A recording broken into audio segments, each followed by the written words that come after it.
Truth. Truth. He's the mirage in the rear view glass. It's Ray from Dallas.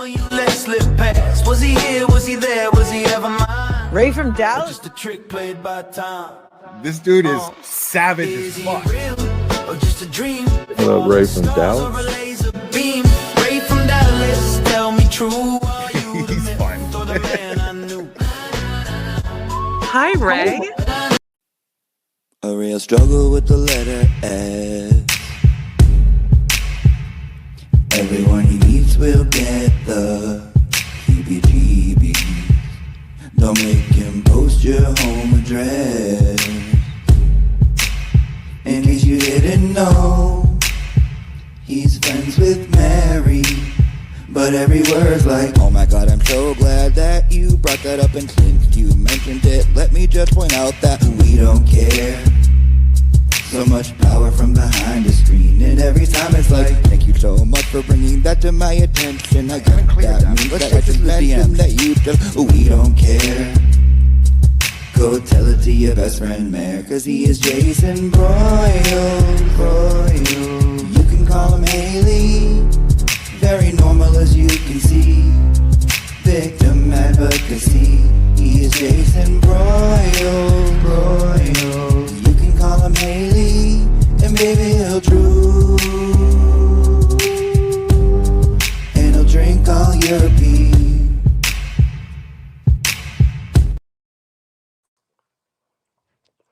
I could think of younger days when living my life was everything a man could wanna do. I could never see tomorrow. I was never told about the sorrow. Yeah. How can you mend a broken heart? Mm-hmm. How can you stop the rain from falling down? Yeah, tell me how can you stop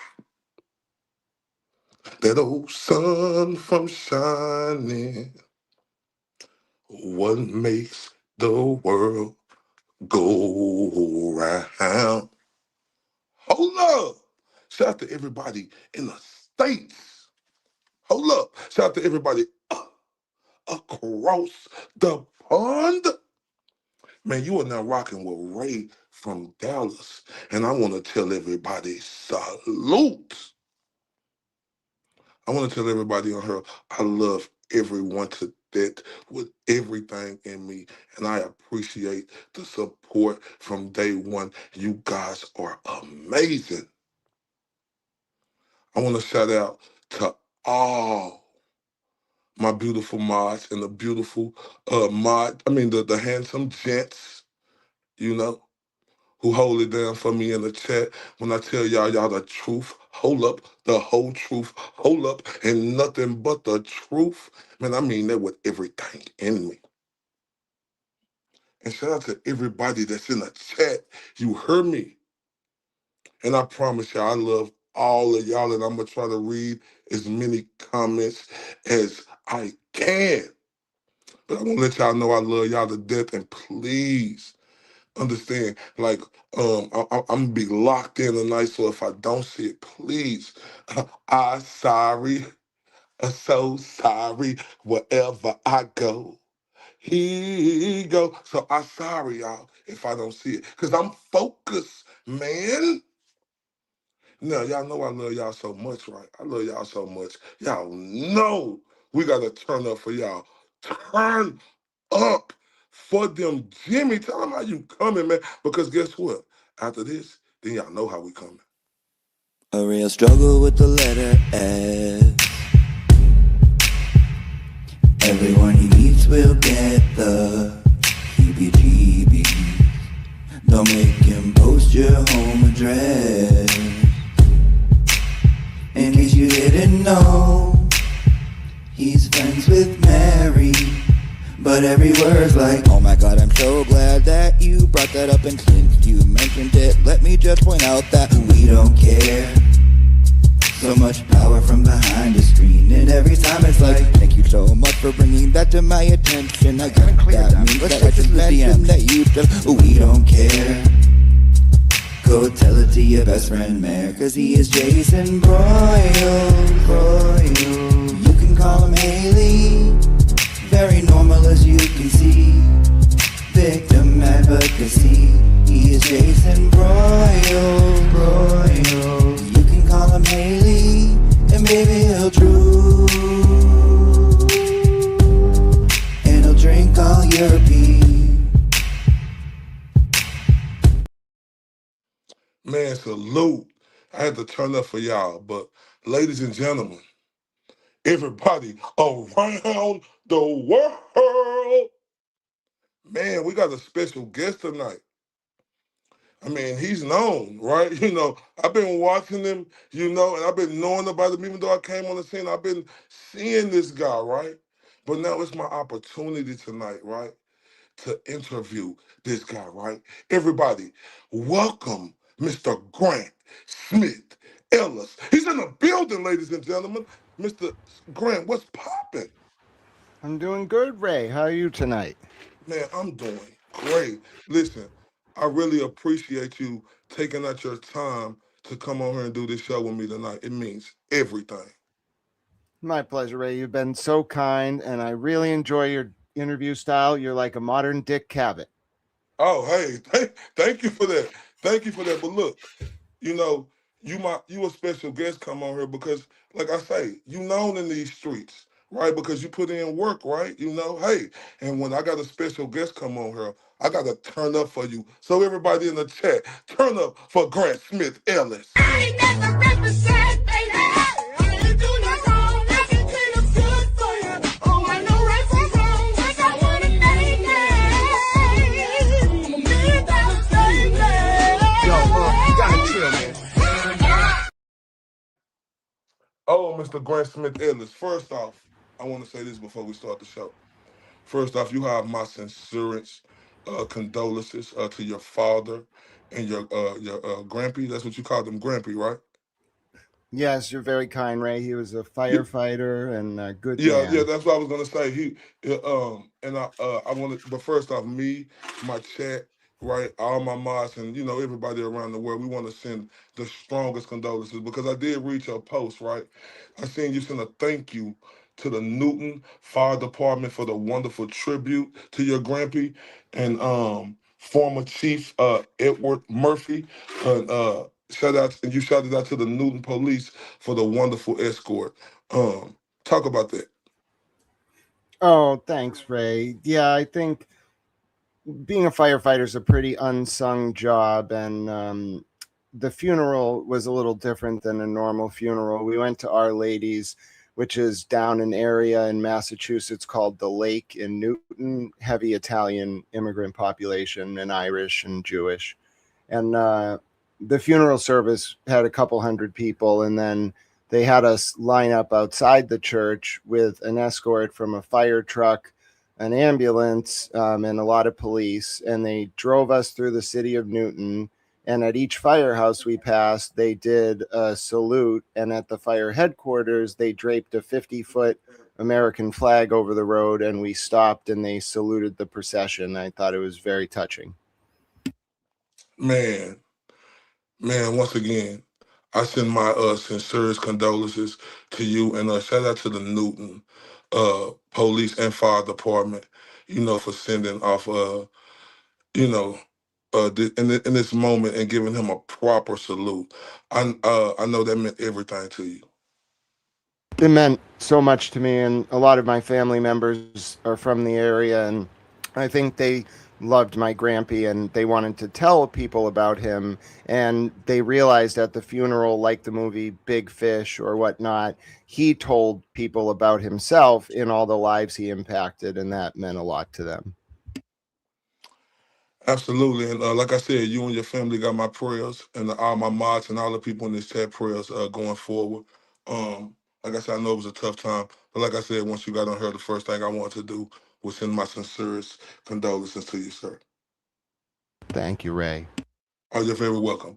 Now, Grant, hey Grant, hey Grant. Now listen, I got to know this. All right, when you kicked the dollhouse, did you break it?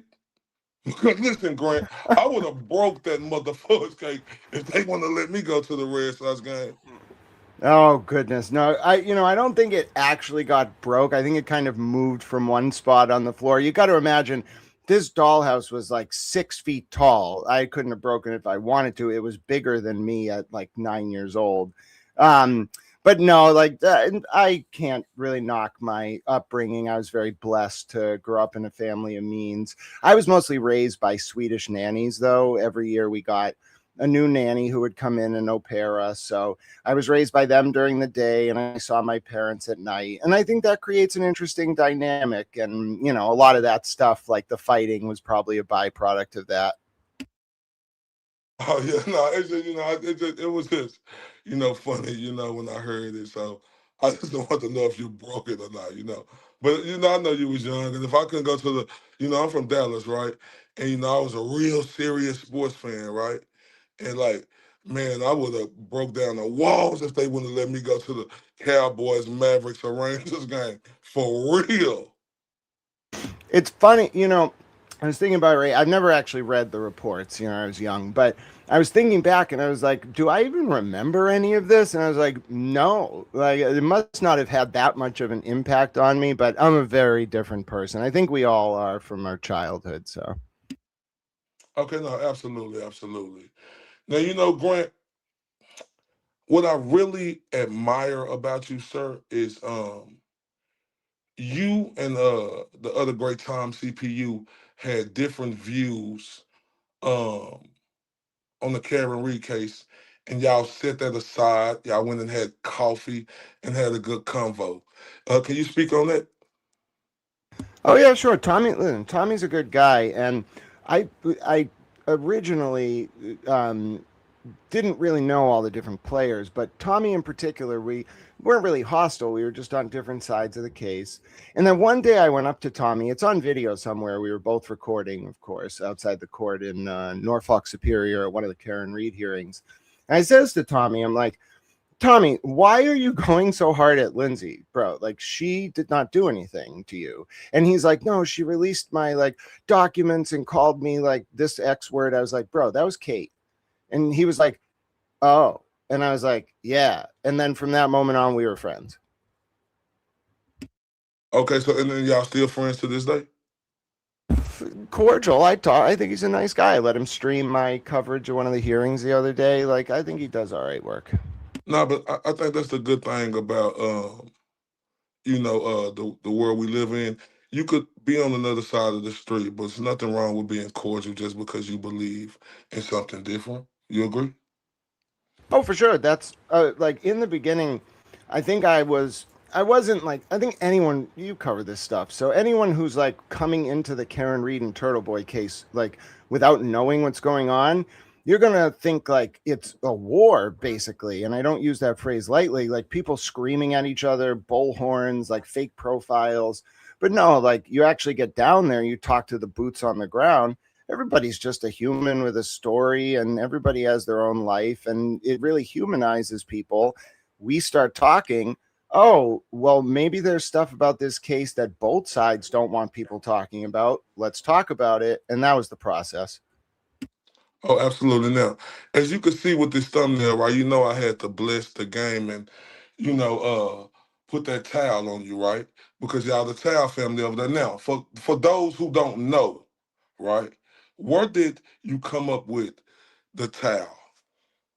Oh, that's hilarious. In like February of 2024, I think it was February 24th, I was doing a stream reading like one of the pretrial motions before the first Karen Reed trial. And someone came in my chat, some user named Stoop the Kid, which is a great Hey Arnold reference. And I was like talking to him and he was like, why do you call yourself a towel? Is that your pronouns? And I was like, that's hilarious. I should just become a towel. And then I did. So just like that. Yeah, and that became a whole thing. And I was really thinking, like, Towley from South Park kind of gets stoned and then, like, inadvertently solves complex social problems. And I was like, well, towels are adorable. Like, he's kind of cool. He gets high, and, like, I do shit and try to help people. Like, I'll be a little towel. And everybody loved it. People became washcloths, hemp towels. We have all sorts of towels. Absolutely, and I think it's a wonderful thing because the way you put it out there, everybody's saying it, and they know that's your thing, right? And just the story behind it, that's magical to me. Now,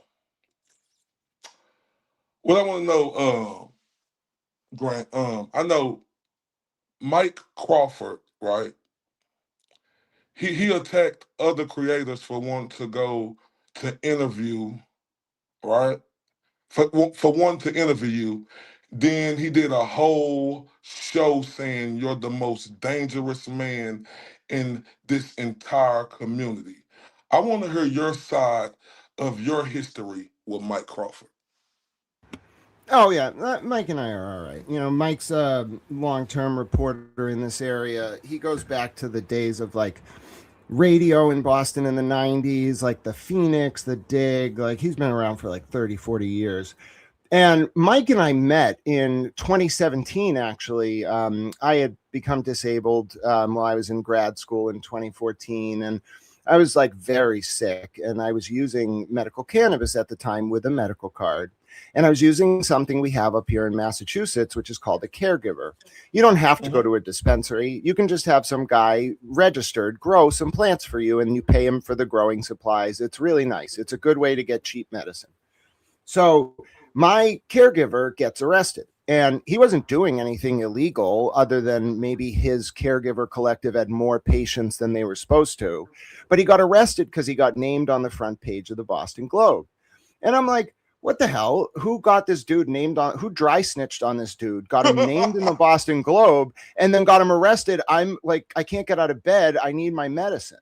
So I got all upset and started researching, and I eventually found Mike Crawford. And I was like, Mike, I'm a medical patient. They got my caregiver arrested. And I think it was because these corporate medical dispensaries have this like front group working in Massachusetts, and they like set this guy up. And Mike was like, oh yeah, you're right, bro. Like, I know these people. You should come on my show and talk about it. And the rest was history. We eventually had a falling out because it was kind of multifaceted. I think there was like lingering tension just from like me going out on my own, whatever. Like, he's really good. He does work with Howie Carr. I'm not bigger than him. Like, we're very respectful now. But then the other thing was we were on opposite sides of the Karen Reed case inadvertently. What happened was, I didn't know about the case, the Karen Reed case, from my mother or anything. I found it through a guy named Brian Riccio on Twitter, and then through another friend who lived down the Cape. And Mike Crawford, I think, saw my mom on Court TV, started getting involved in the case in the summer of 2023. And we became really at odds over that. I think our sort of like boiling tension bubbled over completely unnecessarily. I own up to my part of that. I've said I'm sorry to him, and I think we're in a better place now. Now, his role right now, I think he's way more on Karen Reed's side than Aiden's side. So he's going at Aiden and Aiden's people, but that's neither here nor there for me. I'm here to report on that, not take a side. Oh, I get that. So, it started because y'all was basically on the opposite sides of the field through this case. Yeah, a little lingering personal tension that we've definitely squashed, and just like, I don't know, we're competitors, I guess, but very respectful now towards each other, even if we probably disagree on a number of issues. Although I think he doesn't like Kate Peter, so that's good. Everybody hates Kate Peter. we'll talk about her a little later, but I thought it had some. I thought I read something that it was about cannabis. Something had to do with cannabis. Yeah, so like that's why we had our falling out. If you read some of my older work, I'm a like reporter, so I've been covering.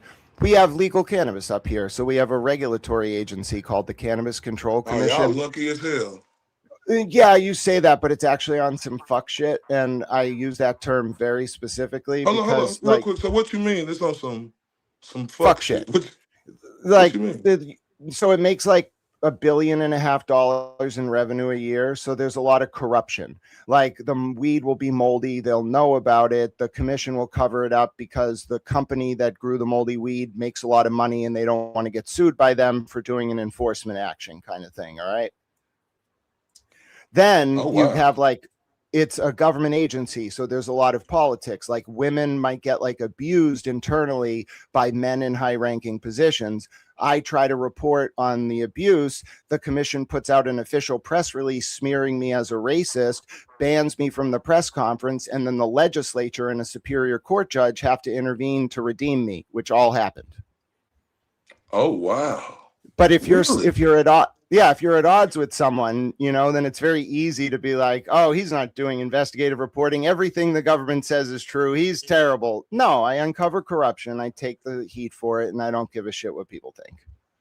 I do see you speaking about the government a lot, though. What's the issue? Well, so I went to graduate school at Boston College, undergrad there too. I wanted to be a Jesuit Oh, priest. congratulations. Oh, thank you. It was a great school. I was praying to the Virgin Mary in 2013. I was at a shrine outside the library, and I heard the call to be a priest. The world is yours to behold if you can abscond from your temporal inclinations. And ever since then, I was like, I'm going to reform this government, and I'm not going to let it take advantage of the vulnerable. And if I can't be a priest because I'm disabled, I'm just going to fix the government and fuck them all. And I see you don't give two shits about letting your truth come to the power and their power come to the truth when it comes to speaking about them. Because when I be scrolling up your articles, I be like, he for real. Yeah, there's no reason. The way that a lot of these political forces and PIs and even the people who went after Aiden, they hide in plain sight because they have so much power. It's like Whitey Bulger or whatever. You won't ever get to me. I can just call X, Y, or Z. Well, all right, I'm the guy who you cannot call. You want to call my mom? Fuck it. Like, even if she's some kind of long-term mole, I'll break off my relationship with her. Everything is on the table when it comes to getting to the truth for me. Nothing is too high a price to pay. I do not care. I've done it before. I'll do it again. So you said you were willing to break off your relationship with your mother? Especially if she's a fucking stoolie for the state police We'll trying to get to catch that. and kill. We'll Trying to get to catch and that. kill stories. Because I did see you put a post up on there, and we'll get to that later. But the one thing I respect about you and that I admire, um, uh, because we have cases in my family with autism. Do you want to speak about your autism journey and how cannabis helped you through it? Yeah, I mean, I've talked about it a little bit before. I'm definitely on the spectrum. I have a bunch of different disabilities. When I got to college, I was 310 pounds as a freshman. Oh 9 months wow. in, yeah, well, 9 months in, I was down to 185 pounds. You'd be surprised at what being at Boston College and around those women will do to your incentive to lose weight. Just saying. So what And did it do to? Hold up, what did it do to you when you seen all the women in Boston? It made you want to get in shape, man? well, mind you, I was just a little 18-year-old kid coming from a public high school in Belmont. But yeah, going to BC and being around that level of power, wealth, beauty, like I was like, oh my God. So 6 days a week, I lived up at the top of the Heartbreak Hill, which is in the Boston Marathon, mile 21. I would run down Heartbreak Hill to Lake Street, run down Lake Street, go to the gym for 45 minutes to do strength training, then run back up Heartbreak Hill and then go to sleep. I ate very little and I took a full-time class load, and then I did that 6 days a week. Oh wow. But Yeah. what about this journey, right? Because like I say, it runs in my family. We have cases of autism.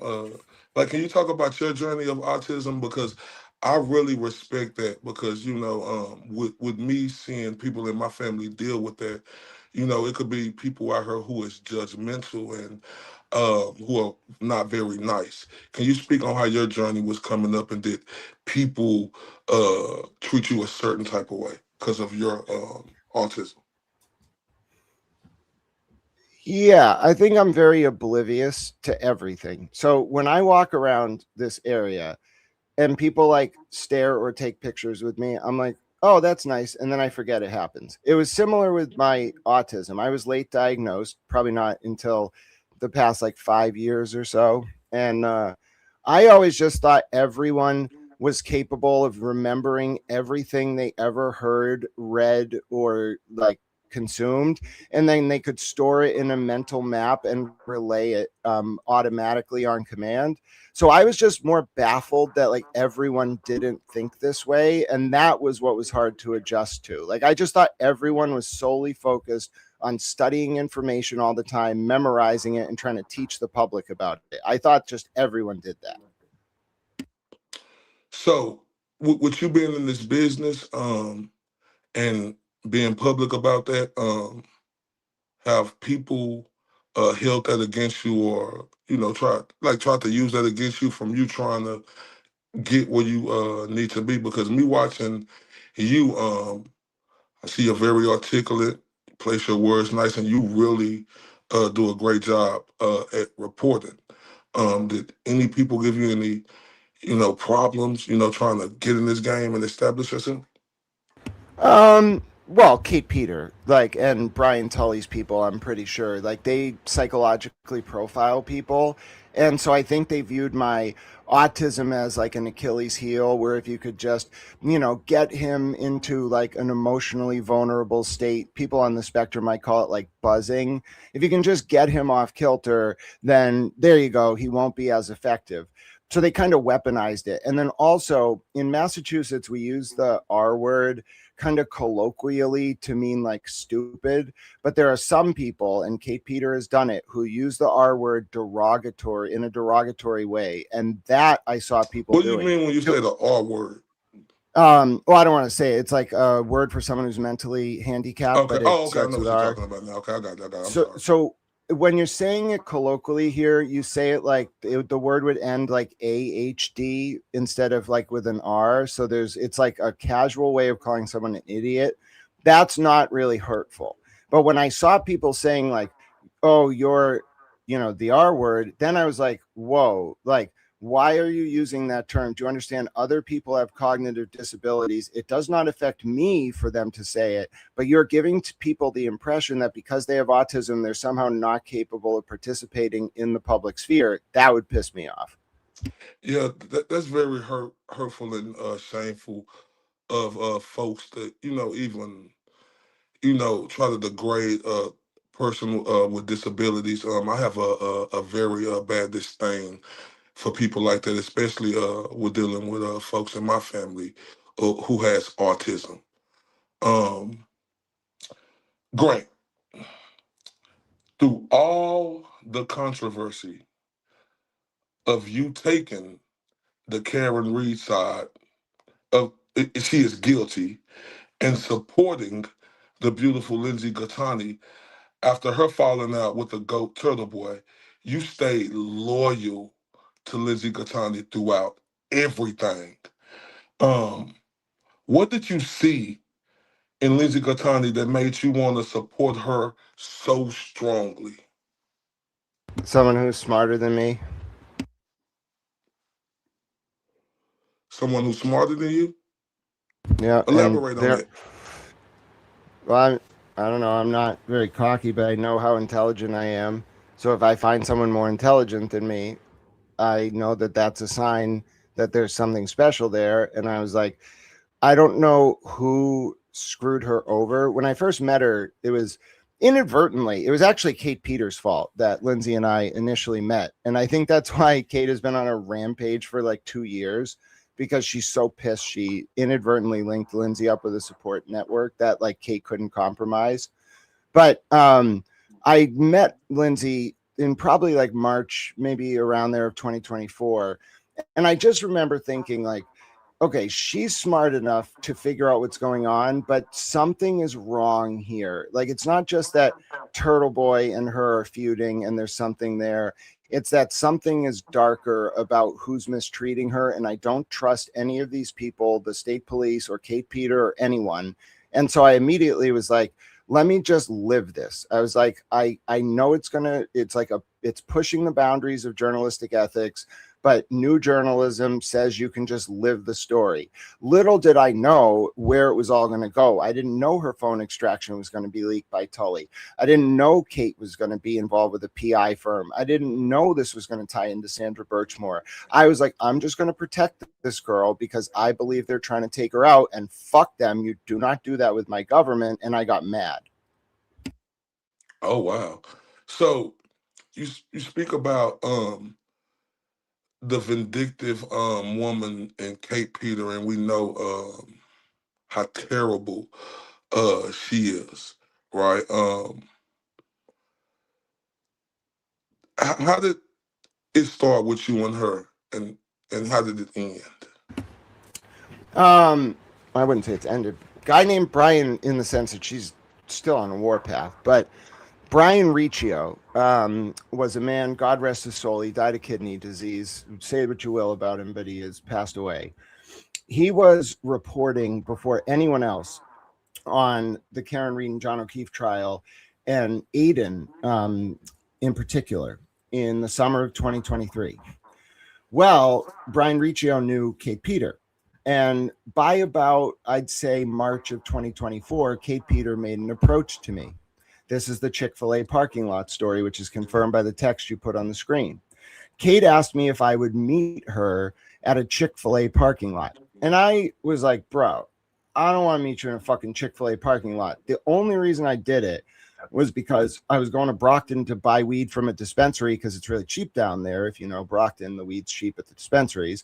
So I was like, fuck it. She was down the South Shore somewhere. I was like, fine, I'll meet her at a fucking Chick-fil-A. So I go meet this like woman at a Chick-fil-A, and I'm sitting in my car, and I turn the car off and I'm just talking, and she comes into my passenger seat, and she was odd. Everything about her was odd. Her demeanor, what she wanted to talk about.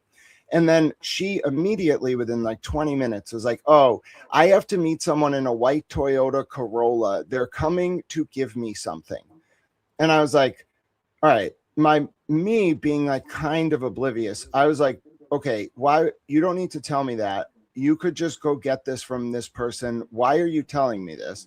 She meets the person in the Corolla, comes back in the car. She has a white envelope. She takes it out. It's a green card.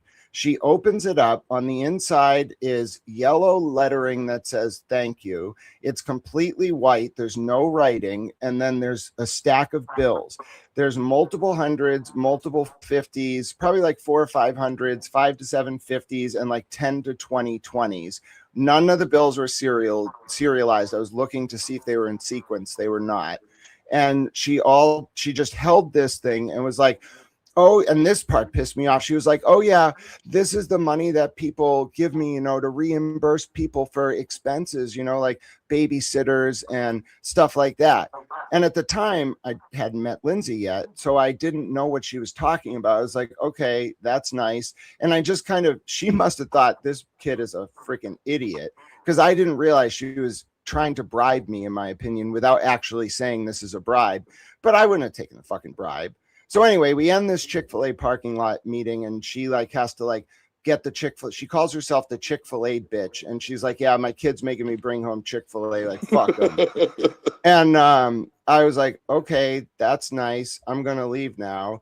And then we left, and then a few weeks later or something, she's like, why don't you meet me? I'm going to go over to Lindsay's. Now, I didn't know at the time why she was bringing me over there. I thought she just wanted me to get the facts. I think in hindsight, she found Lindsay too much to handle sometimes. I don't mean this pejoratively, but Kate is literally a handler, I think. And Lindsay was someone who was bothering her. And now Lindsay is not bothersome at all. She's amazing. But if you're working a job, I could see why you wouldn't want to deal with Lindsay, because she's very smart and she'll catch you in any lie in a second.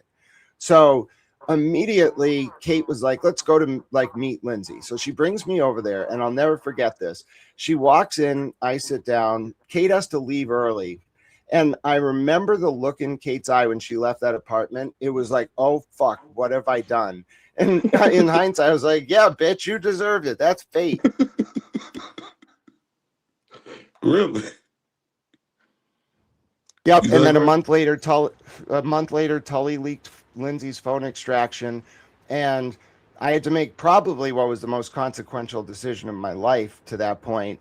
I had a final like that, like a very serious final that next day, and they leaked her phone extraction. I immediately knew it was Tully because of how Ken Mello was reacting.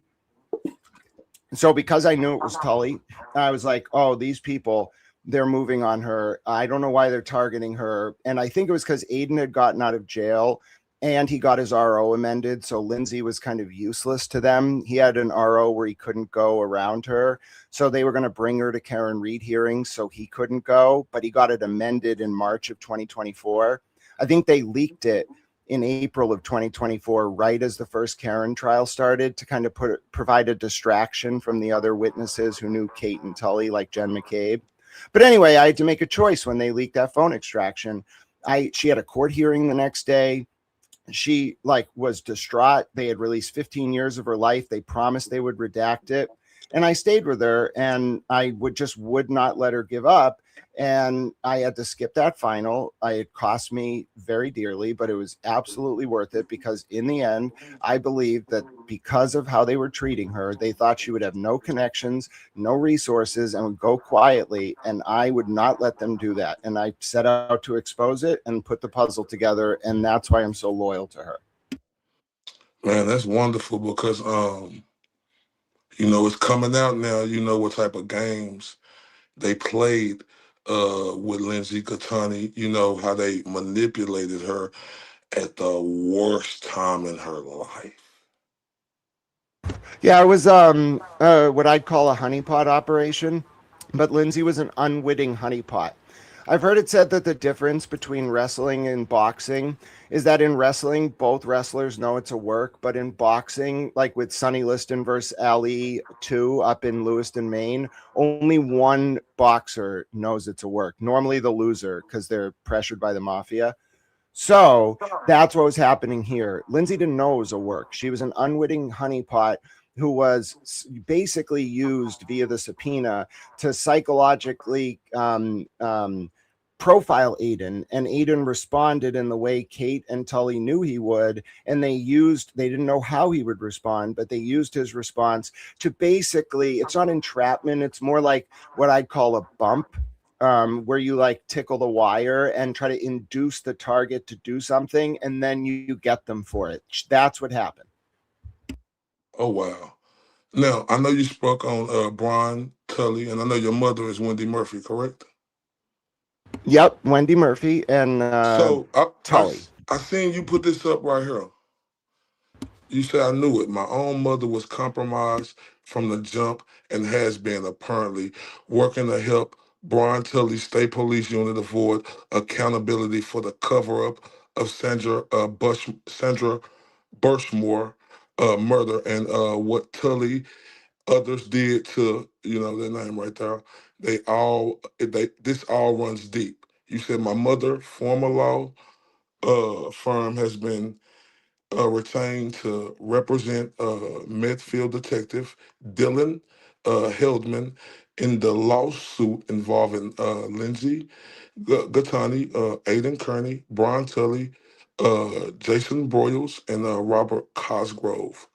And Yuri Bukaki is using the same firm as Karen. So you you said your mother. You made this public. So you said your mother is working with them. Yeah, and I'll answer that, but just shout out Will. I'm going to send him a Tickle Me Elmo doll for Christmas. All right, I think the Glare will really like that. Yeah, so that's to the OG. But yeah, so you got to understand my mother's history a little bit. My parents met in the Middlesex DA's office working under Scott Harshbarger in the 80s. My dad was on the task force, I think, that did the wiretap on Whitey, or not on Whitey, on the Angiulo brothers at 95 Prince Street in the 80s. Now, my mother was like a sex crimes prosecutor, and then my dad went off to do like corporate class action. He sued like when breast implants would be faulty, he would hold the company accountable. My mother, though, went to a firm called Brody, Hardoons, Perkins, and Keston. She only went there for like 4 or 5 years in the 90s. I remember they used to have like holiday parties at the partner's house. I remember going to one probably in the late 90s, and I got a pack of MLB Showdown cards. So it had to be like 2000 or 2001. And I got Barry Bonds in it. I was ecstatic. But anyway, so she worked for this firm for a while. And throughout her career, I think she's referred cases to them for a percentage. It's called a referral fee. And I have my suspicions that my mother, since the very beginning, has been connected to Michael Proctor and his family. And then my mother has been connected to Kate Peter and Brian Tully and Jen McCabe and some of the Alberts. And potentially they approached her, some of them, to try to get this firm to represent them. Eventually they said it was too expensive. Now coming back around, maybe people like Buchanan and Haldeman, who can afford Brody, Hardoons, Perkins, and Keston, got the referral through my mother. That's what I'm thinking. I think it's shady as fuck, and I have serious concerns if indeed my mother advised both sides of the Turtle Boy Lindsay case. Absolutely inappropriate. I mean, that's some hard allegations. I mean, suspicions, and and that towards your mother, and you're very candid about it. Do you really uh believe them suspicions, or do you just think that's what they is, suspicions? I have questions.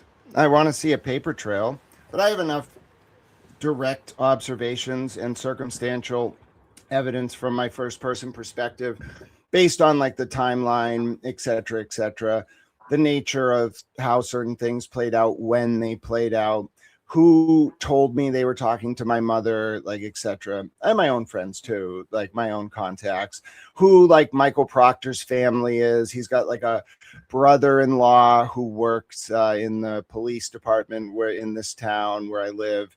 He's got like an uncle who's connected, I'm pretty sure, to my mother. In fact, I know that to be a fact.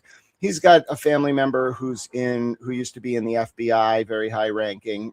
We are dealing with the highest levels of political power. This is as intense as Black Mass. The only difference is there's not as many murders. We may have a more serious situation with Sandra Birchmore, because remember, Tully's unit, they're not nervous necessarily about like Michael Proctor's cell phone because he used bad words, although he's a racist prick, in my opinion. They're worried about Michael Proctor's cell phone because this unit covered up Sandra Birchmore's murder, in my opinion, because there was a cop brothel in Stoughton, and some of the troopers on Brian Tully's unit, John Fanning and Yuri Buchanan, used to work in Stoughton, where Matt Farwell was a cop. And John Fanning, who wrote the report exonerating Farwell, was partners with Tully for 20 years at the state police. I think the feds know. I want him to get these bastards bad. So with Tully, we're seeing how he coerced Lindsay Gattani.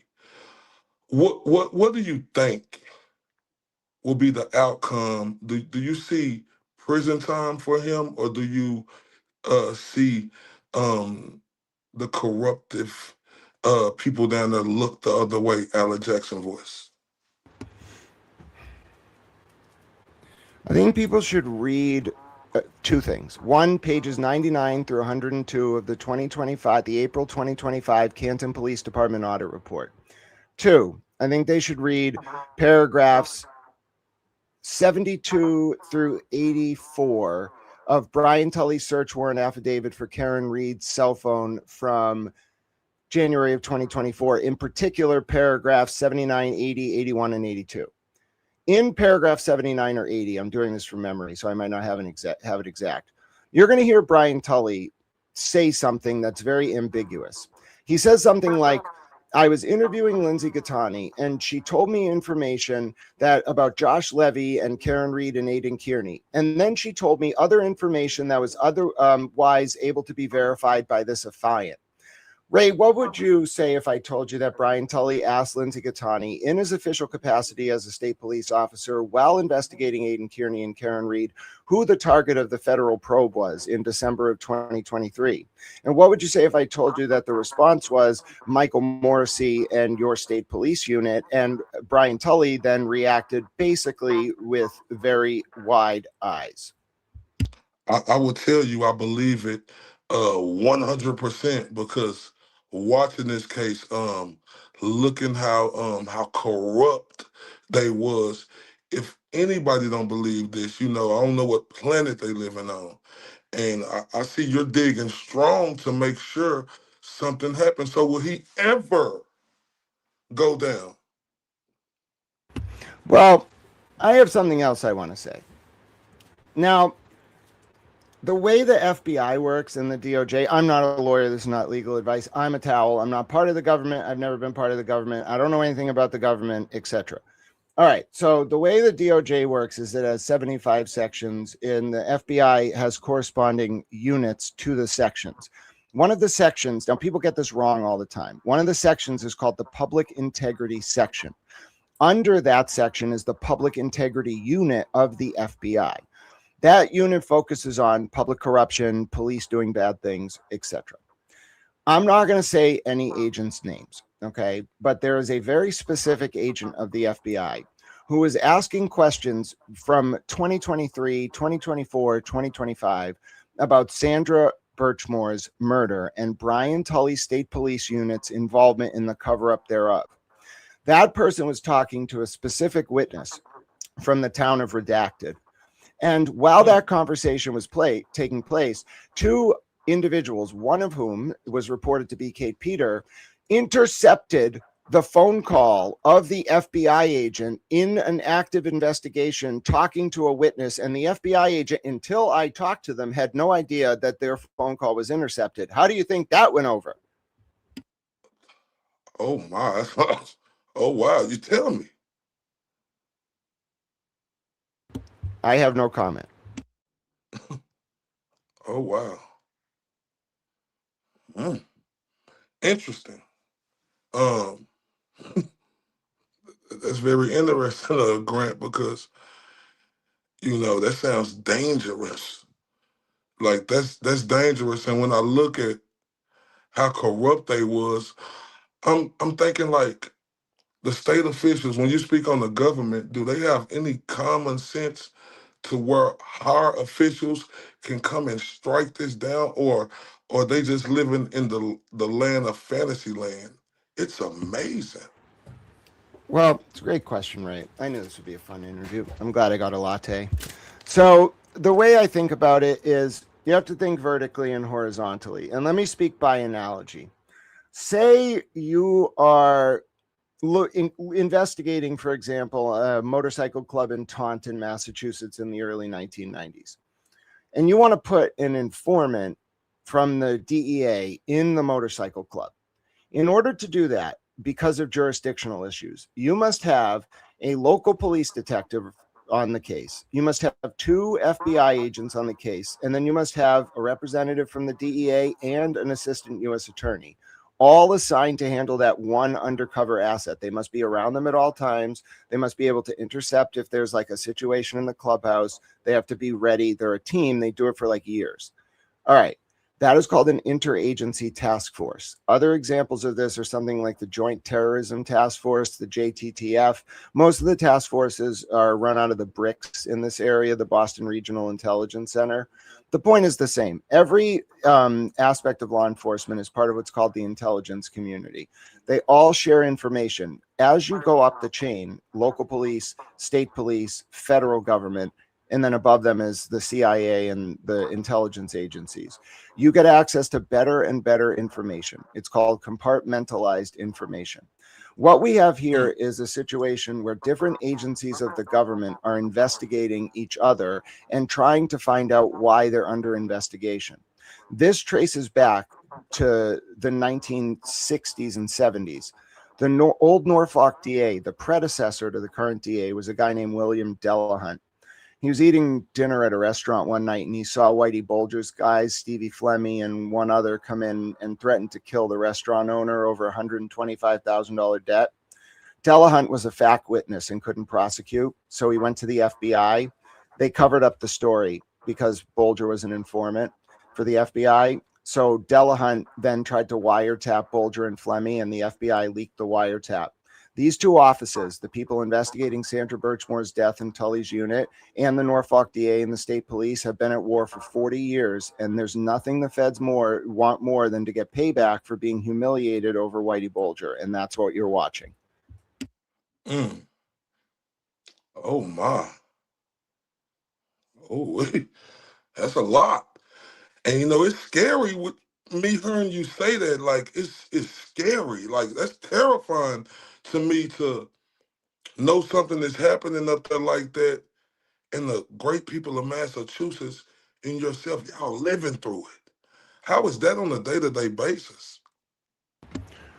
Boston is like, so if you've never been, it's very small, but there's definitely a vibe. Like, if who do you know here? Like, everywhere you go, like, there's the surface level of the cities and towns and environs and the suburbs, and then there's like, who do you fucking know? And if you don't answer the question, it's kind of like a passcode. If you're not like, oh, I know Bobby fucking Jones from fucking Temple. Like, don't you know, bro? Like, he ran with your mother. Like, you're just going to be iced out. So it's like that with politics, with the police, with the jobs. Like, everything is interconnected, done with a handshake. You better fucking know somebody or just go about your business and don't talk. Oh wow. So now, I want to talk about Jess Machado. I No watched the comment. video. No comment. No No comment. comment. Okay, we'll leave that alone. Okay, so well, can you talk about Melanie Little? Oh, I've apologized to Melanie Little in the sense that I know. Oh, we got to talk about. Let me say this first because, like I said, Melanie, you know, you saw Melanie and AJ in court, and they had he had a bracelet look like the same. She said to him, and she told him she bought it at a Dave Matthews concert.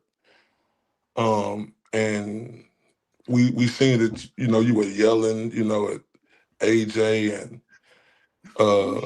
Little old you me. know, and basically you stated like how was y'all tripping? They was supposed to be in Cancun together. Do you want to, you know, publicly apologize to her? You say you already did, but you know. Oh yeah, I don't have a problem owning up to that multiple times, Ray. And I want to give some context because it involves your favorite person, Jason Broyles. I know how much you love him.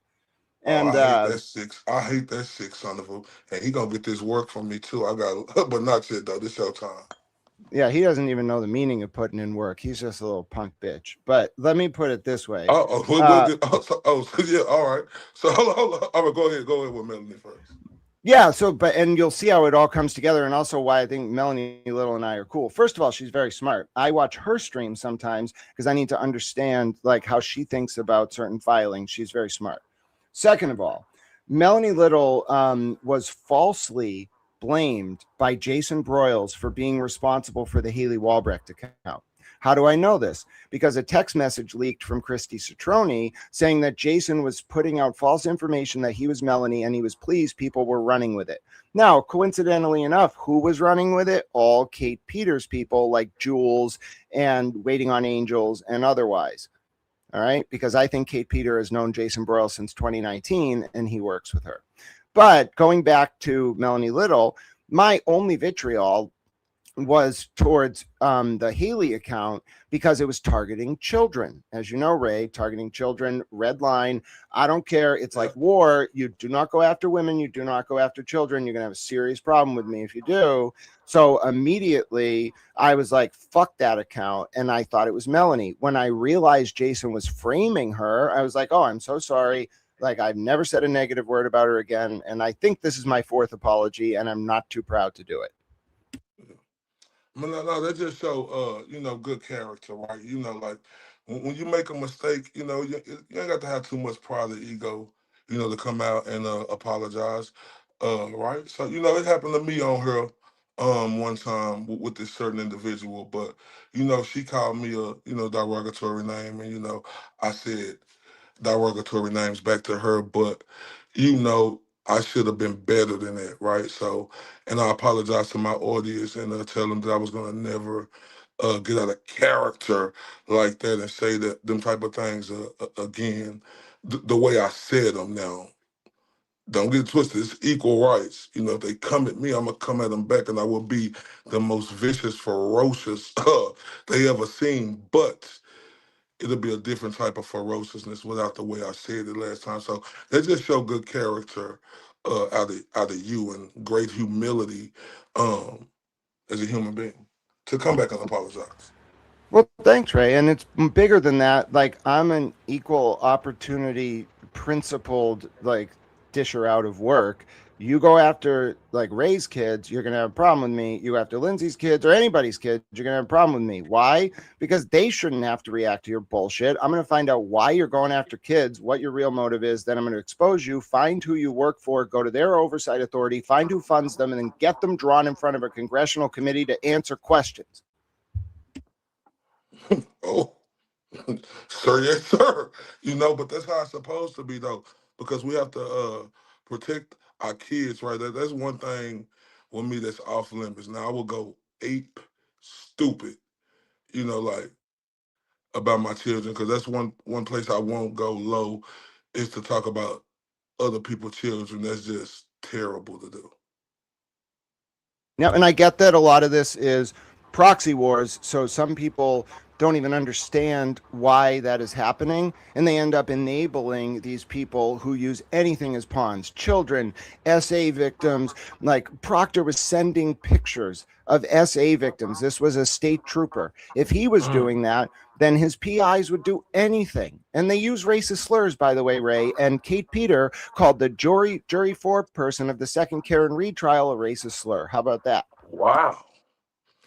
A lot of this surrounds around that vindictive woman, but and we don't like her with nothing in us. But you spoke on Jason Broyles. Um, can you elaborate into that where it went sour with you guys? It was never positive. It was more a question of his identity. Jason Broyles' backstory is thus. As far as I know, in 2019, he was in Kate Peters' Discord. Kate Peter, it ties into this. She used to work with Aiden Kearney. Every time you say the GOAT, I'm like, what the hell? Ray loves Tom Brady. So I can't call him that. I'm sorry. That's Tom Brady around here. However, I understand. I understand. The detective Turtle Boy. I'm never going to tell you can't use a nickname, No, so I'm I'm going to call him just Turtle being Boy. sarcastic. I'm just being sarcastic. I do like it though, but every time you say it, I'm like, damn, he knows Tom Brady, bro. Like, I'm fucked. But anyway, so Kate Peter used to work with Aiden Kearney. They had a falling out. If you believe Aiden's story, which a lot of people will, it's that Kate stole money and they had a falling out. Obviously, it was about money. If you believe Kate, it's because she just wanted to go off on her own. Anyway, she for a while was like doing this thing where she would troll First Amendment auditors. So like she was very cop adjacent.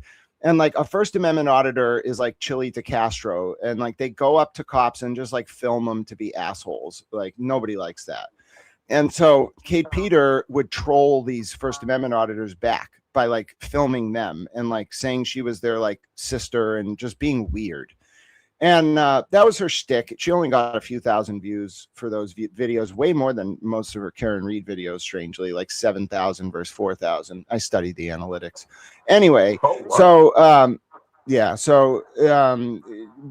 Kate Peter was like trolling First Amendment auditors. And then the other thing she was doing, which is very important to understand Jason Broyles' psychology, in my opinion, although I'm not a doctor and I'm just a towel. But Kate Peter, I know from information that she was part of what's called a predator hunter group. I don't know if you've ever heard of this. It's kind of noble work. Like in spirit, it's noble work because it fills gaps that the police can't really deal with. What they do is like, say there's a Sex Anonymous meeting or something. they'll go in and do what's called like a catfish. Okay. Like they'll go pretend to be an underage person, go into the SA meeting, and then they'll attract a predator, is what it's called. Like the Chris Hansen style catch a predator, but way more vigilante and always online. They bait the pred to like engage in text messages or meet up with someone they think's a child. Then they either tell LEO, like law enforcement, or they tell other pred hunters, and then they wait for the guy to show up, or the girl, sometimes it's a girl, and then, or a trans person, whatever, equal opportunity here. Anyone can do it, but it's mostly men. They catch them, they video them, or they like beat the fuck out of them, which, I mean, who's going to be upset about beating the fuck out of a pred? But they're not really thinking about the investigatory chain of the collection of evidence. They're just trying to fuck up preds, which is noble. All right. But two problems with that. One, it creates a situation where preds can hide in plain sight by being pred hunters, like, which is common. And then the other thing is, if a story comes up about law enforcement, like Sandra Birchmore, and you know law enforcement are abusing children, you might catch and kill those stories in order to protect the law enforcement that you work with when you're referring cases over to them. That's what I think might have been going on here. Jason Broyles, in the fall of 2023, suspiciously right after Kate Peters starts working for Marty Kraft's PI firm, which I believe was retained as early as 2022 by Jen McCabe, which Microdots confirmed, to spy on Karen Reed's visitors and then report back to Jen, who was visiting Karen's home in early 2022. Okay. So right after Kate starts working for that firm, Jason Broyles pops up under his real name and pays for a free Karen Reed billboard somewhere in Southeast Mass. Then he disappears and he shows back up again in the winter of 2024. He shows up after another guy comes up on the scene named the Jennings Report. The Jennings Report was an early version of Haley, but it was pretending to be a character named Mark Jennings. It was going after me, going after Lindsay, but it was light. It was like building up a social experiment. Well, this idiot, the person behind it was a guy named Father Mark Murphy, forgot to veil his registrant information on his URL. And I forget who it was. Somebody caught him. And so he got exposed. Father Mark Murphy was a political consultant in Boston, runs in GOP circles, used to coordinate Athena Garrison's campaign, a city councilor in Boston.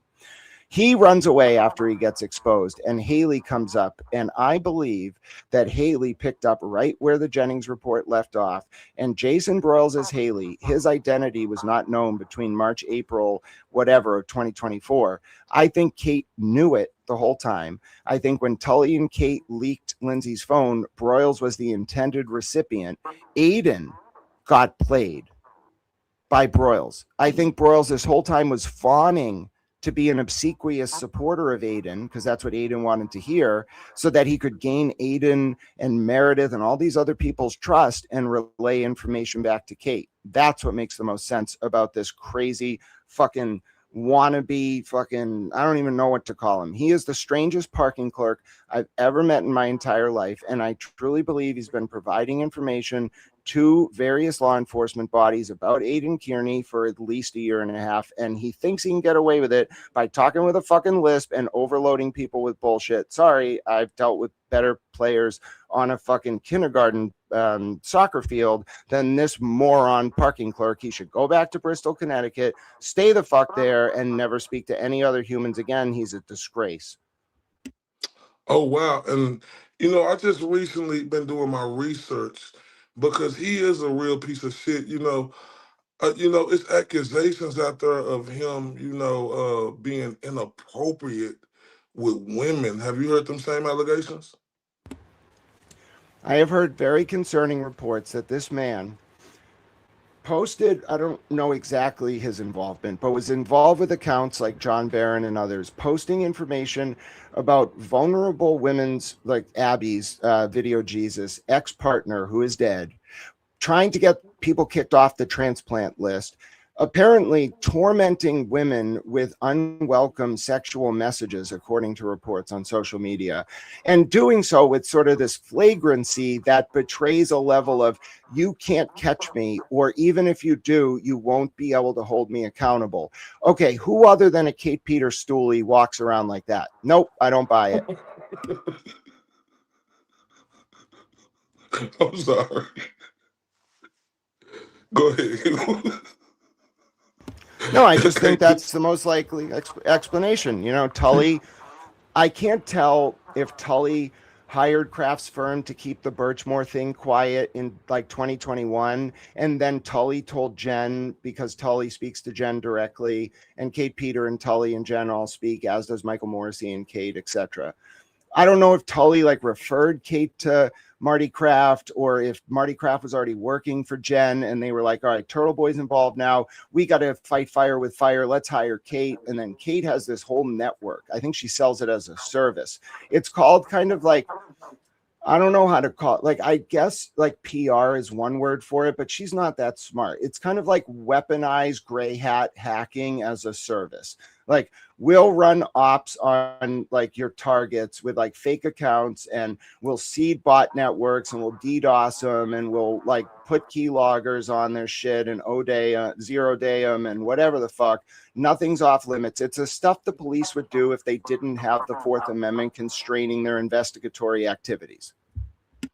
Yeah, and that's one thing about Jay Thun, the piss drinker, right? I hate that motherfucker. I know hate is a strong word, right? But you have to be gutless and soulless, for what him, Obach, and I'm learning all this because the backstory is amazing of what they fucking did when you said, somebody took off the transplant list. That is fucking a terrible human being. Yeah, not to mention going after children, admitting to cheating on his wife, like allegedly sending those unwanted pictures. We have a man here who demonstrates not only the worst of modern online digital culture, but someone who weaponizes access to tech to prey on the vulnerable while hiding in plain sight. And in order for these type of people to be stopped, we have to find out who they're working for.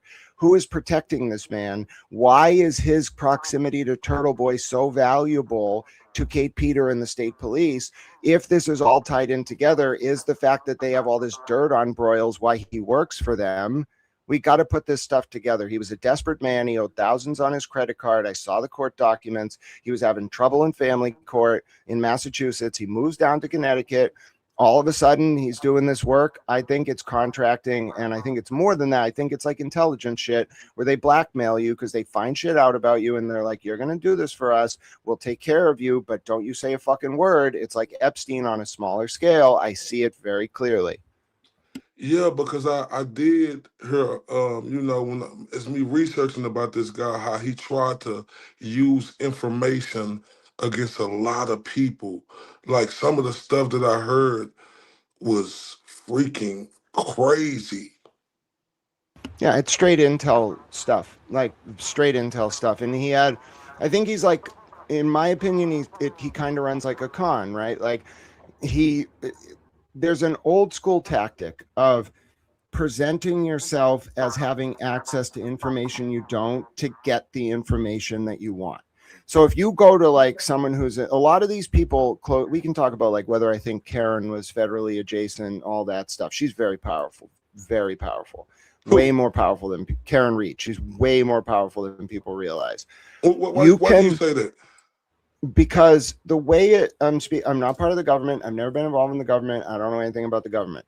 The way it works is agency people get agency doctors, agency car insurance salesmen, agency lawyers, agency PR people, and everyone around Karen is a Fed. Okay, I'm telling you straight up. Olivia Lamb's mom connected to Josh Levy. All of these people, like Sean on the Gulf, former Fed. Even Peter Murphy, I think, has some federal connections. Everyone in Karen's inner circle, like, is federally connected. And I think even Alan is kind of like a handler for people with like federal connections who get in trouble. It's not just money, it's who you work for. And so the world of finance, Karen was up at Bentley. Like, her dad was very, very high level. If you've ever read some of his academic articles, you can see like he was like a power player in international finance. That's the best place to get intel. Everyone has to move money, whether it's foreign state actors, non-governmental organizations, rogue states, like hostile terrorist organizations. Everybody moves money. You need agents and assets, it's called in the finance world. All the people around Karen move that way, and that's why I truly believe that Jason wasn't actually in that world. He was faking it to get close to them, and some of these people fell for it. And I don't know, Obach's a little bit of a variable. A lot of these people are variables, but they're all federally connected. Obach's dad used to work for the FBI. This is some kind of very complex proxy war between high levels of the federal government and the Norfolk DA and the state police. And the way that I think about it is, if the state police are worried they're being investigated for the cover-up of Sandra Birchmore's murder, they need people in Karen's circle who look like Karen Reed supporters or Turtle Boy supporters who can feed them intel. And that's what I think a lot of these people are. They run information to protect that unit from federal investigation. It's called running interference. And it's doubled, by the way. Michael Morrissey has a guy, I think it's Michael T. Sullivan, look into these documents, who's representing him in his interactions with the DOJ right now. Those people are like, Morrissey has his own connects with the Fed. So does Proctor. And they're using it, I think, to stall the FBI's own investigation into the cover up of Sandra Birchmore's murder, which is why I say Karen is being tactically quiet about this, because I think she was what's called read in. When you get read in on a classified investigation. And I think she was told, don't you say a fucking word. Same thing with Turtle Boy, which is why he went on Kirk Minahan's podcast in the summer of 2023 and was like, bro, I don't think it's a cover up. No, I looked into his eyes and I watched that clip. He was like covering just like Karen. Like, I was told not to talk about it, but he couldn't say it. I could see it in his eyes. Hold up, Grant. Hold up, Grant. You saying that you think that the GOAT was working with something? Is that what you're saying? Yeah, let me tell you a famous story, Ray. I have a video. You can watch it eventually. It's about a guy named Buffalo Jim. I heard you might like wrestling a little bit. Yeah, I do. So back in the 2000s Attitude Era, there was a training school out in Vegas run by a guy named Buffalo Jim. People can look up this story.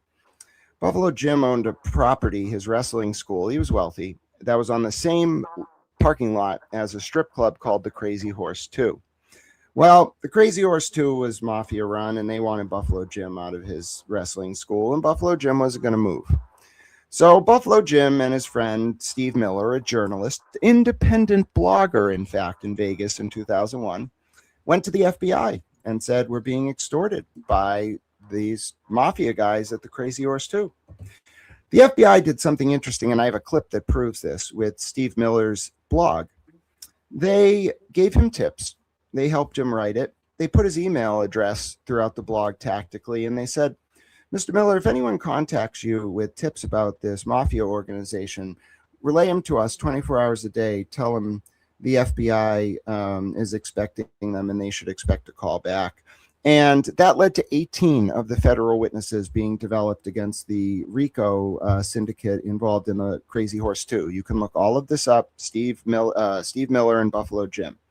Now, to tie this into what I think happened in the summer of 2023, I think you can't investigate the state police in Massachusetts for anything without them finding out. They're a paramilitary intelligence gathering operation.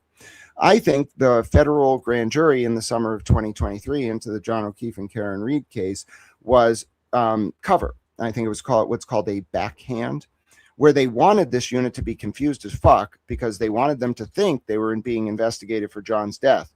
In reality, it was always about Birchmore. How do I know this? In August of 2023, right after that summer of intensity, the federal grand jury into Farwell opens. He gets indicted a year later.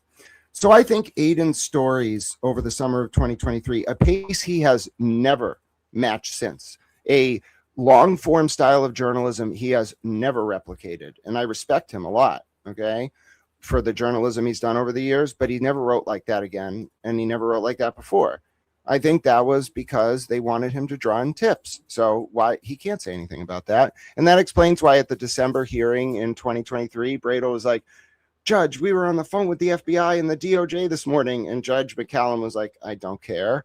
Well, there was a lot of subtext to that. And over that weekend, I think he tried to call Agent Redacted on her cell phone and he couldn't get that number because they didn't need him anymore by that point. It's kind of sad. That's why I felt for him a little bit when I figured this out. But when you speak, you don't know this to be truth. I mean, you believe it, but you don't know this to be facts. We have to say allegedly, right? Yeah, I know who he called over the weekend of the 23rd in 2023 in December asking for Agent Redacted's number. I know who wouldn't give it to him, but I wasn't on the call, no. Okay, so we have to say allegedly. I'm not saying that you don't have inside information, but my motto is if I don't see it, I don't believe it. But like I say, hey, you down there in Massachusetts, I'm not saying that you're right or you're wrong. But what we have to do, but before we do that, oh, your great friend who you stood by through everything, she's in the building. The beautiful Lindsay Katani. What's popping? Hey, hey, hey. All right, Hey, sorry. hey, I'm getting a little like sometimes me and Grant we have these conversations and these calls, and I gotta say like, all right, Grant, too many words, too many words. It just gets a little okay. Sorry, Grant. I think that line put you in like overdrive. I'm like, I don't No, know. I At love least it. I love it. I do love it, but I got lost like a long time ago. Not that I have. I know everything you're talking about, but Oh no, I definitely, one thing about me, I pays attention, right? Because I like to hear every yeah. word that comes out, someone's mouth when they're speaking and they breaking down a situation. So I I did definitely see a caught it. couple trolls in the house too, and I wanted to address that because I don't think You want to address what? um the Galera talking some shit. Maybe he's just playing around. I don't know, but him and a couple others, like the infamous Janelle Webb, who hasn't wanted any attention, but now she wants it all, running her mouth. So I just wanted to address those two. The floor is I yours. know he's had his things to say about me. I don't have a personal problem with him, but I don't like when people are like dogging on my friends. I don't like to see that. So hopefully he's just been joking around. Maybe it's all in fun and good, you know, Yeah, whatever. I'm But hearing them say he loved Grant. I mean, okay, I I'm hope not that's sure. what it Grant, is. do y'all have a good relationship? Oh, yeah. I don't know if Glare sometimes says things that I think if he said them in a microphone, his tone would be different, but he says them Yeah, online and yeah, you just got to know him, I guess. maybe that's what it is. Yeah, I've never spoke to him personally, so No, So but I've now, been I seeing Ray, just them get say, defensive of my friends. You know. but now yeah, that's and that's a fine, bridge we got to build.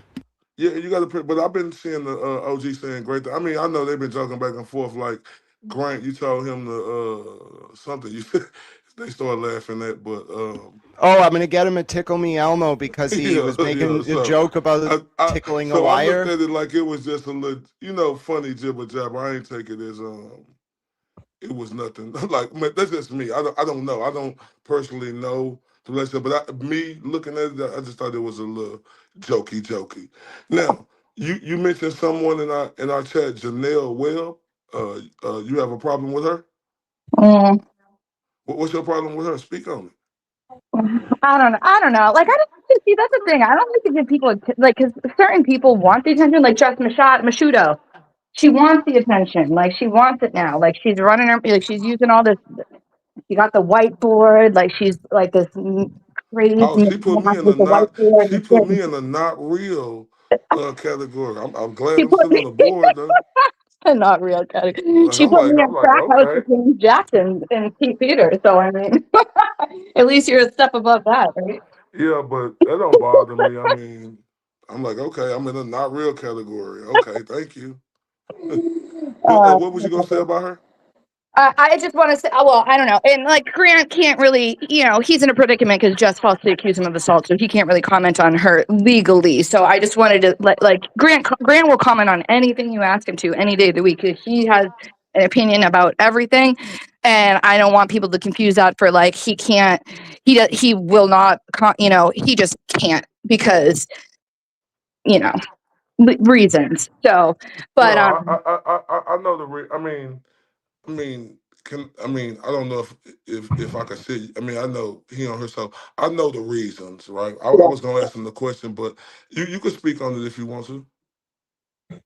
Oh, about which one? About Well, Jeff? no, because About I did see the video, and I'm just saying this is just me from from what I seen.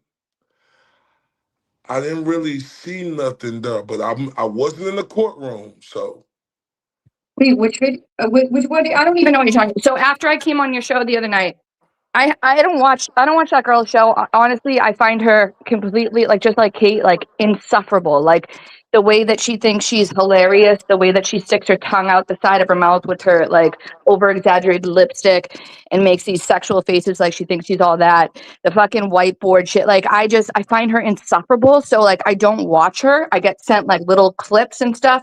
So I didn't watch after I popped on the other day. I don't know what I heard people telling me like, oh, she went right back to talking about your kids again. And she's, of course she does. Cause I mean, she literally admitted that she does this, she wants content. She loves drama. She got into this with drama because she wanted to use it for her platform in the future. Like I don't think you can trust anybody that's like coming on here with an agenda that is she's just a liar. She's a nobody. And then she goes right on to start dogging Aiden again and like, crying on her show like she's some sort of like just shut up. Like go away, you cow. Go away. you Moo, Tato, you go know away. because the other day when they say your kids, uh, she questioned your parent, and that's the same thing as talking about your kids. That's something I would Exactly. go crazy over, and that's not okay. It's not because you know what? At the end of the day, she doesn't know a damn thing about me. She doesn't know about my relationship with my kids. She doesn't know what kind of I'm raising 4 kids by myself. No help at all. No help. Zero help. And Grant can attest to this. Like he is one of my closest.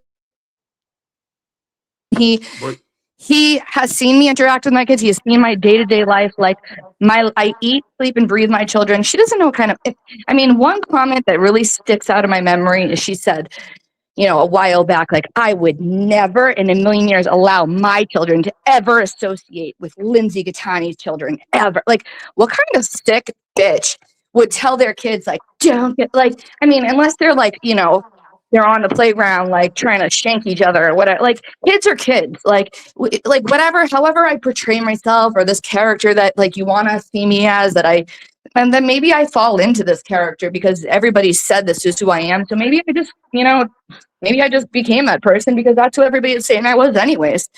But like, you think that like I go around, like, I mean, Jess talks about how much she loves porn. Do you think she goes in front of her kids and tells her kids like, oh, I love snuffing. I love watching people get raped. Like, do you think she says it on to her kids? No, I don't think so.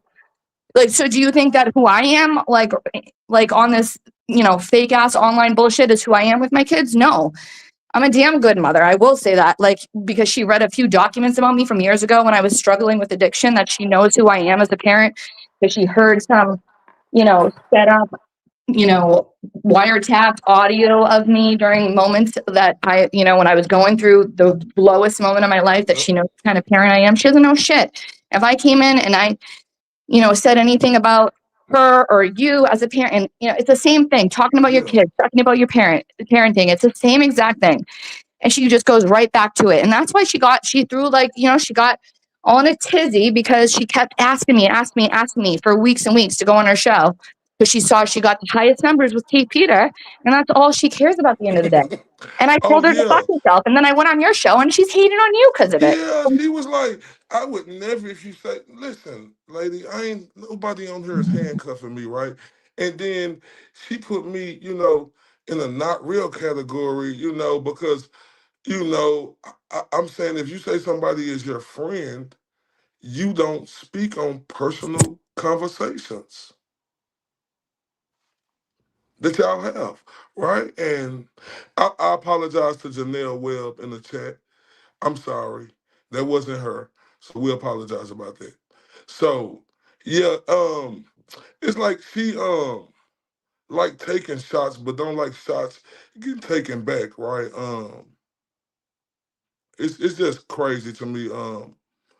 When I look up because she it's just her. I think it's an ego thing with her, right?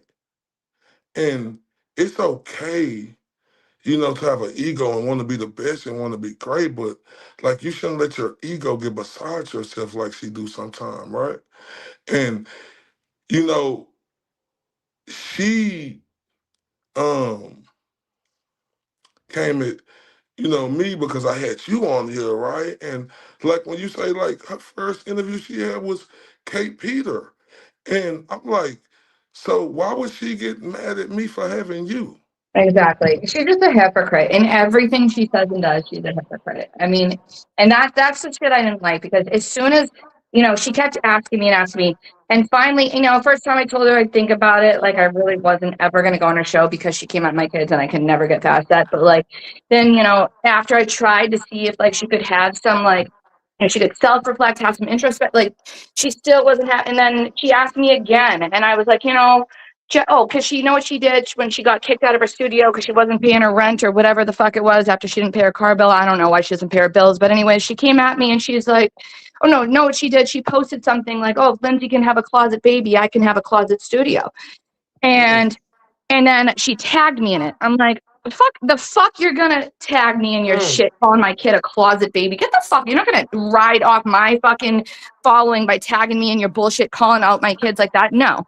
So I untag myself and she immediately sends me, she follows everything I do. So she sends me a message immediately, like a half a second later, saying, oh, I'm sorry if I offended you. No, bitch, you're not sorry. You're not sorry. So don't even give me that fake. Like if you're gonna do that shit, then stand by it. Don't come and try to fake ass apologize to me after the fact. No, you're not sorry because you wouldn't have done it if you were sorry. You did it because you thought you were being funny and cute. And I don't think it's funny and cute to come at people's kids. So no. No, So then and she I again agree. tried to And ask me to come on her show. And I said, Jess, like I really have a problem. This was like 2 weeks later. I said, I really have a problem that you keep coming at my kids. Like, you keep coming at my parenting, my kids, you're using these closet babies things, and I don't think it's funny. So if you could stop talking about my kids, like I think, and then she immediately said, you know what, forget it. I don't want you on my show anyways. Like, blah, blah, blah, blah. Like okay, whatever, dude. Like, of course you don't and, now because I just turned you down, you stupid bitch. and, Like, and the way like she got to put herself in that position, right?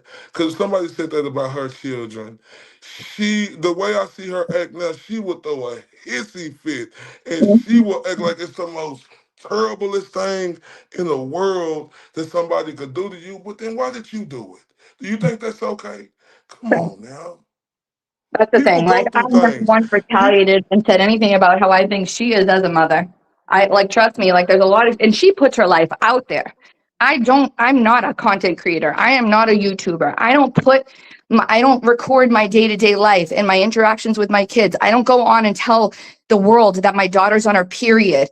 I'm sorry. Like, that's weird. That's fucking weird. Don't like, you like, no, everyone can agree with me. That's weird. You're invading your, one reason I have not gone and defended a lot of the shit that has been said about me that has been lies and incorrect information about my family, the father of my kid, what is because it would further violate my kid's privacy. But this bitch has no problem. She puts her shit out there. She's in road rage, screaming at people on the road, like as she's driving. She's ordering drinks, like bossing her husband around like he's her little bitch. Bring me a drink, Jack. Like, bring me a drink and come over here and apologize to these people right now and thank them for everything. Like, what the fuck? And like, telling her one of her kids to like, I don't go out the bring. Like, she puts that shit out there. I don't put my life out there. You just went and dug up shit on my life. I didn't ask for all my personal shit to be out there. You dug it up. You dug it up to use as content, whereas you go out there publicly and you put your personal life, and I still don't comment on it. I still don't go that low because I am not just Machado. I will never stoop to her level. So you can run your mouth about my kids and my parenting all you want. At the end of the day, you don't know anything about me as a parent. You don't know my relationship with my kids, and you never will because I will never give you the satisfaction of knowing. I will never fucking use my kids as content. That will never happen. You will never hear me tell you if my daughter's on her period. Not going to happen. yeah, and one of the main reasons why I don't respect that is because everybody like she talk like her life is just gold and she's Mrs. Perfect or something and she ain't made mistakes in her life. All parents make mistakes. right? We are all human. That's why the person Exactly. who I believe in died for our sins, right? Because he know we gonna make mistakes. My mother made a lot of mistakes Yeah. coming up. I tell this to a lot of people. You know, my mother was a single mother, 3 kids, had no help, right? She had a problem, right? Mhm. And But you I'm know, sure you still loved her, right? And you still yeah, loved, still loved her, right? So, and it just and I'm bothers me, sure she right? still loved you.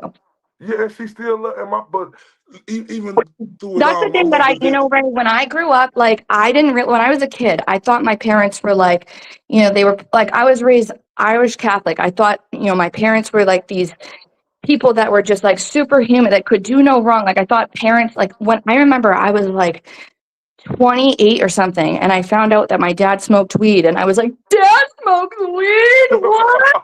And it was so heart crushing to me, 'cause, like, and I didn't give a fuck about weed. Like, I was smoking weed myself, and I'm like, my dad smokes weed?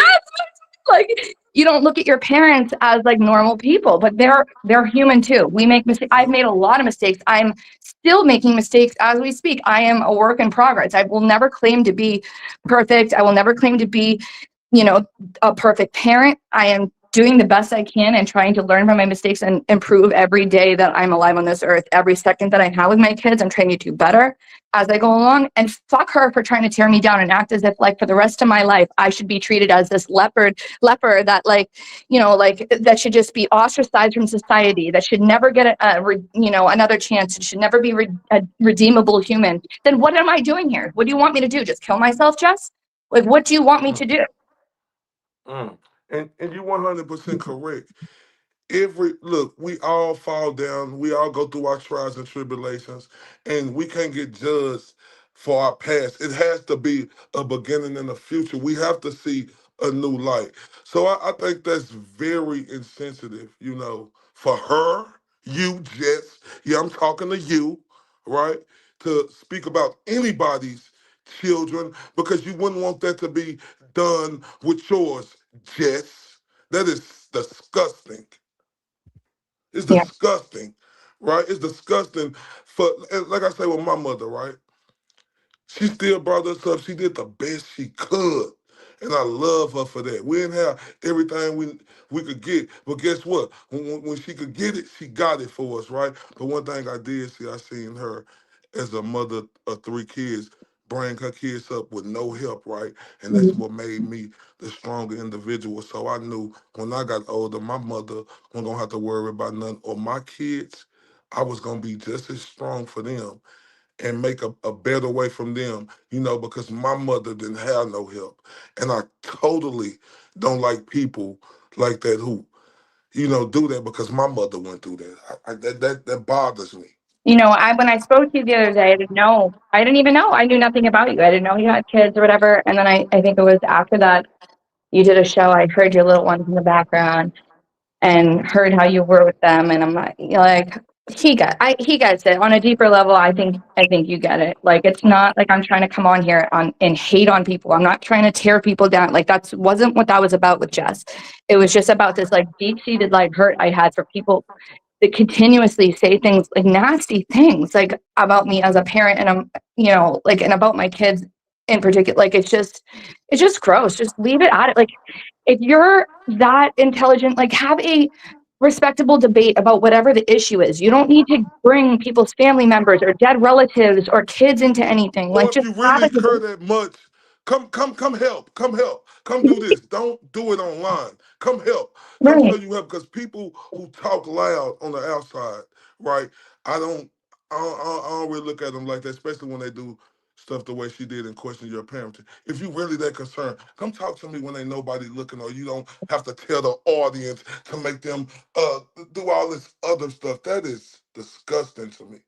Like, it's not easy. It's not an easy job. There's no, like you said, there's no manual that teaches you how to be, and that, like, and I'm not saying, like, I've been clean from drugs because, and I wanted to wait till my kids were of the proper age to talk to them about my history and everything, and Jeff took that away from me. Look, that don't Jeff even took that the matter fuck to away me, from me, and that is Lizzie. just, I will Lizzie, never forgive that, because, like, that was Lizzie. my decision to talk to them when the time was right, and she raped me of that opportunity. So I'll never forgive her for that. But, like, Mm. that was my those were my mistakes, and I've Mm. been clean for over 6 years now, and like, you know, I'm trying Congratulations. to turn. Thank you. I'm trying, but I don't think I deserve a pat on the back for that. Like, I know that was my mistake. I No. don't think that I deserve anybody like rallying around me, like, "Oh, good job," because I should have been doing that anyway. But like, I'm trying. Like, and it's nobody's fucking business. And she made it everybody's business. And she's a rotten human being for continuing to go. When I politely asked her, "Please, you're hurting me. You're hurting my kids. It's affecting them." Like, what are you doing? Like, you're hurting them in real life. If you claim that you care about a kid's well-being, but you're doing things that I'm telling you are affecting them in their real lives. Like, my oldest son is a teenager. You think he's not Mm. on the internet? You think he doesn't see this shit? And then you try Mm. and make it Mm. like, you know, yeah, I'm on the defensive. Yeah, I come in hot and I'm aggressive and I'm defensive because I've had to deal with this shit for 2 years straight, being dogpiled on. So of course I'm gonna come in hot. I mean, who wouldn't? You know, I'm trying to do the right thing now and you still shit on me. So what the fuck? Then what's the point? Well, what am I doing then? I don't know. No, I It's really know. No, it's a you're pretty right. I agree. situation. I And I agree didn't mean to 100%. like And Lizzie, look, my mother went through yeah, that, you Lizzie. still So my mother went through that. She had a problem, and you do deserve a pat on the back because listen, you overcame that. Right? I don't give a damn what nobody say. Fuck them people, right? Because everybody got skeletons in their motherfucking closet. yeah. It's fucking disgusting to me that people like, and it touched me too, cause my mother went through that shit.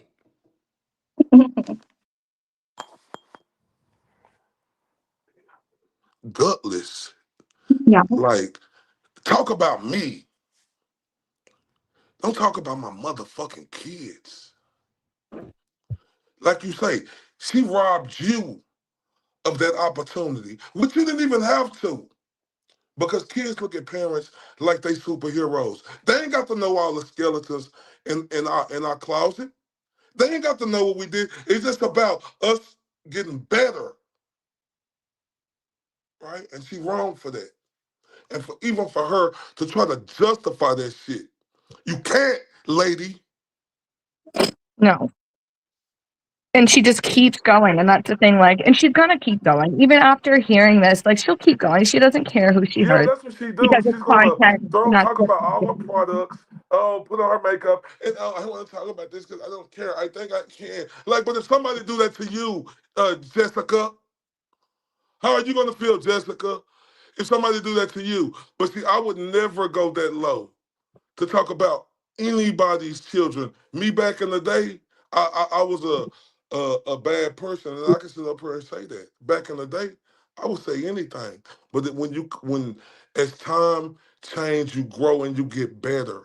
But I just wonder because look, I see her and how she active with her children. Like she wouldn't like that.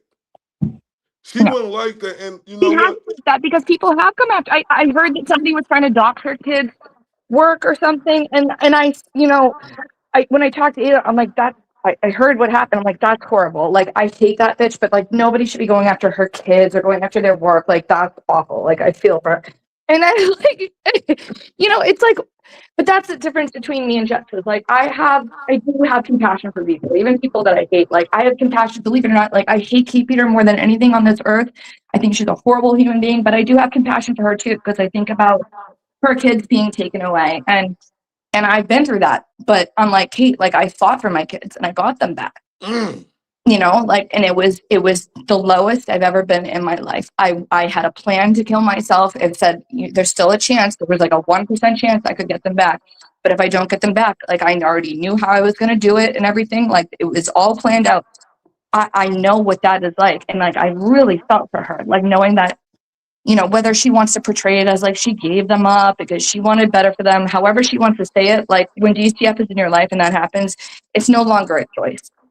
You know, they back you into a corner, and I won't get into all that right now, but like I felt for her for that reason because it's such Yeah. an isolating feeling. If you lose a child because they pass away, like people understand, people grieve for you and with you, and they have empathy towards you. If you lose a kid because they were taken by the state, you're looked at like you're a piece of shit. You're a dirtbag. It's your own fault. Like, so I really felt for her, and I felt like, wow, like I, you know, this whatever this tough front she wants to put on. I know she's got to be hurting from that. I know. And that's why, like, I tried really hard to connect with her and I thought she was my friend. And then to find out the whole time she was a fucking PI that was just trying to get intel from me and set me up and do all this weird like, it was such a crushing feeling, like at my lowest too. Like, she used my most vulnerable moments against me.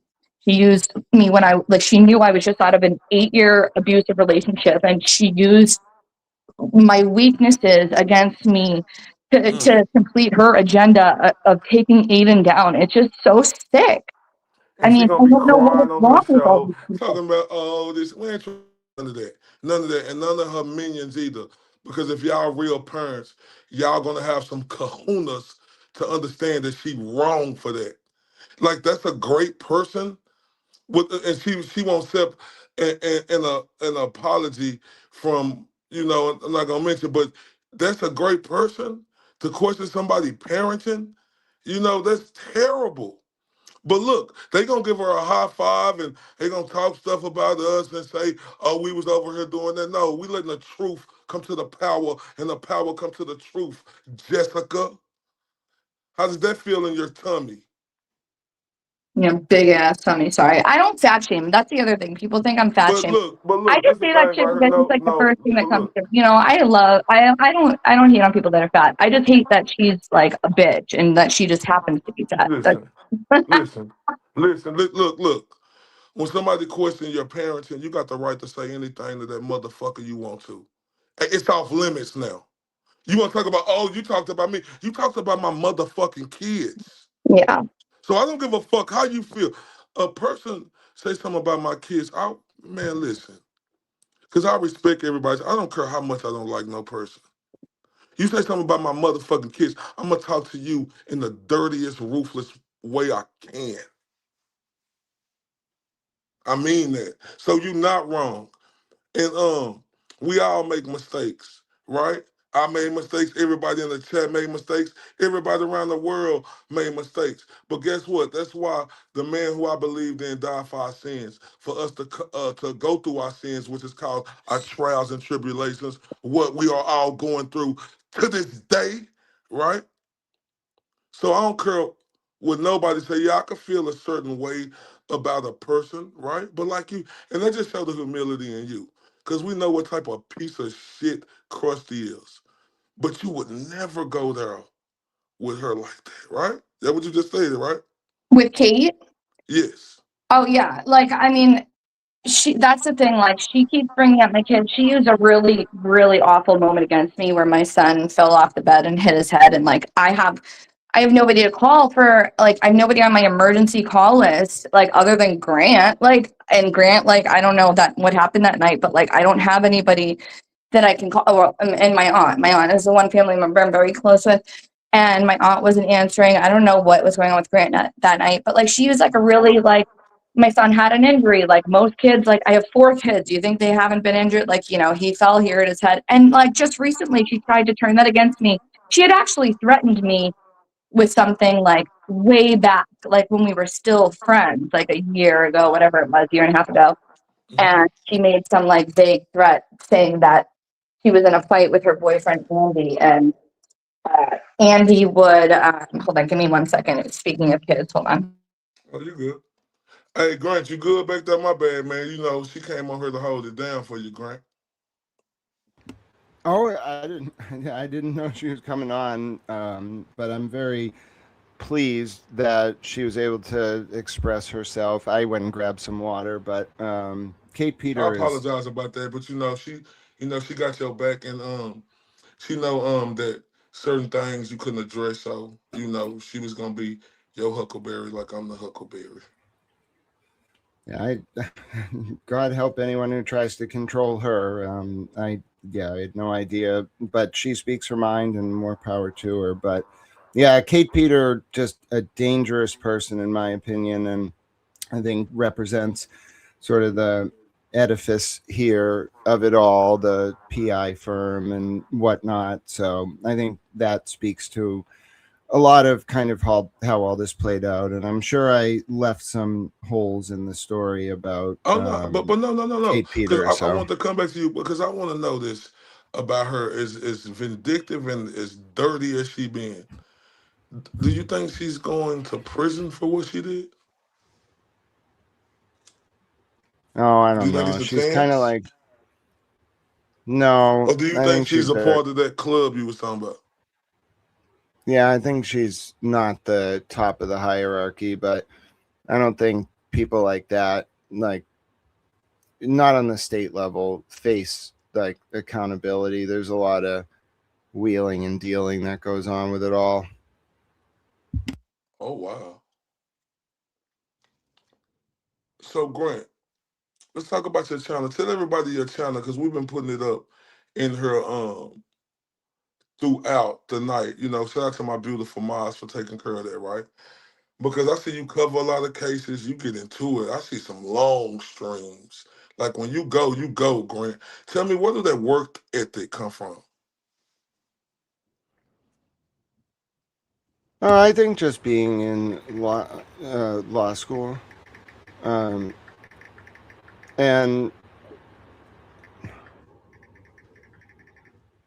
I think it was just learning. Like, you read so many cases and you see so many fact patterns, and you have to act. You have to be able to understand them.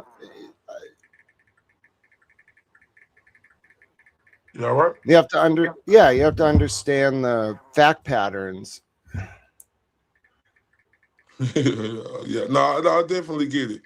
Um, Now with you, um, I know that you talked about law school. I know I seen something, a post where you stated that you no longer could pay for law school. Am I correct on that? Yeah, I think that was a consequence, of kind of fallout of all of this. It was unfortunate, kind of how all that had to play out. And I don't even think Lindsay even hit on some of the very serious sort of misconduct that we saw Well, hit from on it. well, no, and I'd love to hear her talk more about it, because it wasn't just that Kate was a PI and spreading public misinformation and attacking someone.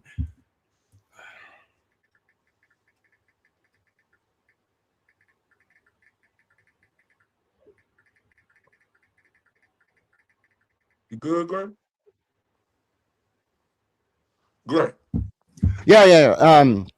I think that it was more than just the smears directed at Lindsay by Kate, which were very predatory. There was a sort of a time when that phone extraction got released where, yeah, like, but I don't really care about the impact on myself, but I think it's really unfortunate that, like, my mom, who I just don't trust her motives.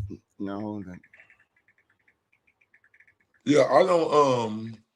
and so what happened was, when the phone extraction got released, I had to make a choice about a final, and that class ended up having to be one I had to redo. Well, the tuition bill, like, I was under the impression it was going to be paid, and then at the last minute, my mother was like, no, no. And the reason why is, I don't really care about this. That's very important to me. It doesn't matter to me that that happened. I was only frustrated that it was a way of kind of my mother. A lot of the retaliation that occurs in this space is by proxy, and I really didn't like that was used as a tool, like, to hurt me. That was the only thing. I don't want to talk about it. It was something that I have never talked about until now. It's not something that I viewed as anyone else's responsibility but my own, and I just want to be clear about that. I do want to pop in though, because Grant has told the story a bunch of times about when my phone extraction was released, and he was there with me when it happened, and he told his version. Like, we haven't spoke about this together. Like, I mean, I think Grant, like, you were. I mean, yeah, if you can imagine 15 years of your life, like every intimate, not just your own life, but like and when I tell you, like, when you think of a phone nowadays, it's like more intimate than somebody's like diary. It's like, I had everything on there, everything. My kids' medical records, my medical records, my communications with attorneys that are supposed to be privileged, like anything you can imagine, like pictures, videos of me giving birth to all of my kids, like anything, private conversations, emails, kids, like my kids' emails from there, everything you could imagine. And Grant wasn't with me in that moment. And I literally collapsed to the ground. And he was the one, helping me through that moment. Like he witnessed that firsthand. And I think it traumatized him in a way. Like I will never be able to describe to anybody, like whatever you think of me, like set those feelings aside, whatever things you think that you've heard about me, set that aside and just picture a person, like anybody, this happening to any random person. And what that must be like in that moment, finding out like live on air, like with everybody, the rest of the world, that the person that does this for a living, that puts shit out there for a living, like, and this is no like shade to Aiden right now. I'm just trying to like, conceptualize this for everybody, like getting a hold of the person who the Mass State Police like set, like, assigned as your arch nemesis, like the one that they like, I'm the one that they attributed to him going to jail for, like, and he gets a hold of my entire cell phone for 15 years. And I mean, when I tell you, like, I collapsed to the ground, like my legs gave out like jello, like I was, there's nothing to compare it to. And Grant was there for that moment. And, he was selfless in the fact, like, he didn't care about missing his final. He didn't care about anything else in that moment, other than like seeing that, like, I couldn't be alone. Like I was a distraught mess. And like, whoever wants to argue about what happened after the fact, the bottom line is that like Brian Tully did this on purpose. And I have proof of this. Okay. There's things that haven't come out yet. There are people that are speaking up that behind the scenes, like big players in this, that are giving statements that are letting me know that this was done intentionally. Yeah, can we talk about what wasn't on that phone extraction, Lindsay? Because, and by the way, sorry, I had to drink more caffeine. You all stay up a little late. I get up at 3 a.m. I promise you I will get my second win. To the bed very early, so I can attest to that. Yeah.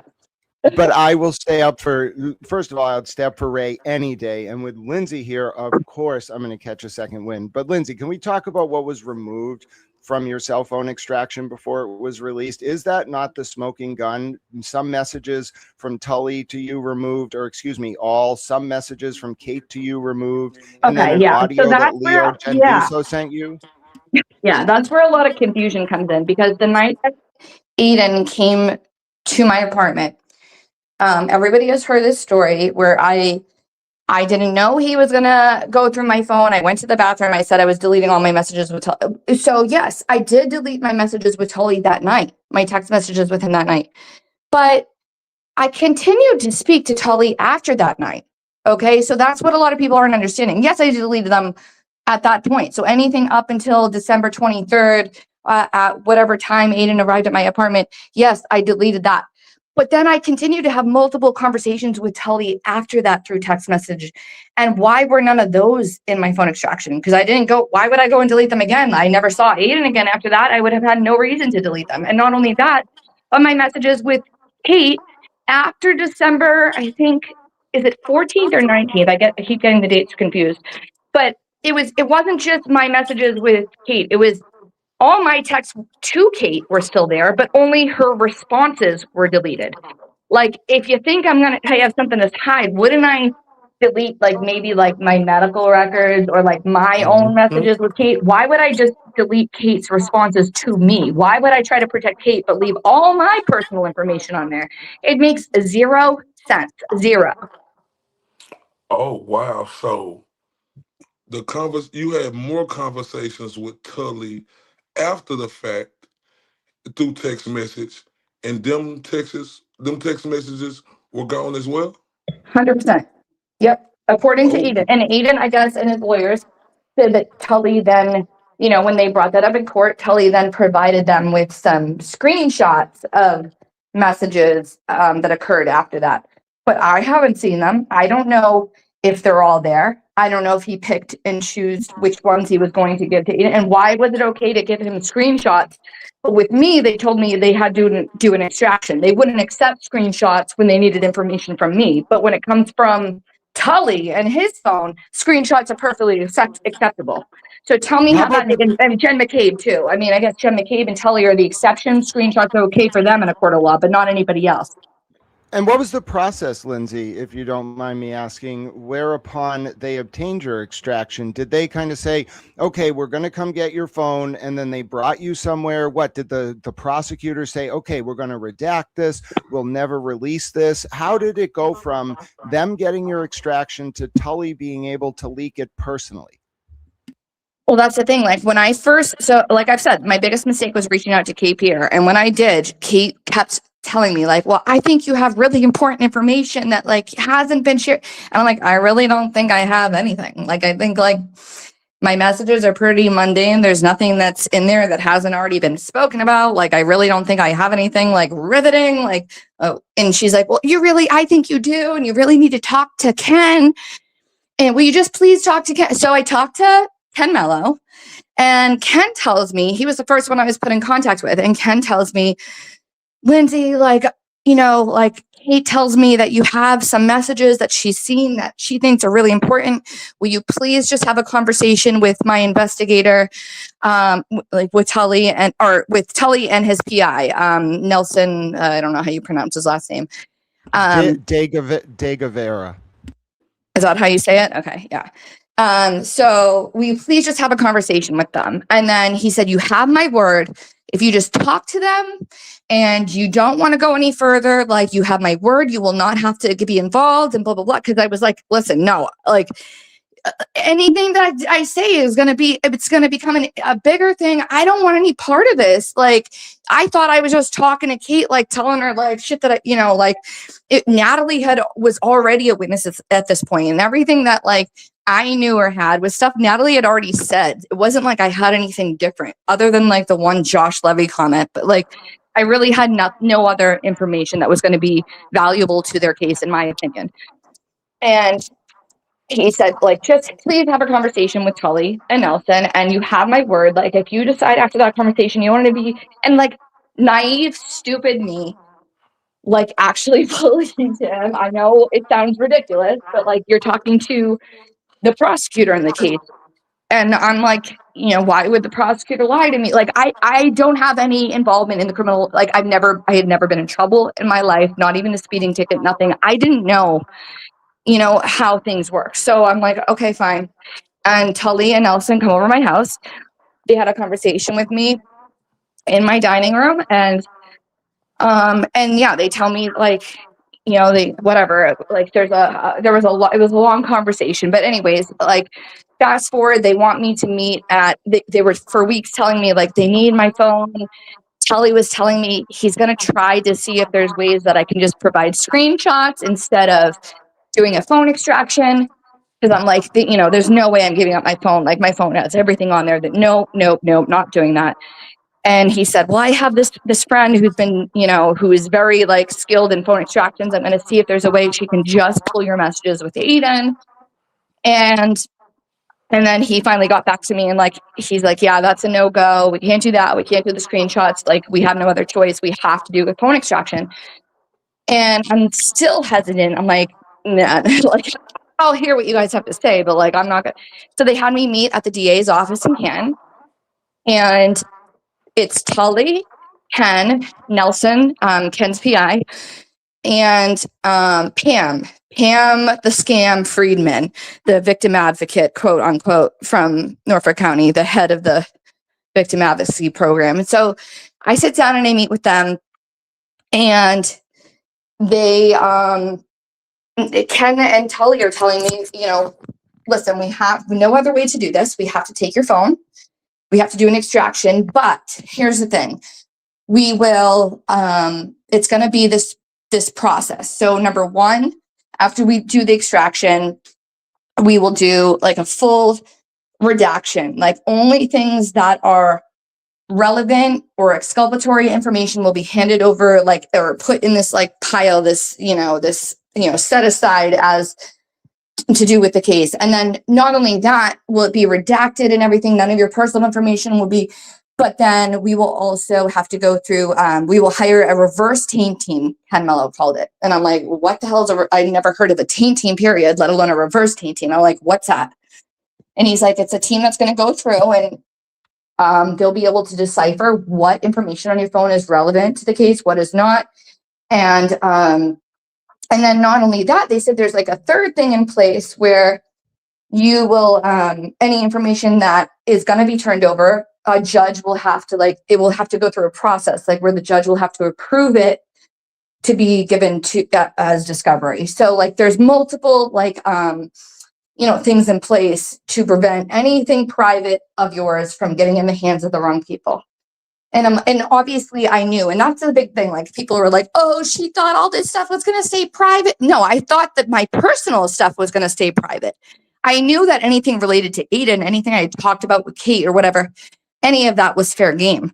I didn't know my kids' medical records from when they were born or like my therapy notes with my therapist or like my, any of that shit was going to be public, I mean, who would ever be like, okay, sure, yeah, take my phone? Nobody in the right mind, especially if the person getting it was Aiden Carney. I'm sorry if you're a fan of him or not. You're not going to give him your full 15-year phone extraction. Are you nuts?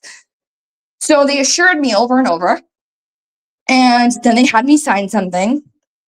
And I never got a copy of that, though requesting a copy multiple times. I still don't have a copy to this day.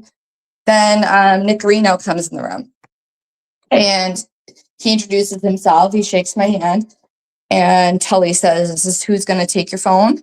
He's going to do the extraction. And it should take, depending on how much information is on your phone, it can take anywhere from a few hours to, at the worst, like a few days.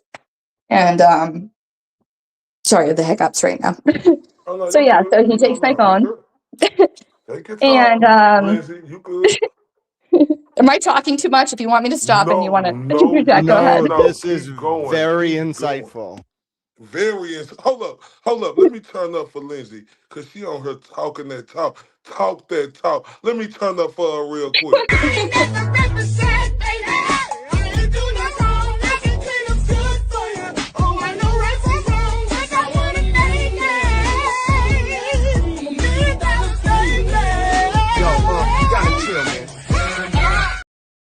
Man, shout out to you, Lindsay. Yeah, you can continue, sweetheart.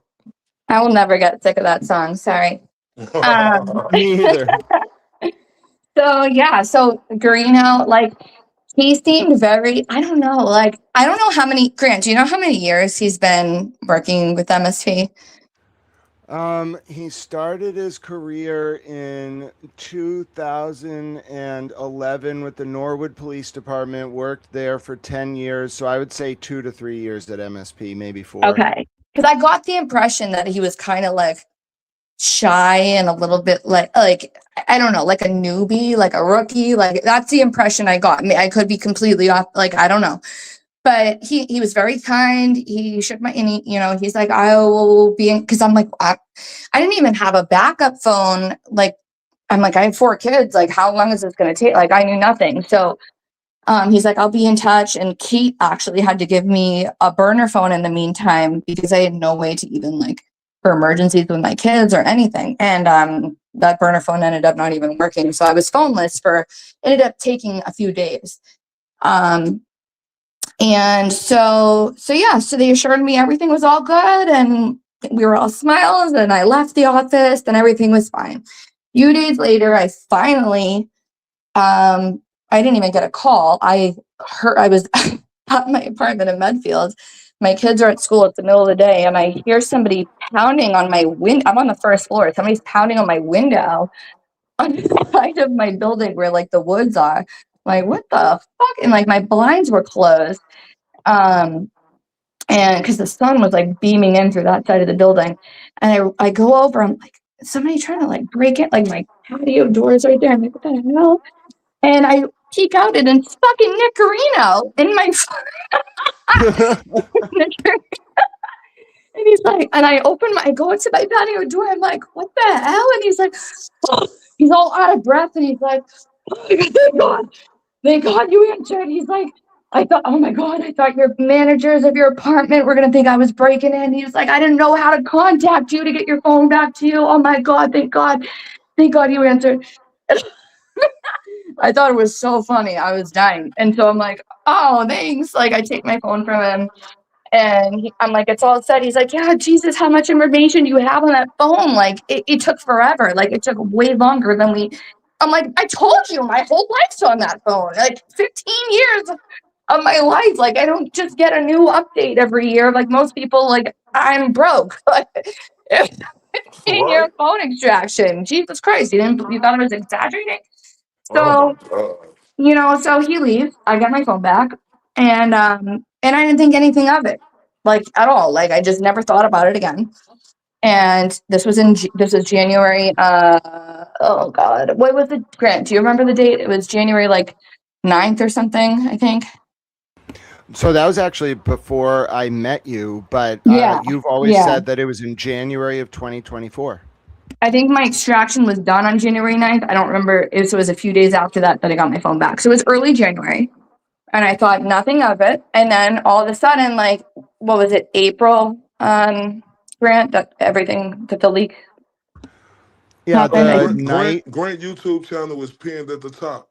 Everybody, y'all make sure y'all super kick. Y'all know who the greatest showman on earth is. I know I'm cool. Think I'm sexy. I got the looks that drives the girls. Why I'm just a I'm going to do sexy my boy. own version of Hold that. up. Y'all better make sure y'all super kick that subscribe button. I'm sorry, Lindsay. That's all right. I got you. And so, yeah. So It yeah, I was got my the phone back. night And then, of it was the night, by the way, and this is why I don't believe this was a coincidence at all. The night the night of before my hearing with Aiden. Yes, so it was the night of Thursday, April 23rd into Friday, April 24th of 2024. The exact timeline was I got a call from you. I want to say it was like 2 in the afternoon or something. I had just gotten out of like a Oh, you study weren't there session. when it happened. You were there right after. Okay, that's right. Yes, Yeah. and you called and you were like, now I don't, Lindsay, you can tell the story, but if you remember, Lindsay didn't know what happened. This is what she was leading up to, because when I got there, all I remember is her screaming at Leah Genduso, rightfully so, because she was like, how dare you leak my messages with you? And Lindsay was convinced that the only way Aiden could have gotten the like small segment of stuff that was out there like initially was from Leah Genduso, Bathtub, as she's effectively known. Yeah, because Well, Aiden was live on. Sorry, go ahead. well, I was going to say, it turns out it wasn't that, but tell the story because I don't remember all Yeah, those details. like Aiden was I think like streaming one of the Karen Reed hearings, and during the hearing he started reading text messages between me and Leah. So I just tuned in right at that point. Somebody had like alerted me to it. So I'm like, what the fuck? What, like, why would Leah send my messages to Aiden? Are you kidding me? Like, I thought we were cool. Like, what the fuck? And like, of You course, talking not about the in ninja bitch, anybody's right? right You talking mind about would the they ninja think. bitch? Sorry, go ahead, Frank. You talking about the bitch who thought she was a Bathtub. ninja? Okay. Bathtub, yeah. Okay. I know. I don't even like to call her by her name because it gives her that much more attention, the public figure there. But yeah, so but yeah, like I'm like, why would she? I'm like obviously in my right mind, I'm not thinking like something happened with my, that never occurred to me because these people, Brian Tully, Ken Mello, they assured me that like there were all these protective layers in place that like nothing like this would have, because I told them that was my worst fear. I was like, listen, I have no problem handing my phone over. I'm not hiding anything. I'll give you my phone. But like my worst fear is that like my private information, my kids' information is going to be. So they assured me, no, that wasn't possible. So wasn't even thinking that. And then Leah's like flipping out on me, like calls me all these names and everything. And I'm like, what's going on? And I'm in the Discord group, Kate's Discord group. And they're like, oh, no, Lindsay, you're wrong. Like it wasn't Leah. Like Aiden has your full phone extraction. I'm like, what the fuck? What do you mean he has what do you mean my full phone? What are you talking about? That's impossible. What are you talking about? Like I was in such denial and disbelief. Like my brain I couldn't wrap my brain around how this could have happened. Like I was in just complete denial. I'm like, you're wrong. Like Leah's a liar. Like fuck Leah. That was my mindset at that point. I would have been Yeah, on and that's fire. how I knew it was her reaction was the result of something very bad having happened, because she so authentically was figuring it out. And by the way, Ray, you asked earlier, when did I see this like brilliance in her? Okay, at that moment, under all that stress, she hasn't even got through half of the day. After she realizes it wasn't Leah Genduso, she immediately puts together, I watched her do it as she's like collapsing on the floor. Oh my God, that means they released it. I have to figure out how this happened. And she, within like 2 hours, not only got the answer, I'll let her tell the next part, like she mobilized and found out how Tully managed to personally to release it. Why is Brian Tully handling Discovery? Well, Ken Mello is in the hospital and it gets worse from there. But look, they don't talk about that though. They don't No. talk about that though. Yeah, and there's a reason they've been trying to stifle my voice. There's a reason Kate went behind my back and told all these reporters that I was not emotionally able to give interviews. Tully was telling me that I wasn't allowed to speak to so and so. Like they were trying to keep my voice quiet because they didn't want this shit getting out there. Not because like of any, they were worried about my mental state, because they didn't want the truth coming out, and that's what it was. I mean, I couldn't even fucking fathom that a Mass State Police trooper, like my whole life, like obviously, like I've been through the throes of addiction, I've been through homelessness, I've been through all this shit. My kids were taken, like I know the state is corrupt and everything. You live in Boston, you know the police are racist, you know all this shit. Like you know that Karen Reed wasn't the first person to be, framed or whatever you want to call it. Like, this isn't foreign to me. I know that, but you still don't think that like a witness in a case, a witness is going to get fucked over like this.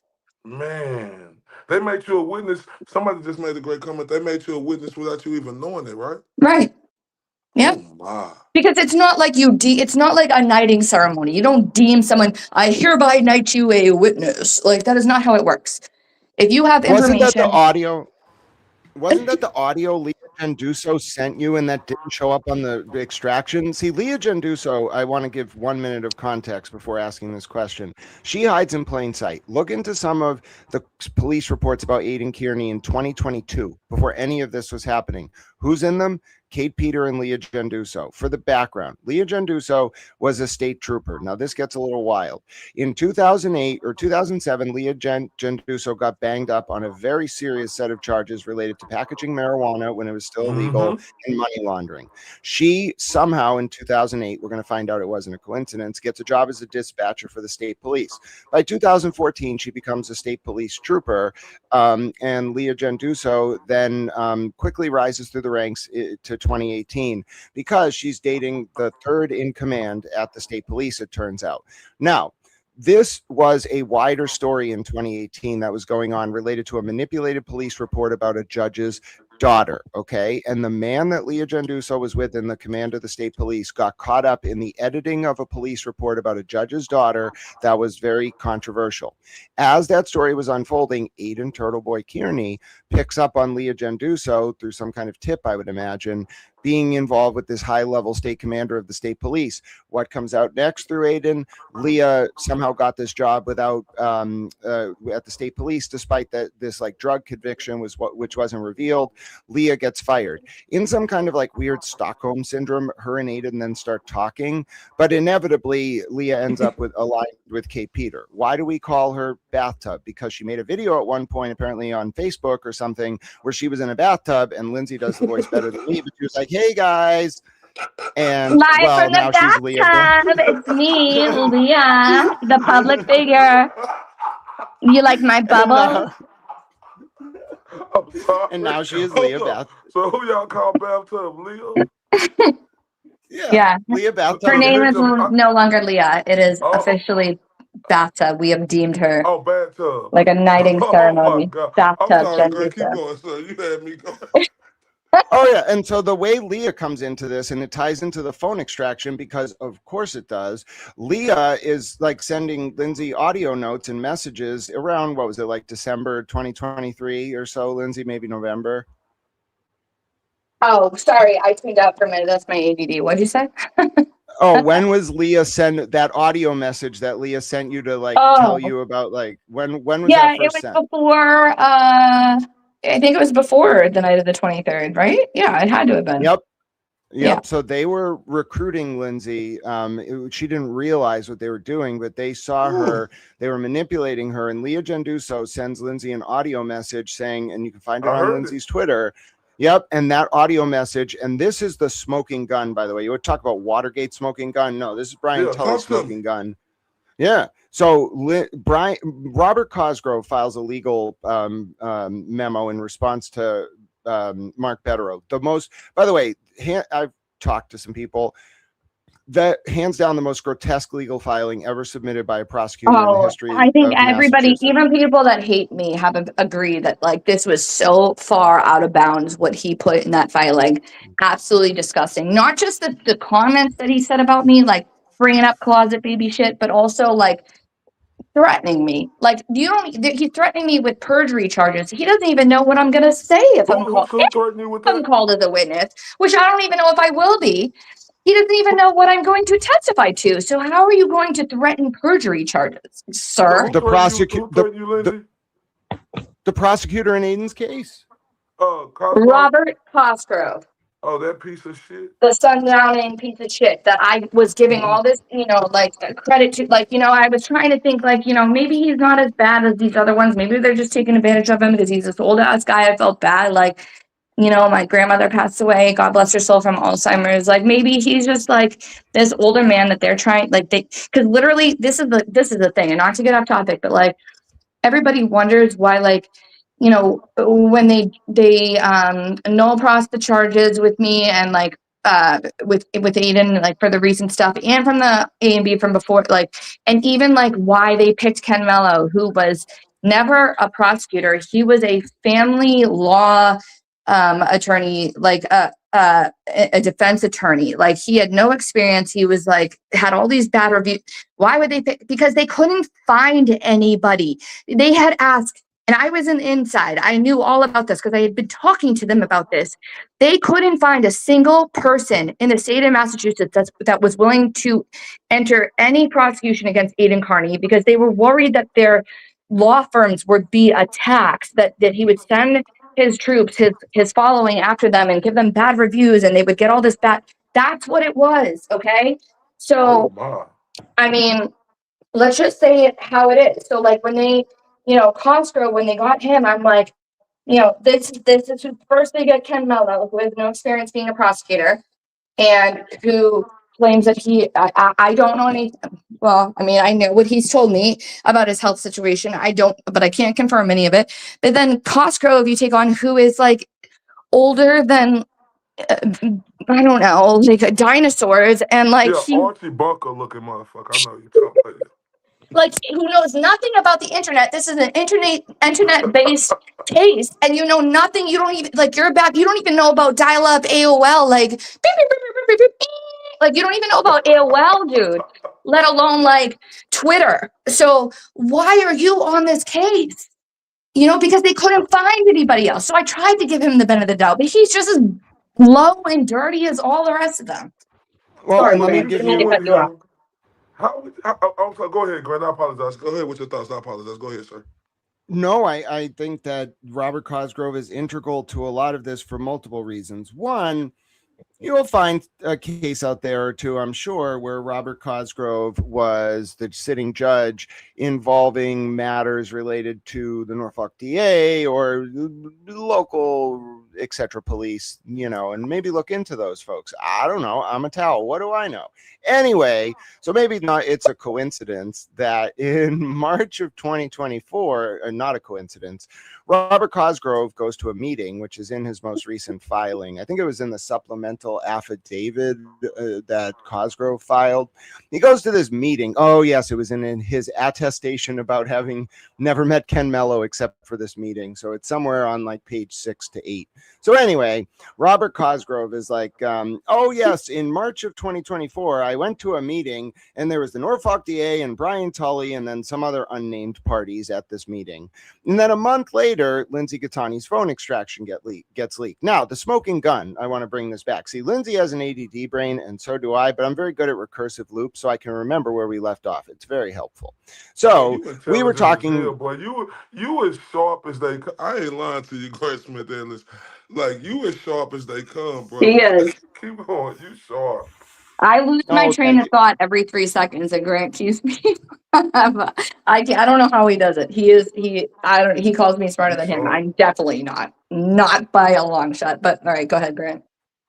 No, you're both very kind. Listen, it comes with its ups and downs. Like it's not always on, but if you get me and like it, I'm like whatever. It's probably the autism, and I appreciate your patience with me, both of you, and the listeners. But on the point of the smoking gun, this is it. The smoking gun is the Leah Genduso audio message. Why? Because if you read Robert Cosgrove's response to Mark Bettero's filing, you're going to see a number of egregious misrepresentations. And I'm being gentle there because in the parliament in the UK, you can't accuse someone of lying. You have to say they inadvertently misled the House. So Robert Cosgrove inadvertently misled this honorable House. And he did so by this mechanism. Robert Cosgrove said that specifically that any material not included in Lindsay Gattani's cell phone what quote was not on the phone at the time it was extracted. Why is the audio recording of Leah Genduso the smoking gun?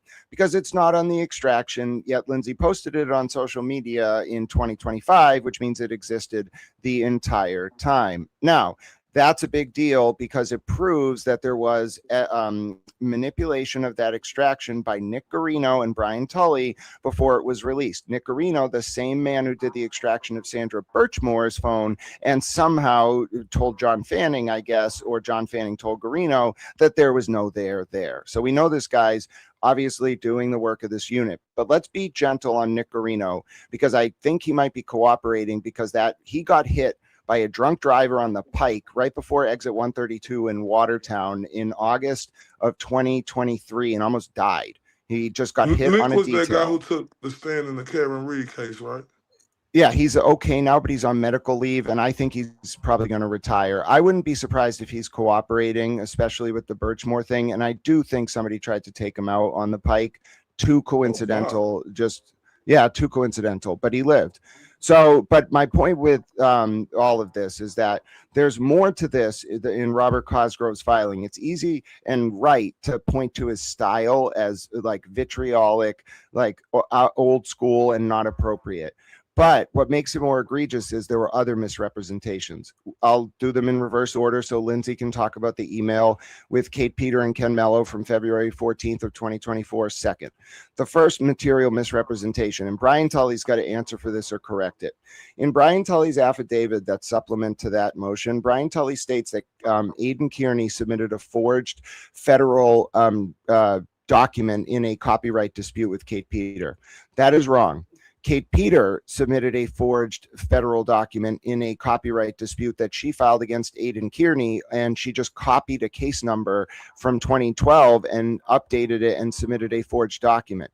No one's ever investigated Kate Peter for that. And Brian Tully making that material misrepresentation, I'm not a lawyer, this is not legal advice, has the consequence of him being able to avoid saying in an affidavit he was aware that Kate Peter allegedly committed a crime, forgery to wit, by submitting that. Now, the email. This is very important. I know Lindsay doesn't love when I overload, but you can research this all or watch it at 0.5 speed. I like the overload. Hey, Grant Smith Ellis, I love it. Oh, good. All right. So this is a lot of facts in a row, but they're all relevant. So you got to understand the discovery process and timeline in Aidan Kearney's criminal case, the open case in Norfolk Superior Court. In October of 2024, I believe it was October 8th, 2024 to be specific, Mark Bettero sent a letter to Robert Cosgrove, because that's what they do in New York, saying, please preserve all or please produce in discovery under Rule 14 all communications between Kate Peter, Brian Tully, Kate Peter, Ken Mello, Kate Peter, and the prosecutor's office.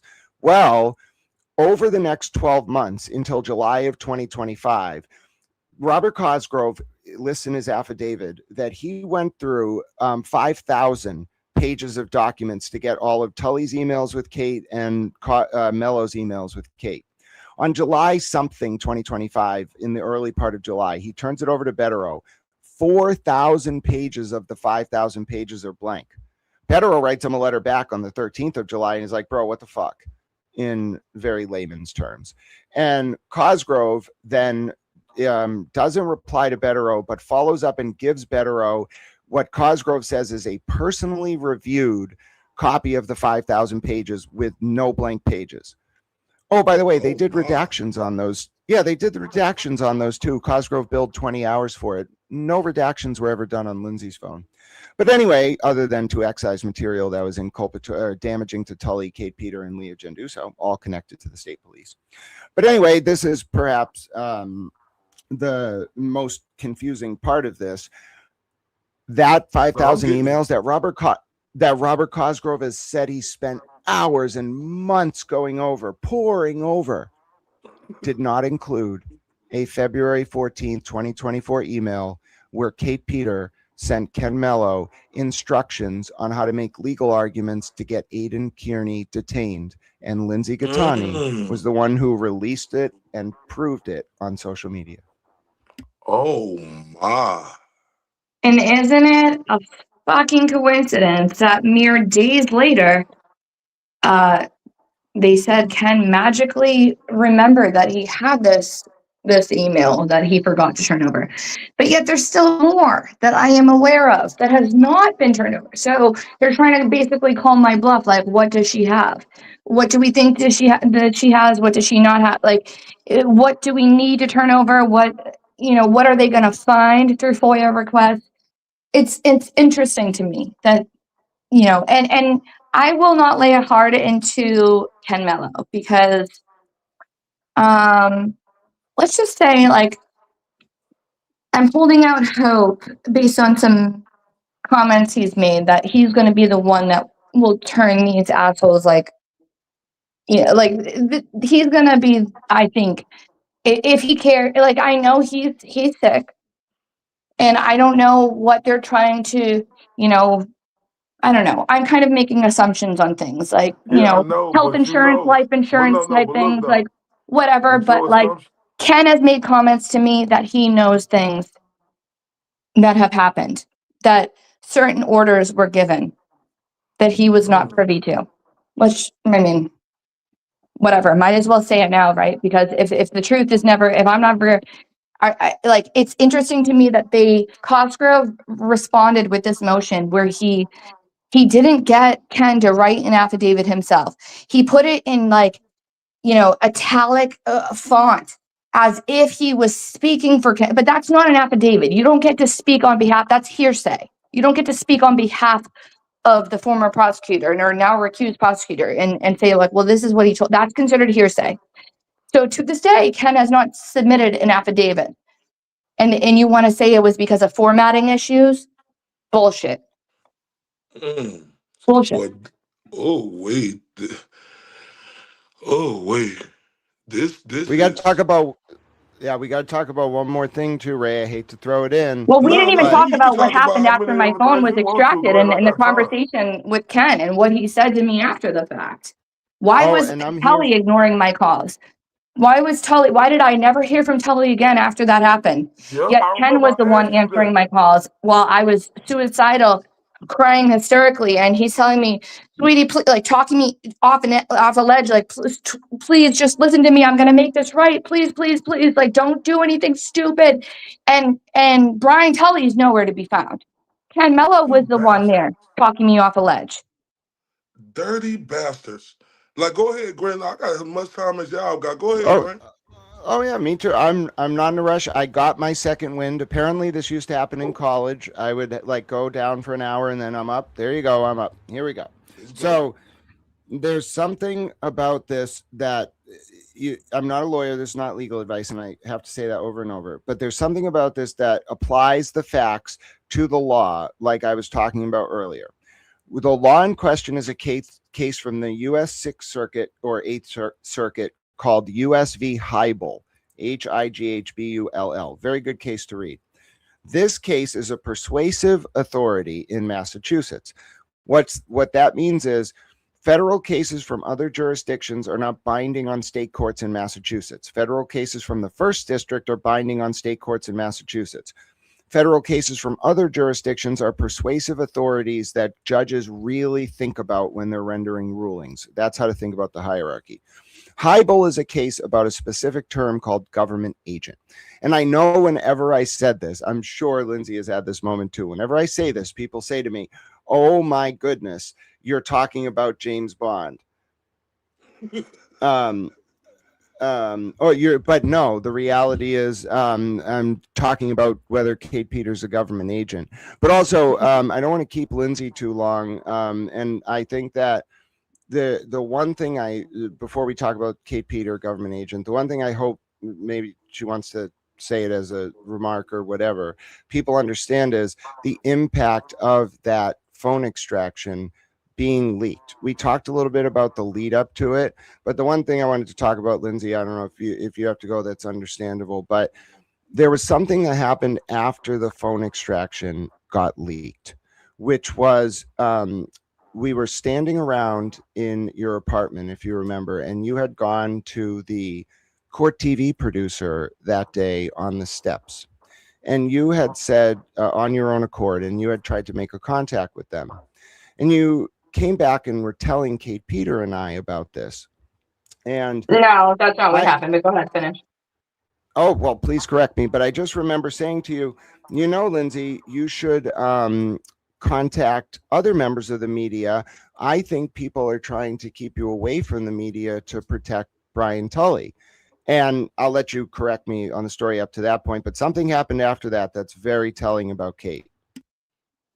Well, you're wrong. You were right up until the point where you said I tried to make a contact. I was going into the law library and I saw them outside, and I was trying to figure out what they were doing. I was one of the first people there. My van actually was photographed by Mushato that day. Like Lindsay Catani's van is parked out and I just saw them and asked, like I didn't even know. I thought they were just there for the Karen Reed trial, and they started asking me questions about Aiden. But anyway, so yeah, so then, but just snapped that picture by chance, and then Kate got wind of that, and she was not too happy. So you can go from there.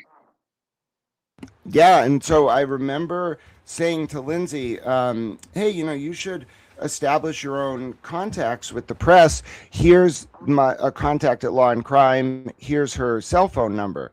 Now, I'm willing to be direct about this.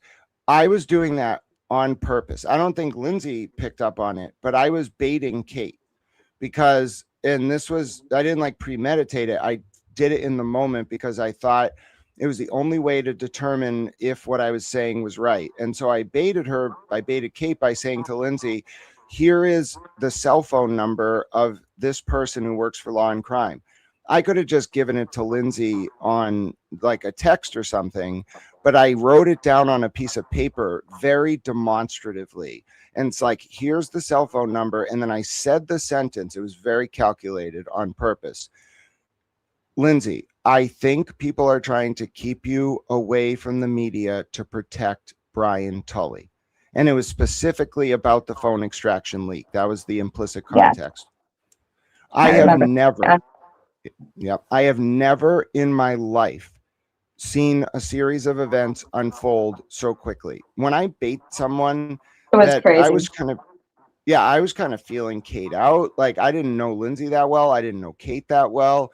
So I expected the reaction to the bait to be a traditional kind of like, oh, okay, like I should take stock of this and tactically respond. That's what I'm used to when playing chess politically. Oh no, that is not what I got. This woman, Kate Peter, stood up from the table. Now, I didn't know this next exchange happened. She walks over to Lindsay and whispers in her ear, apparently, like, just go along with this. Yeah, go ahead. Yeah, she walks over to me and she says, just go along with what I'm about to do. Okay. And I'm like, right? what's that? It's Krusty we talking about, right? Krusty. Yes. Okay. Period blood, I call her now. Her new nickname. So she whispers in my ear and she says, just go along with what I'm about to do. And I'm like, oh, fucking Christ, what is it? Like, I have no idea.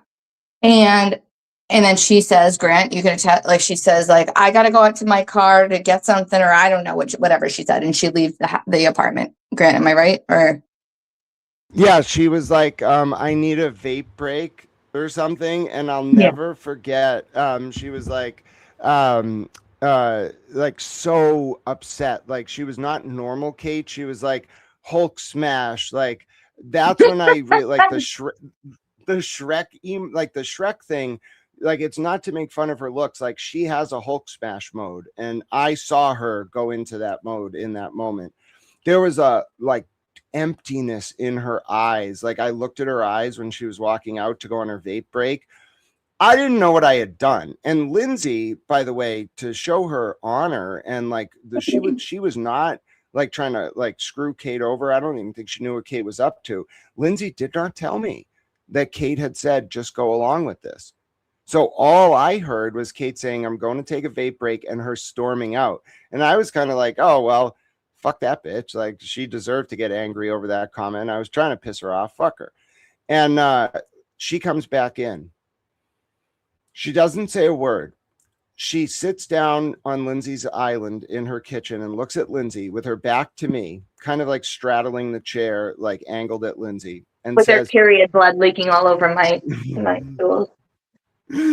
And says, this happens all the time, by the way. Real quick, Grant. Before you finish the story, you know, they do you still think Olivia is a Fed? Oh, is Olivia here? Fed? No, That's what no, they said. I don't know. I'm just asking. Me? No, Olivia. Olivia's Oh, in the chat, Olivia. Lindsay. Oh, I thought you said Lindsay. No, Oh, so let me say this.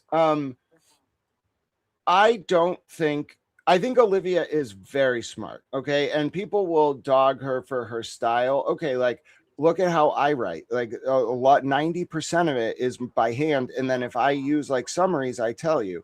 Olivia's style is very similar. She like amalgamates information and digests it and synthesizes it and presents it. That's someone who does like applied legal PR, public relations. I don't think she's a Fed. I had my suspicions for a while, but not right now. Olivia's mom, who she does not have to talk about, and I don't really care. It's not like Olivia's connection to her mom that I care about. I saw that Facebook picture where Olivia's mom went to Josh Levy's like retirement or celebration party in after Levy left office as U.S. attorney. I'm intimately familiar with not just the inner workings of the DOJ, but the inner workings of this specific region of the DOJ. You do not get in that circle if you're some random person.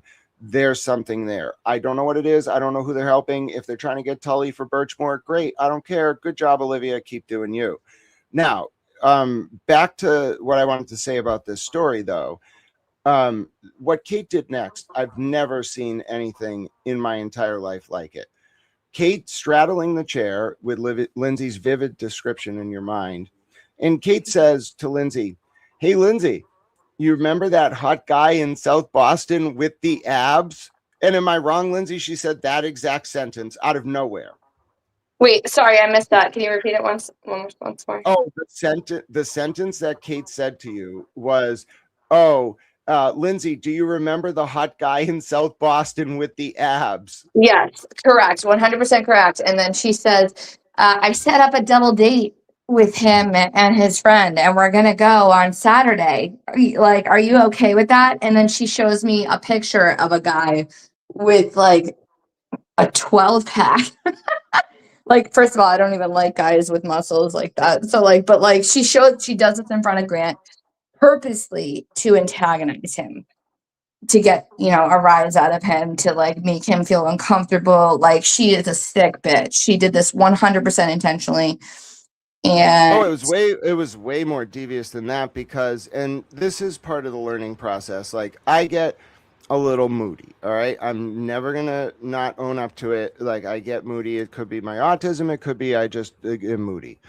In that moment, if I had the piece of information that Lindsay had in her ear that Kate was like telling her to go along with it, I would not have done what I did next because I don't like it. Not because what I said to Kate was wrong. I'm fully of the belief I was in the right, but because I think Kate's larger tactical goal was to fissure Lindsay and I's connection so that I wouldn't be around Lindsay as all this shit was going down with the phone extraction, and Kate could put like planted lawyers around her and all this stuff. So I stand up from the couch. I very calmly walk over to Lindsay, and it might have been the opposite way. I actually go to Kate and I say, fuck yourself, you're a piece of shit. Then I walk over to Lindsay, give her a hug, and proceed to leave. There was no further exchanges. Now, what got a little weird is I think Kate actually at that moment thought it was like not the best idea to have done that, because she immediately had this woman who I have never talked to again try to reach out to me and be like, oh, like you should talk to Lindsay, like, et cetera, et cetera. Now, I didn't realize it at the time. Okay. It was probably one of the things I regret most and the biggest mistake that I made in all of this. And I'm very sorry about it. But I took it out on Lindsay. I was like, you know what? I don't like that. Like I felt like Lindsay had coordinated it when she did not. I was like, I don't like that. Like I don't really care about the underlying implications. I just didn't like that specific way that was done. And I stopped talking to her. Hold up, Grant. So at one point, you thought Lindsay had a play involved in it. I just didn't know what was going on. I was like, because I didn't have that crucial piece of information that Kate had said, go along with this. So 3 months, 4 months go by. I was not talking to Lindsay. I'll always remember this moment. It was fall of 2024, I want to say. Yeah. And I was starting out my third year of law school, and it was very cold. And I was walking down Stewart Street to get to my car where I was parked. And I looked down at my phone and Lindsay was calling. And I was sad that day about something. And I remember picking it up. And the first thing she asked me was like, how are you doing? And we talked. And then immediately within like a week of talking again, we put together what had happened back in like when that incident went down. So I don't know. I really learned from that what kind of things like Kate would do. And even after learning it, I'll never fault anyone for falling victim to her tactics because they're really manipulative. And even as I was in it, being subjected to it, watching what she was doing, understanding the potential motives in the players, I still couldn't see everything she was doing. She's not that good, but she has a lot of connections. Kate Peter. A lot of connections. She's so dirty and grimy. Like Grant's been a part of this world for a while. He had to teach me a lot of what I now know. Like the way that people like undermine and use mold and like people to like try. Like I just took people at their word. I was a very naive, stupid person that just kind of like trusted in people being honest and like for like I thought Kate was my friend. Like to find out she was a PI and she had already done all this work into my past and like knew all this shit about me. I'm like, who the fuck does that? Like, what is going on here? And then she wants to cry about like, I'm so hurt. I really thought Lindsay was a friend. Like, what, bitch? Like you entered this. You were working for Marty Kraft. You knew like, yes, I reached out to you first, but you guys were already stalking me. Like they were posting pictures. Like I said the last time, they stalked me and Aiden when we had went to McMorgan's the first time, and when we went to the Halloween party, they were posting pictures of a cartoon devil because I was dressed as a devil. Whether or not I had reached out to Kate, they would have eventually reached out to me. There's no doubt in my mind. But like I was not operating on this higher level that they were, because I just like took people at their like I knew like obviously like being in, addicted to drugs at one point. Like, I knew people were shady and couldn't I'm not like, I'm street smart, but I didn't operate on this like higher intelligence level of like working for a PI and doing undercover work and all this weird ass shit that Kate's involved in. Like that world was so foreign to me, but Grant knew all about that. And like, that's where our minds kind of came together. And like, he was able to kind of show me like the bigger picture, what was really going on. And I know he sounds to some people, because he's so intelligent, that he sounds He a sounds little, great to me. you He know, is, listen, he breaking it down and I'm understanding everything. are you So right? I hope so. I what hope you're following along, because I what think he's if just one of the it smartest people listen, I've ever met. Like, man, honestly. this dude right here, and I don't gaslight nobody. I ain't in the business of that. Right? Everybody know I'm here for one reason and one reason only. That's to protect the house at all costs. This guy right here is super fucking smart, intelligent, and places his words as correct as they come. See, and what he do is too, what's special, what I see about him, he do a lot of thought before he think and say it out. And I'm peeping that. No, I catch everything, Grant. Oh, well, thank you both. And listen, I have high admiration for both of you because you both have your own styles. But I think all of us, listen, I don't know if people can see through it, but like, I am not some kid from Belmont. I lived very hard and I went through some shit and I got through it and I'm on the other side now and whatever. Lindsay was the valedictorian of her class while being a single mother and going through housing difficulties. Ray has a family and manages, like, from Texas to understand this puzzle up in the Northeast. You're dealing with three people who have a lot of street smarts and don't care that you don't like it. So I like both of you for that reason. Furthermore, there's something about that Halloween 2023 party, Lindsay. I know I was not even like, I was barely knowledgeable about any of this at that time, but that Halloween 2023 party, I think Kate Peters people were there all the way back then. I think they were spying on Lindsay. I think like if Lindsay hadn't like had a falling out with Aiden, they would have gone at her as hard as they went at everyone else. And the only reason they backed off for a few months is they thought she was useful. The second she wasn't useful anymore, when Aiden was out of jail, the RO got amended, Lindsay became fodder. And why is she great fodder? Because if Jason Broyles is attacking Lindsay, if all these moles are attacking Lindsay, why would anyone think they're aligned with Kate Peter? That's why Kate Peter had to keep up that narrative that she was Lindsay's friend. Why would anyone do that? Oh, well, because they were trying to get Aiden's trust or people around him.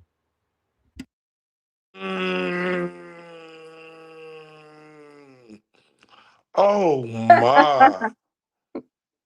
Oh my. This is the most corruptive shit that I done heard in a while. And Well, this I think Grant has left out a major piece, is the Jen McCabe piece. Jen okay, talk McCabe about it, Oh, controls a Grant. hell lot yeah. more than people realize. Talk Okay. about it, Grant. I am so glad that we three are able to have this conversation because I have laid out what I would call the Jen McCabe connection before. But Ray, I sent you a tweet and I can just read it. And Lindsay, I would love to hear your opinion on this that was released today. I don't know what we're calling her, Ray. You have a lot of names for her. I think Meredith O'Neill is her formal government name. Oh, I call her But Mary listen, shit. Long neck, oh, banana okay. pale head. Oh, sorry. Hold up. Don't get me started. Don't get me started on No, we want to what get she you looking started. at to the left, north, south, east, and west. She be like, "You hear me talking to you? You talking to me? You looking over?" I'm just let's go. All right. Well, and listen, Miss Meredith O'Neill did something tonight that I think was very strange. I called it working herself into a shoot. She was like Vince Russo at Bash in the Beach at 1996. She just went off script and flipped the table.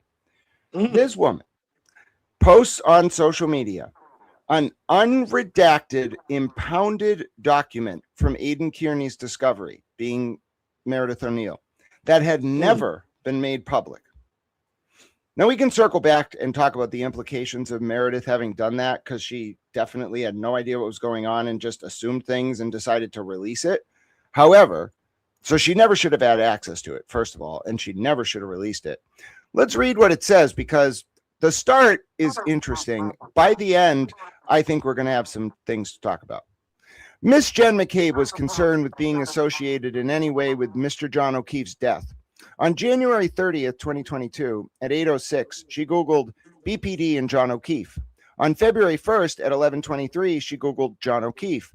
On February 23rd at 10:54 a.m., in a text message to her daughter, she expressed concern about being mentioned in connection with the case. On February 2nd, 2022, at 11:37 a.m., Miss McCabe Googled Jennifer McCabe.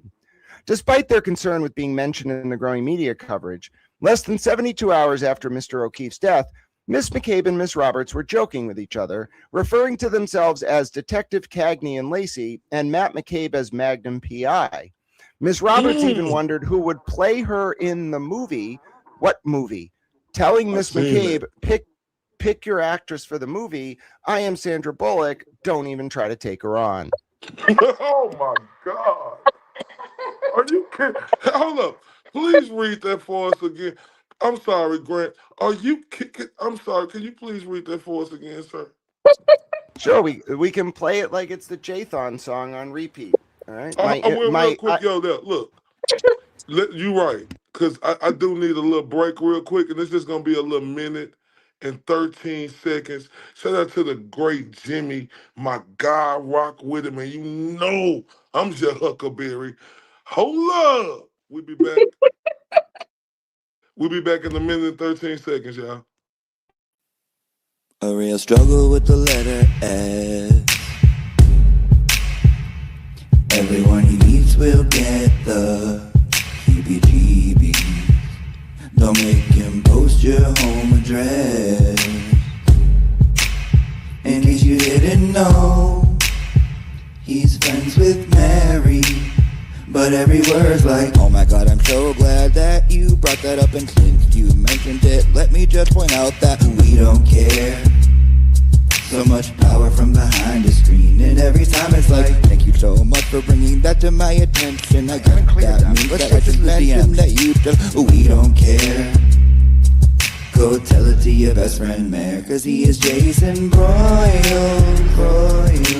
You can call him Haley, very normal as you can see. Victim advocacy, he is Jason Broyle. You can call him Haley, and baby he'll drool, and he'll drink all your pee. Ew, that's Back. so gross. Ew. And Why hold would up, he I'm drink sorry, pee? y'all. I'm I sorry. love that shit so much. It's Jason Broyles. Hold up. I gotta hear that one more time. I'm sorry, y'all. Play Shout out it to the again, great Jimmy. please. A real struggle with the letter S. Everyone he meets will get the heebie-jeebies. Don't make him post your home address. In case you didn't know, he's friends with Mary. But every word's like, oh my God, I'm so glad that you brought that up. And since you mentioned it, let me just point out that we don't care.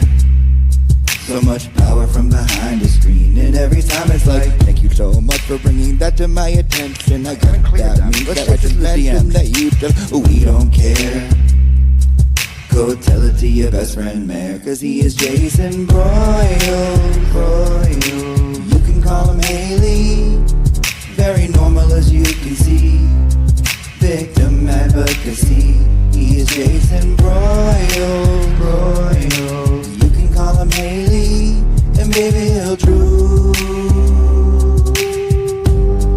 and he'll drink all your pee. Man, hold up. And he'll drool, what they say? And he'll drink what? Let's look at this fucking pee drinker. Y'all see this piece of fucking shit? The drool in a pee hour. Fucking punk you. I'm What are sorry. those eyebrows? I'm sorry. I'm sorry, y'all. I'm sorry. I had to just know, fuck him. He a piece of shit. Obach a piece of Yes, shit. he is. They all Oh. pieces of shit. And I ain't scared of you bitches. And those skeletons in my motherfucking closet, bitch. What's popping? I'm sorry, the great Grant Smith Ellis. I apologize. It's on you, sir. Keep going. Oh, sure. I'll read it one more time. I think we should talk about this because it interconnects so much. And I'm so glad Lindsay brought it up because as much as I have information in my brain without prompting, it will not come out. Like I have it there, but I need that prompt. And there's something about Jen McCabe. Fuck, there's something about Mary, bro. There's something about Jen McCabe. All right.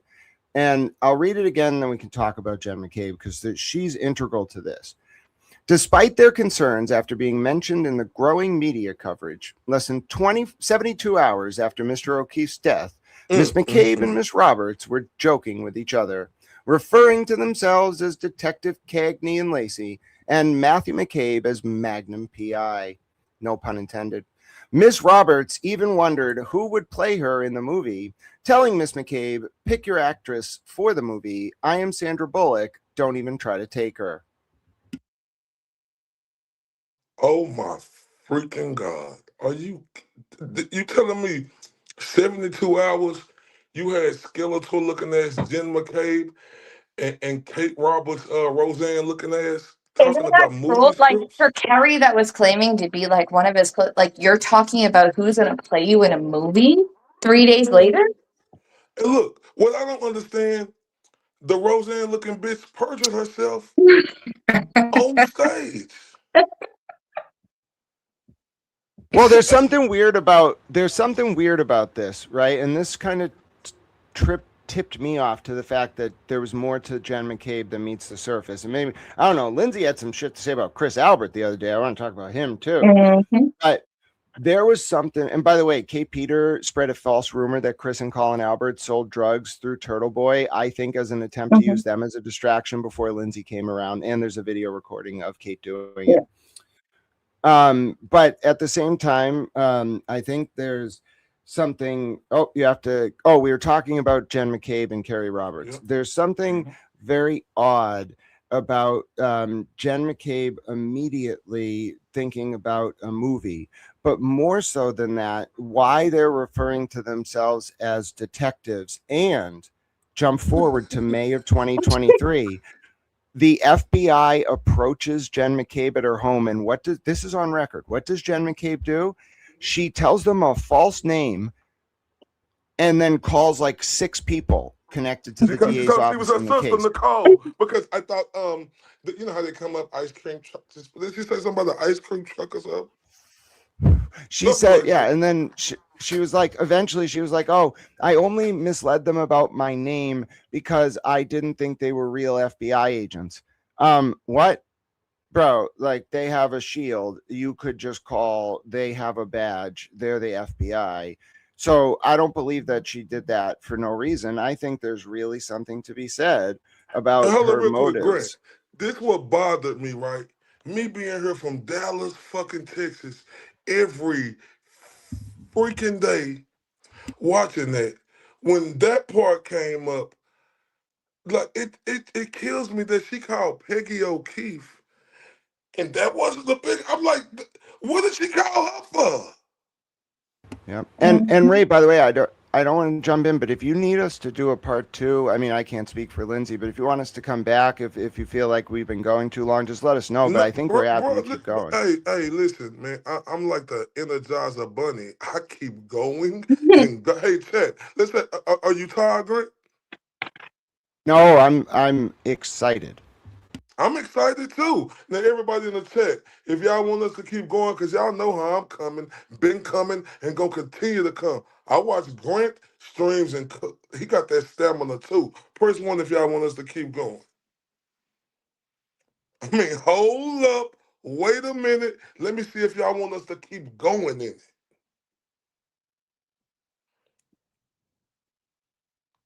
Okay, they say 1. Let's go. Let's go, All bro. right. I'm Well, excited too. I actually said 21, but one.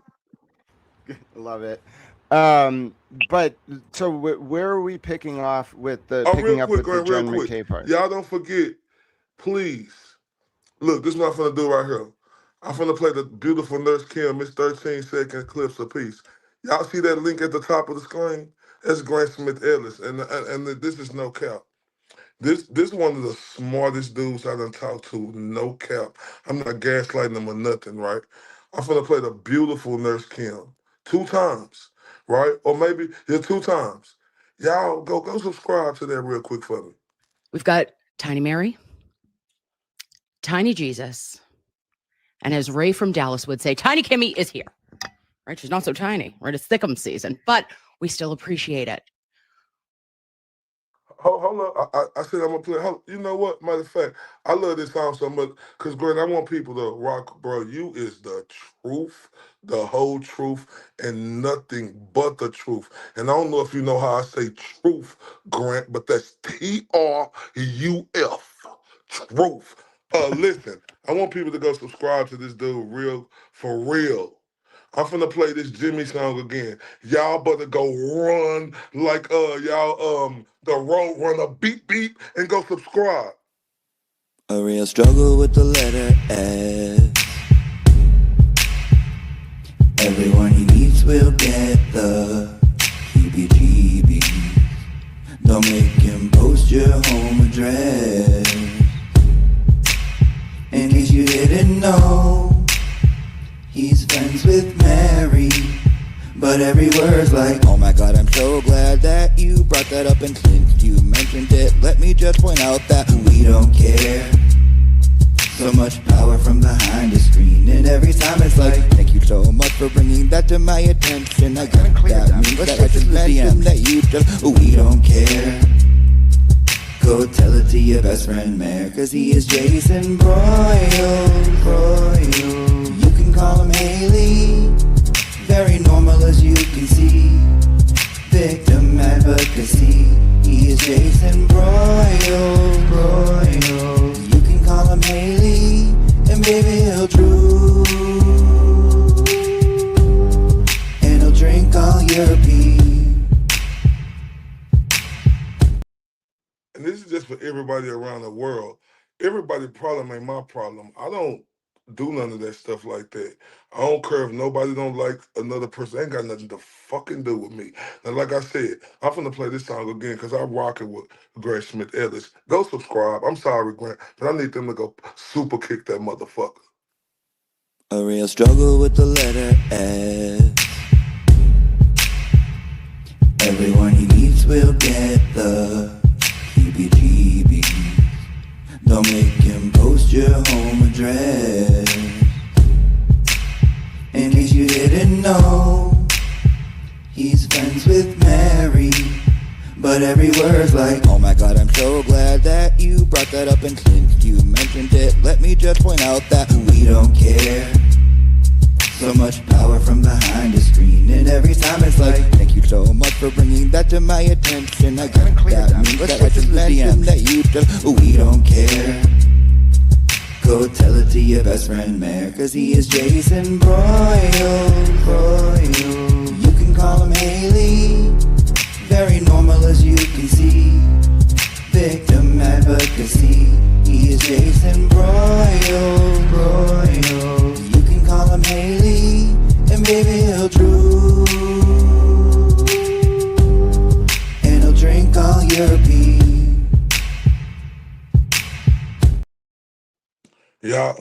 Y'all see what Dumpster said, and y'all know she in charge, right? Y'all see what she say up there.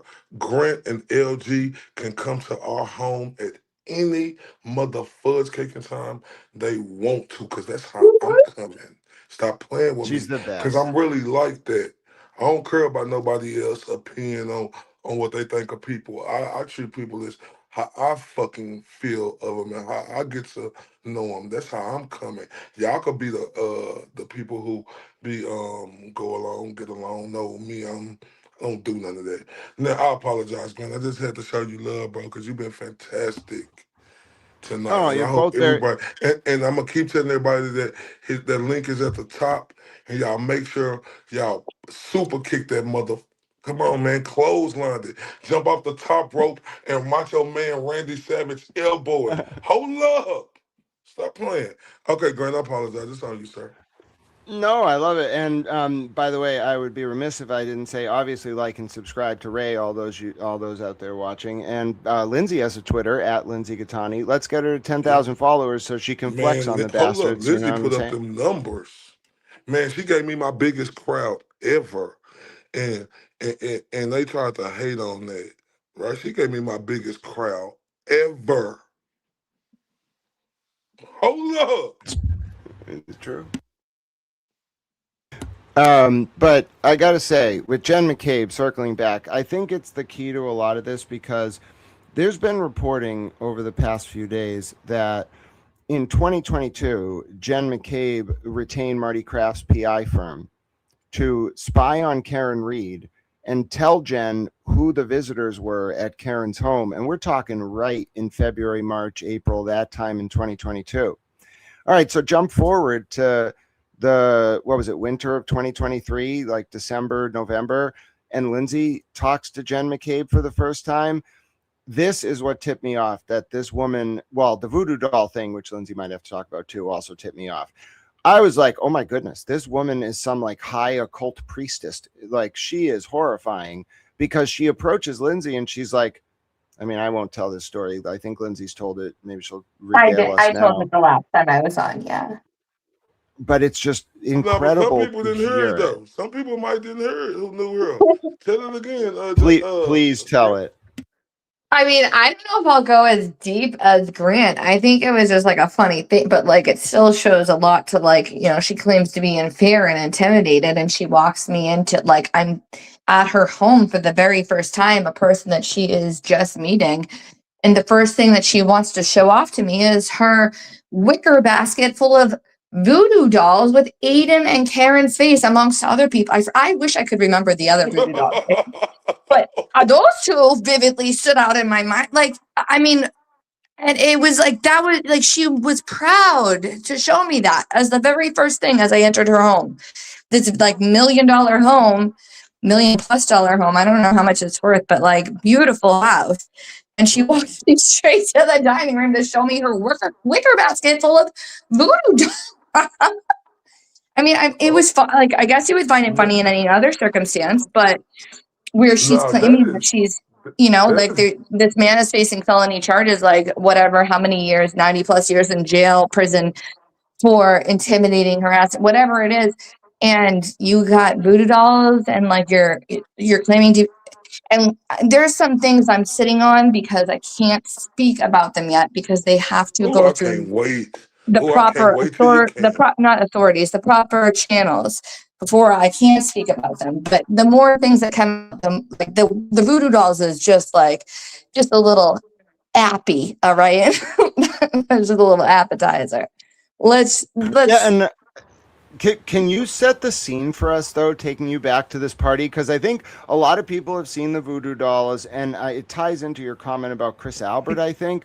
What happened? Like, you show, like, Canton, I've been there a lot in the middle of town. I've gone to D&E. I've sat with Chris Albert and Colin Albert for 4 hours and talked to them.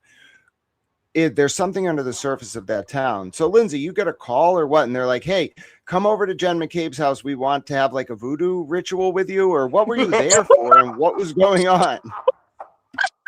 No, what are you talking about? No, that was just like a random day. I don't know. I think it was after, I think that day, I was only at Jen McCabe's house twice. I was at her sister's house once. Jen McCabe's house twice. One was like out in her pool area. I brought my kids. They were swimming in her pool and stuff. That was a weird day because Kate kept sending me like inside, like asking me to go find wine for her in Jen McCabe's kitchen. I'm like, what? Like, I'm not like, Oh, wow. I don't feel comfortable. Like, and it was clearly because like she wanted more wine, but she didn't want to be the one. So she wanted to me to look like an alcoholic that's like going through the stranger's kitchen looking for, and I'm like, and so like I found somebody. I'm like, Kate wants more wine. Like, I'm not gonna go searching. She's like, oh, just go. Jen doesn't care. Just look through her cabinets. Like, no. Like, I don't, like, I'm sorry. I was raised proper. You don't go, like, I don't even know this woman. I'm not going to go through her kitchen, rummaging through her cabinets looking for wine for you. No, sorry. No, I But agree. yeah, it's weird, right? So, but the first time, or wait, was that the first time or second time? I think that was the second time. The first time, or maybe it was 3 times I was there actually. Another time it was after one of Kate's court dates, actually the one that I showed up for her, like as support, and I didn't even know she was going to call me as a witness to go up. And this is like, I guess, for the hearing where she drove past Lauren Murray, and yelled like "fuck you." So first of all, Kate showed me a different video, which looked like she just drove by and she was sitting stuck in traffic, and then it ended. So I was like, "Oh my god, I can't believe they're accusing you of yelling like go kill yourself or whatever." Like I watched the video 20 times. I'm like, I never saw, you never said that. Like then just a few weeks ago, I finally saw the actual video, and clear as day, you can hear Kate yell, "Go kill yourself," right at Lauren Murray. So I'm like, Damn. what the fuck? This whole time, this bitch was lying to me because I was with her at Tahiti and Dedham Square right before that. Now she tries to say like she just followed her GPS to go home to Attleboro, which would have brought you, like Tahiti is right on Route 1. You would have just got right on Route 1 and got off 95 to go to Attleboro. Like instead you took a left to go, I mean a right through Dedham Square and head through all the lunchtime traffic to go by the courthouse when Aiden was having a major hearing where there was all this traffic. Hell no, you didn't. Your GPS did not bring you that way, you lying bitch. Like she used me. She had me go, and she called me up to testify. I thought I was just going to be a support system sitting in the seats, like waiting for her to be done. And then she tells the judge, "Oh, I have a witness here." And I'm like, looking around like, who's the witness? And she calls me up. I'm like, what the fuck? So yeah, Wait, thank God the judge. This was in West Roxbury District Court. She had you show up. You didn't know you were going to be a witness, and she just tried to call you to the stand. I had no idea. No idea. So yeah. So and then the judge thankfully was like, "Well, you weren't there when she drove by the courthouse, right?" I was like, "Nope." And she's like, "Okay, you can sit down." Like she ended that real quick. Like thank God. But like, did Kate expose you to like some kind of cross by a lawyer by putting you up there? yeah, by Lauren Murray's Oh my lawyer that God. Ian had gotten her allegedly. Yeah, and the lawyer tried to bring up the stuff with me and Aiden, and like, thank God the judge. Like, I didn't have a lawyer on my behalf, so the judge shut that down. But like, that seemed kind of like set up ish by Kate, right? A little bit. I don't know. So, anyways, after that court hearing, we go back to Jen McCabe's house, and that's I think that's the day I saw the voodoo dolls. Yeah, because I also hit my head on Jen's counter. Like I went back. I don't know. Long story. Anyways, but yeah, that's the day I saw the voodoo dolls, and no, it wasn't any sort of weird like, oh, we're gonna take out a Ouija board and talk to the spirits. It was just like I was brought in and I was shown the voodoo dolls, and that was that. Still, No, like that shit is weird weird to me. nonetheless, right? That shit weird to me. Like, why the fuck do this Skeletor looking motherfucker and Jennifer McCabe, who lied through her fucking chip tooth and fixed tooth in 2 trials, right? Like, oh my God. Voodoo dolls? Are you kidding me? Hey man, y'all gotta turn up that cash out. We lit on her tonight. Y'all ain't gonna put no respect on the cash out before how we coming. But You what guys else you have to say, gotta Grant? hold on. You gotta bless Ray. I don't know if folks understand how hard it is to coordinate a stream, to do a stream, to be a congenial host. Help Ray out. Support this stream. That's how it Great keeps job going. interviewing, doesn't he, Grant? I think he I really love it. does. Like, I You don't say think what? people give him enough credit. See the thing about it is I'm just here to protect the house at all time, right? That's the difference. They say, ask her for me, did she know Kate was going to be there on August 1st in Attleboro District Court at her hearing with Mary Bagwell? Oh, so I don't know if I should comment on that yet because apparently I'm a witness now in a case which I had Okay. no idea about. Okay, so she can't comment on that, y'all. No, that's But I'll fine. put They it, just, I am they just, not in maybe I shouldn't. Despite what my feelings are on another individual, I will tell the truth when I am asked when I'm asked any questions in under oath. I will tell the truth every time. No I matter can't wait. no matter I'm what telling you, anybody else like, has done to me in the past, I'm not gonna lie for anybody.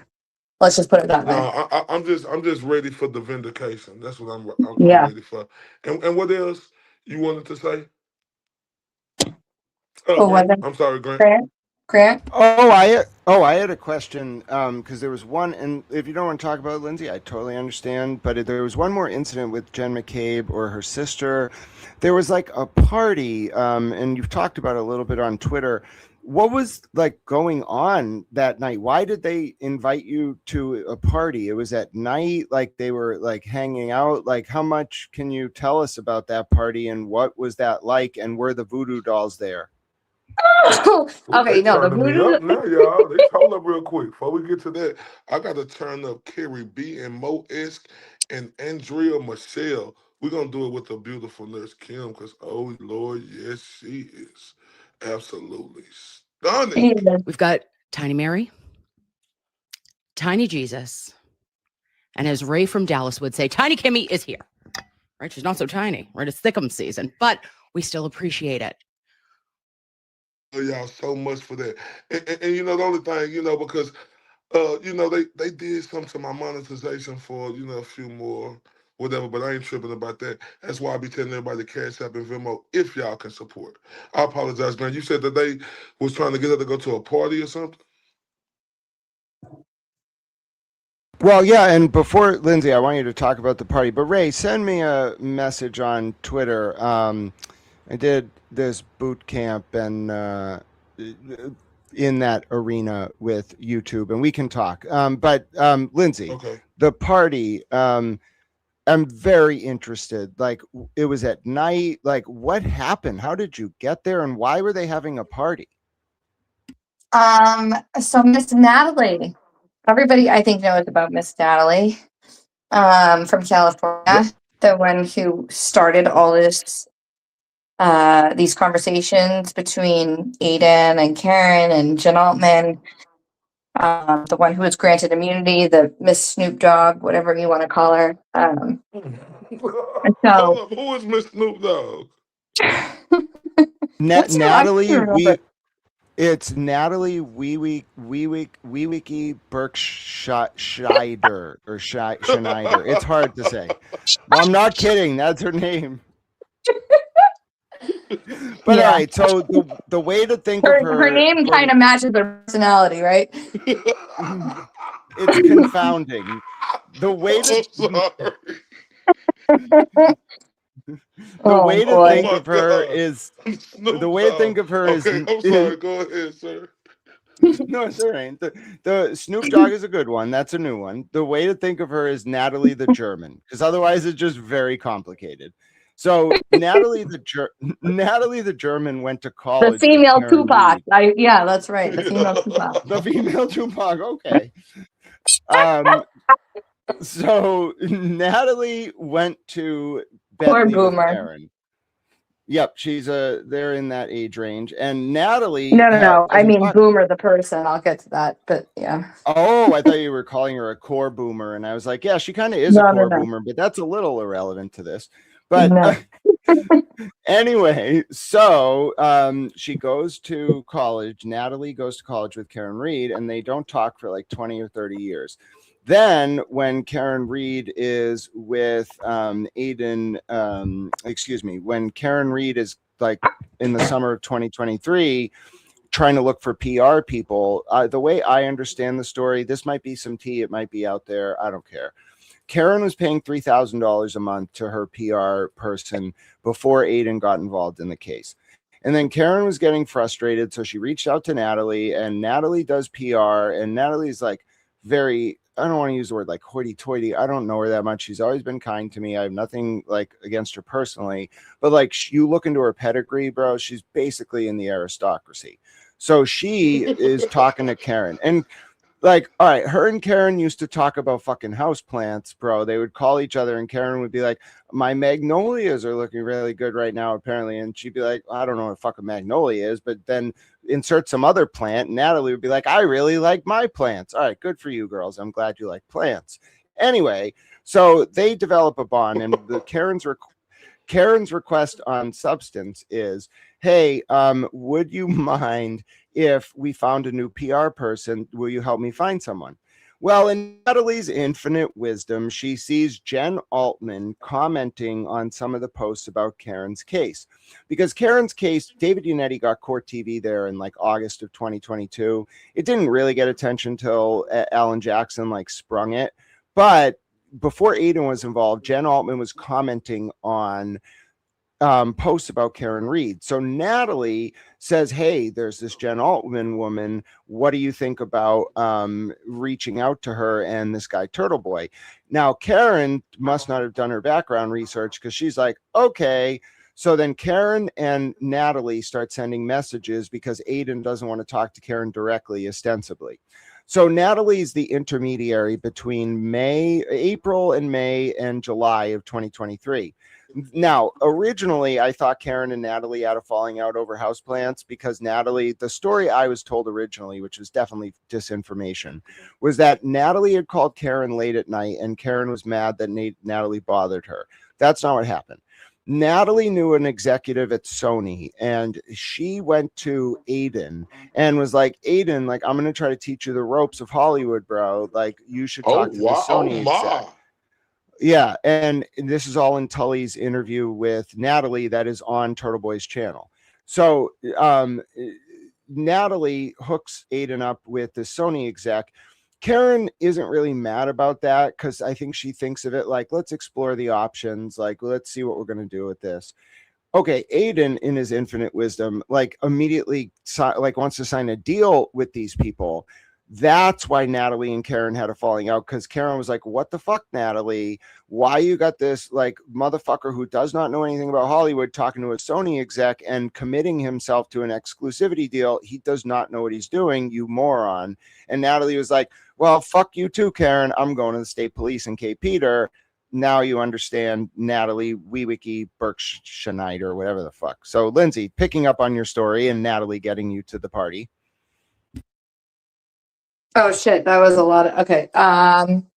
Yeah, so Natalie was coming to town from LA. And so this was odd. So I'm in this Discord group that Kate Peter had invited me to, and the members of the group are such an eclectic like collaboration of people. Like it's like weird. Like me, Kate, all Kate's like inner circle, like Boomer. I don't like these are people online people, like her core online people, like Boomer, Mike Gaffney, Corrosive, this guy Paul, who's a lawyer, just like Gaffney, and then Troll Holmio and this girl who calls herself Rachel or Gina from New York. And then like Jen McCabe was in there, and Jen McCabe's family members like Lisa Crisello, Julia Crisello, what's his name? The cop there, what's his freaking name? That was John's friend. I forgot his name. I don't remember his name. John You Jackson, know, the one that no. involved with his girlfriend outside the courthouse at Karen. You know what I'm talking I about. know you're talking about. He got that little. The one that Aiden followed with the loud horn outside to his car. Yeah. What's his fucking name? My goodness. There's two brothers. No. Carl Dougal. Yeah, Dougal. Yeah, Carl. Carl was in there. There's a bunch of people in there. It's just like this massive Discord group of people, right? So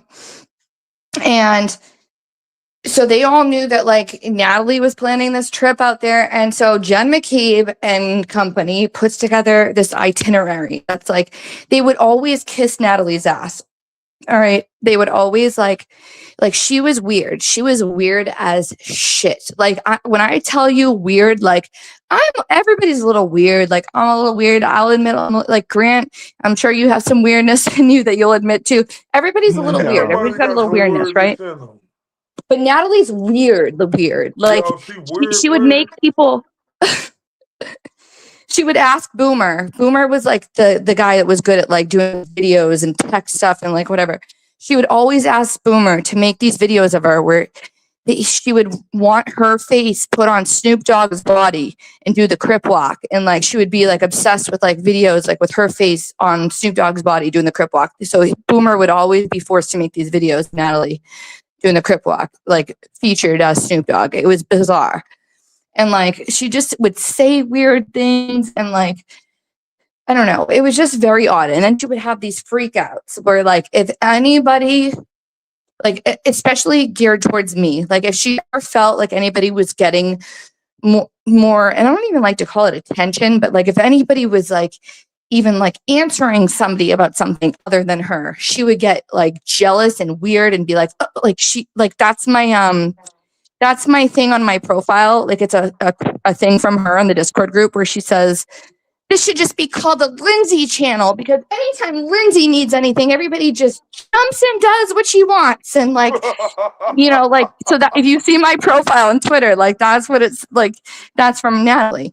Like she just was weird. And, like I can't describe it. And like I put up with it for a while. Like everybody would go in a side chat and be like, listen, this is just who Natalie is. We just got to deal with it because she's helping with, you know, the cases against Aiden and Karen. So you just got to fucking put up with it, you know? And I'd be like, fuck that shit. Like what? Like, Your phone cut out. But real quick, shout out to Fearless_farm girl for turning me up. I ain't never represent, baby. I ain't do no wrong. I can clean up good for you. Oh, I know right from wrong. 'Cause I wanna make it. I'm a $1 million baby. Yo, you gotta chill, man. We got to give her a second. Fearless_farm girl, love you to death. Your phone was breaking up, Lindsay. I'm sorry. Yeah, we got to wait for Lindsay to come back because there's this odd Ray. I don't know. I see connections sometimes maybe that aren't there, but there's this odd pattern where sometimes Lindsay's about to drop something like very spicy or like in an interview with That you, happened in our and then last thing. yes, and then all of a sudden it disconnects. So we got to give her a little bit of time because there is no way, as she's about to talk about now this party, by the way, I think a lot of people don't want her to talk about it. So I hope that she's able to like click the link, come back in, because I'm telling you, this is like she's kind of hinted at it on Twitter. She's spoken about it directly. It just blows my mind that it happened right at that moment. And I'm not going to bail on her. I'll give her time to reconnect. I don't trust. No, we good, man. Man, say, listen. Man, listen. Like, I done heard this. Oh, there she is. There she is right there. Here she is. on a computer when I do this shit Welcome because back, my the phone sucks. beautiful Lindsay Katani. Lindsay, Sorry it's a about it's a conspiracy. We've already determined. We've linked it back to a number of international It's Meredith assets. We're O'Neill pretty and sure. Justin Shadow. Yes. It's Kate. It's Kate Peter. You said It's what? Kate Peter. And Kate and Jen McCabe. The four of them are collaborating to kick me off every time I am on. So who you say who is the four again? Okay. Jen McCabe, Kate Peter, Meredith O'Neill, Justin Shadow. They have Mary used their shit, voodoo Justin doll, Shadow. powers to kick me off every time I'm speaking to Ray from Dallas. Well, real quick, hold up. Let me turn up for Carly Kramer real quick while they hating on you and stuff, but we ain't going nowhere. It's gonna get there. Longest time y'all got, I got. Turn up Carly Kramer, love you to death, baby. I ain't never represent, baby. I ain't do no wrong. I can clean up good for you. Oh, I know right from wrong. 'Cause I wanna make it. I'm a $1 million baby. Yo, you gotta chill, man. I apologize about that. Now, yeah, you know what? That is crazy. Every time, I mean, well, the past 2 times you done been on here with me, I know. we done had them, but that ain't gonna stop us. They ain't stopping nothing. Excuse me, did you say something? Y'all ain't stopping nothing. I apologize to beautiful Lizzie Katani. That Floor is yours. no, I apologize. When did I get cut off? Did you hear my Natalie itinerary? Yes, and then you were about to. I think that was the last thing we heard. But Ray may have a better memory than me. Dumpster juice. You know, dumpster juice. Who's in charge? You know who the only one I talk to. She say it's Tully's. Tully's in my phone. I knew it. He's been looking at my nudes. I knew it. Damn it, Michael Proctor. Yeah. Okay. So yeah. Wait. Did I lose you again? No, you're here. Oh, okay. I'm still there. Okay. So yeah, they had this whole itinerary set up for Natalie, like minute by minute. I'm not even joking. Like I wish I was exaggerating, but I'm not. like from the minute she landed to like getting her baggage to going to breakfast to like getting her in the car, like minute by minute, planned out by Jen McCabe. And and it was all like on this fancy like thing, like, you know, like it was all like it was a thing they did on like Microsoft Word or whatever, and like her name was, it had all stars and hearts next to it. It was like to make her feel special, like they were gonna. I'm like, what the fuck? Like, why is Natalie being treated like she's some sort of celebrity? Like, this is weird. Because I still wasn't getting it at that point in time. I still wasn't understanding the value, I guess, of Natalie in terms of in their eyes. And so she gets there, and first we were, I think that's the day we were outside of the courthouse, or some people were. I think Kate was down at Dedham House of Pizza because Aiden showed up and she had the RO against her, so she couldn't be down there. But Natalie was there Can too. I ask a question about that?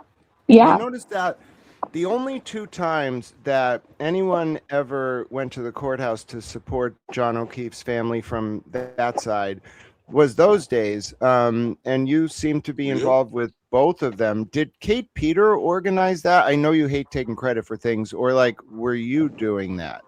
No, it wasn't even me that first it was I think Steph, I think John's cousin or second cousin Steph, and Julie Ginto, and maybe Elisa, and then I was like part of it like shortly after. And then I asked Kate like, "Oh, what time are you going to be in Dedham?" And she was like, "What? Why would I be in Dedham?" Like she had no idea about anything going on. Wow, and then just as a point of fact, real quick. Shout out to the beautiful human girl _4_ humanity. You understand me for turning me up. Love you to death, baby. Turn up. I ain't never represent, baby. I ain't do no wrong. I can clean up good for you. Oh, I know right from wrong. 'Cause I wanna make it. Yo, you gotta chill, man. Man, love you to death. Love you to death with everything in me, and I appreciate that. And everybody, if y'all can support, I go to Venmo and Cash Out. Now I apologize, y'all. No, I just wanted to say I don't know. I won't speak for Lindsay, but I saw this happen. I wasn't down the courthouse that day, but I was on social media, so I saw while Kate was there, she posted in two different Facebook groups. I know both of them. One was belonging to Critical K, the other one belonged to another person who shall remain nameless. And I know for a fact that Kate made posts soliciting donations, saying that she was going to use it to pay for supplies and lunches for people that day. Now I know people eventually tried to come out and cover for her. Never But I have happened. it on good. Yeah, I have it on good authority. People paid for their own lunches that day, Lindsay, and didn't even know there were donations being raised in their name to Kate that have never been accounted for. Oh No my one had any God. idea. I bought the supplies at Staples. They did that, Grant? Yeah, and I have the screenshots of the post Kate Kate just made, pocketed and money. Yep, and I know some of the people who donated, like Maui Swift sent a couple hundred, because I saw people leaving comment. Like people, I don't think people understand what I do. So like I have a photographic memory, and some things I actually archive. So like I not only remember the comments that Maui Swift was making on Kate's post in the different groups, I know because I personally went to the admins of the group and I was like, what the fuck are you doing allowing her to do this fucking shit? And they railed her out. I know for a fact, both of them. Critical K can run her mouth all she wants and try to cover for Kate. They've had a friendship for a while. I don't care. I know that girl reamed Kate Peter the fuck out over Kate doing that donation shit. And they just didn't want to talk about it publicly. Well, fuck you too. Now we're talking about it publicly. Yeah. And we'll do it all the time on you punk ass motherfuckers. Y'all some mark ass motherfuckers for the shit y'all did. But you bitches, y'all got y'all time coming because they gon' get you. The truth is gonna come to the light. I see the light. I see the light. Thank God Almighty. I see the light. Oh, love. I didn't want to make Lindsay go off track, though, but it is an important part of the story. She was just telling us about the protest, though, if you don't mind going back to it, Lindsay, because she was setting the stage for Natalie's arrival leading up to the infamous, I'm going to call it the Eyes Wide Shut party, Lindsay, but don't let that serve as a foretelling tool. You know, I'm just being a little sardonic. All right, I'm going to tell a funny part of the story that I haven't told yet in a minute. I kind of alluded to it on X recently, but yeah, anyways, so yeah, that's what, and multiple people will back you up on that, Grant. Like Julie Ginto has been very open about that. I think, though I don't talk to her anymore, Elisa, Twisted Tragedies will back you up on that. Like nobody, Kate didn't, Kate pocketed this money. There was no, this was all, and this wasn't the only time this happened. She did this twice, if I'm correct. The second time being the Tahiti party with all of Jen McCabe's relatives, and Brian Albert was there and everything. Yeah, so this is not a foreign concept to Kate. Like she's a shady, the same way that she raised money for her Chile de Castro lawsuit, 70 grand that she never ended up, I think it was Chile, and just ended up just pocketing. So she's just a scam artist. But anyways, going forward. Yeah, so Natalie was there that day, but she didn't want to be seen in front of the courthouse, so she stayed at Dedham House of Pizza with Kate. And that was the day she looked like she was wearing a shower curtain. I don't know. It was like a weird paisley like type, like I don't know. Aiden has commented on it. I don't know what that thing was that she was wearing. But yeah, she was spotted in Dedham House of Pizza. And then we went to Jen McCabe's sister's house later that night. Now, when I arrived, I was one of the last people to get there.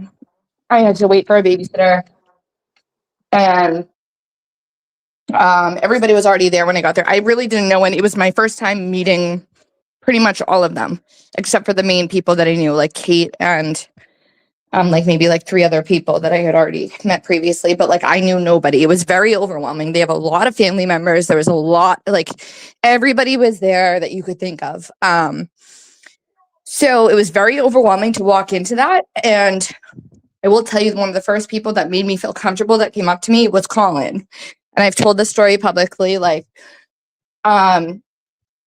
he, in my opinion, was a little bit like had a few drinks, but came up to me and he said to me, and this is the thing, like my version of events like never change. Like I've told my version of things between this and like how like millions of times, and like no details ever change because it's just like honest to God, even if it makes me look bad, like I just say it how it is.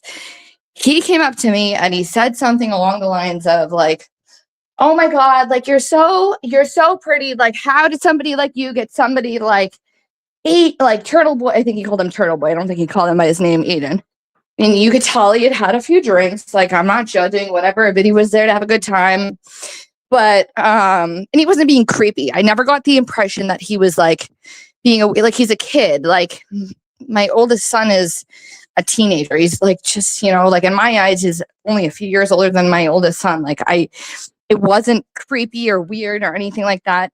He was just, I think, just a little like nervous and whatever. So, but he was making me feel like I felt very uncomfortable. I didn't know anybody. And he said that to me, and I just kind of like giggled and laughed, whatever. And then I moved on to the patio and I met Brian Albert. I met Proctor's. I think it was his mother, and I don't know if it was his sister or his wife. Can't remember, but they were very sweet and kind to me. I met, who was the girl? Oh my God, who was the girl that Karen was jealous of? It was her, that woman's. You talking about the what's that girl name? I know you. Sullivan. Was it Marietta? Not the one from Aruba. The woman who had the kid. Like it was. What was that name they gave her though? Oh, it was Bella's mom. Bella's mom. Bella's mom's. Yeah. So Bella's dad, I met. He was very nice. He was hanging out kind of with Colin the whole time, and like Matt McCabe was there, and everybody. Like Chris Albert wasn't there, but his wife was. Like pretty much everybody was there, and I just felt like it was just a lot at once. Like for the first time, you know, going somewhere, like you don't know any, and like Kate kind of just left me. Like she's the one that invited me, and she was there with her friend Gina, aka Rachel from New York or New Jersey, where the hell she's from. Kate kind of just left me to fend by myself. Like she wasn't there. Like, you know, like if I invited my friend somewhere and my friend didn't know anybody, I'd be sticking by my friend's side the whole time. Like I'm a big girl, like I can interact with people and like mingle and stuff, but it was still like a lot for the first time. Like they're very strong personalities. It was just, you know, I don't know what they're thinking of me because I was once, you know, dating Aiden. So it was a little like, do they hate me? Like, do they like, it was just an uncomfortable situation for me. So whatever, like I'm just trying to do my own thing. And then, so Colin kept like coming back towards me and like trying to talk to me. Right. So he's like asking me, you know, what do you want something to drink? Would you need something? And I'm like, no, I'm good. Like, I'm good.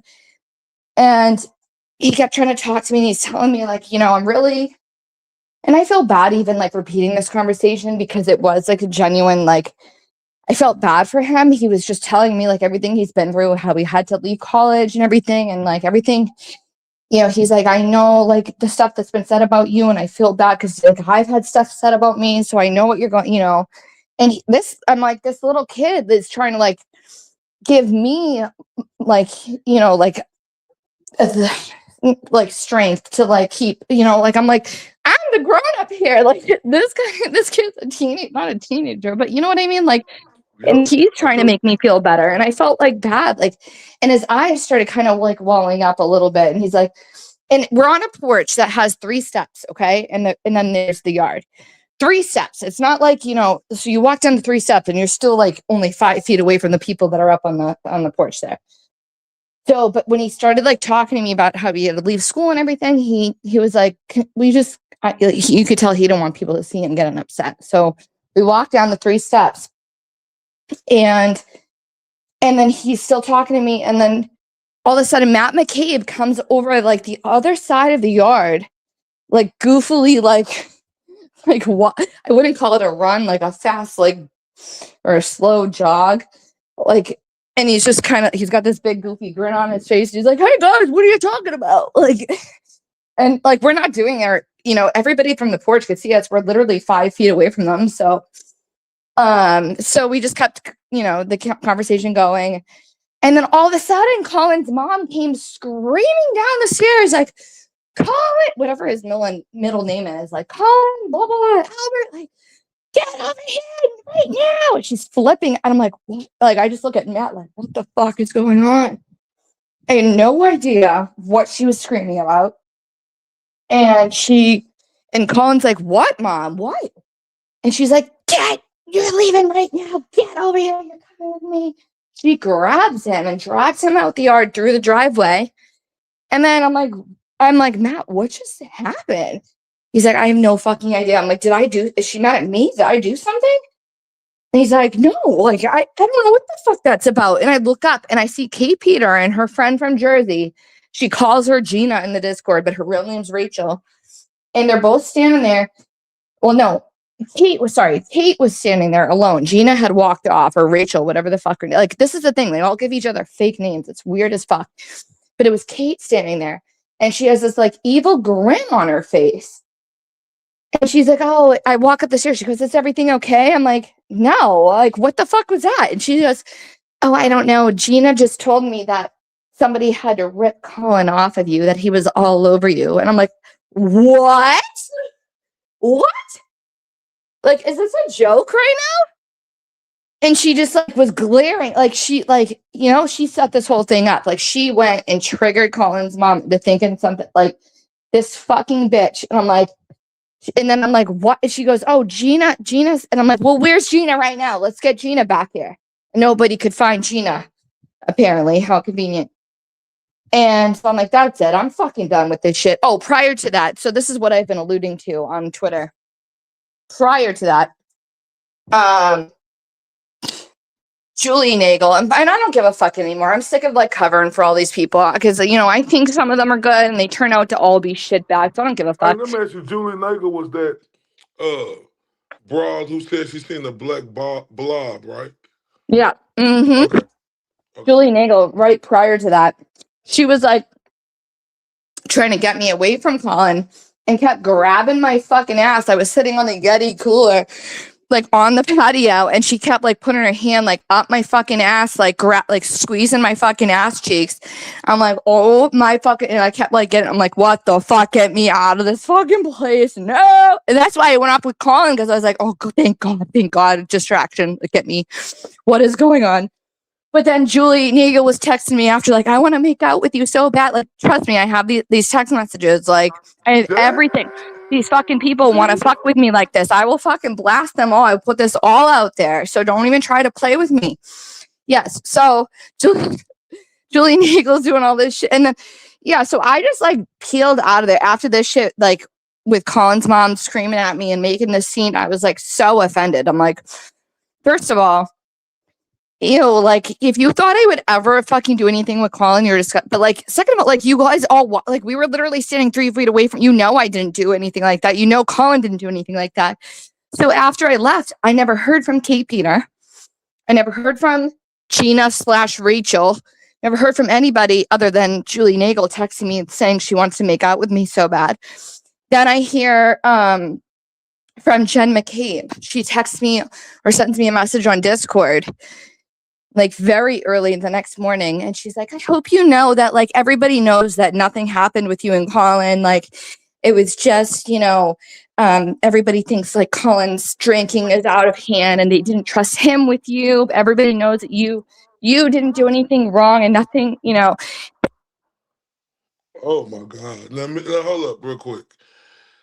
Julie Nagel want to text you and say make out with you. I got to do this right here. Hold on 1 second. Brother, what's that? What's that, brother? Yeah, nah, for real. I looked Sorry, at her I'm just, line, motherfucker. when I get worked up, I really get out of breath and I got to calm myself down. Yeah, Yeah. nah, I just imagine that freckle face looking motherfucker up that line. And then she talking about she want to make out. Girl, you better go in there and talk to Brian Albert's son. The fuck you talking about?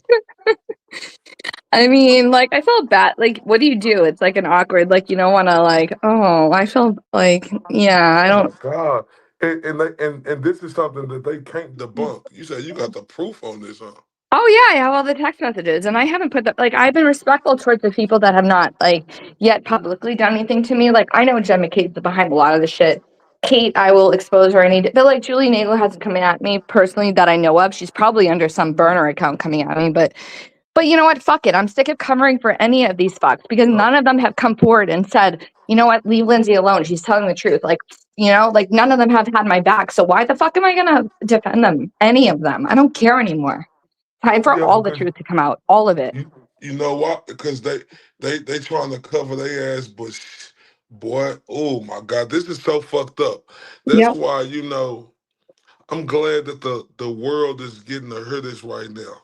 You know what I'm saying? This is free game. See, this is what we didn't know. And with us out not knowing this, including myself, we made a lot of judgments toward this.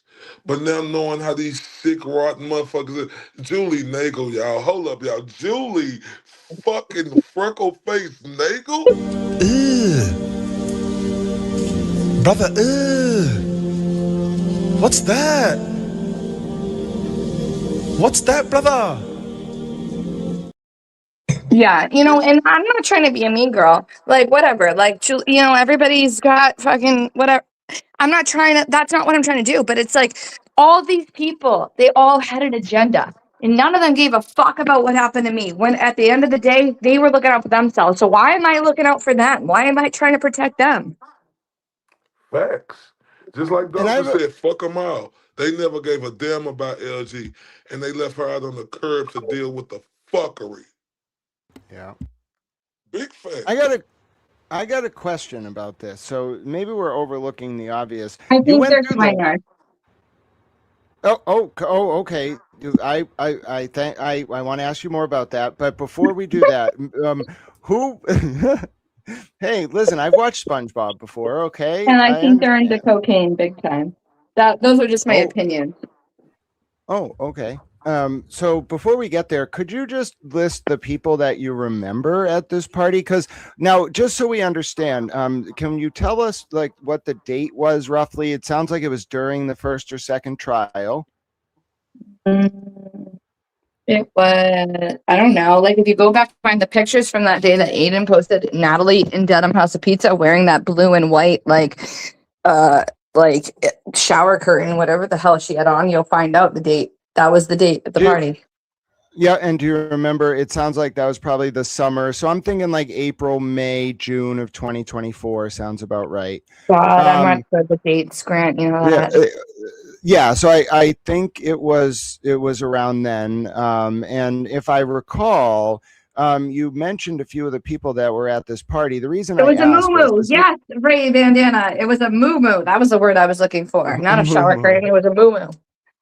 Sorry. Oh, okay. I don't know what is this like what Homer Simpson wore in that episode of The Simpsons where he got stuck in the radiator pipe for the nuclear I don't plant? know. It's just like a giant like sheet, like with a hole in it for the head and arms. Oh yeah, that's definitely that episode. He calls it a moo-moo. That's why I knew what it was. But all right, let me get back to this important thing. So, all right. I always thought it was for a cow personally, but I guess I just misunderstood the alliteration there. All right. So, about this day at the courthouse, it was probably in the spring or summer of 2024. That was during the first trial. This was at Jen McCabe's sister's house, it sounds like. Was that right? Denise, I think. Yes. Yeah. And I have the address, but I won't blast that on the internet. Yeah.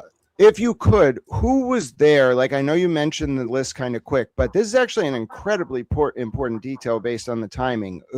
Could you do the list again? Who was at this party that you remember? Me, Kate, Jen McCabe, Kate's friend Jen / Sheena, whatever the fuck her name really is. Colin, Allie McCabe, Brian Albert, Proctor's mother, and I don't know if it was Proctor's sister or wife, one of the two. I forget. I don't really remember. Let's see. Bella's dad. Oh my gosh. Brian Albert Jr., Julie Nagel,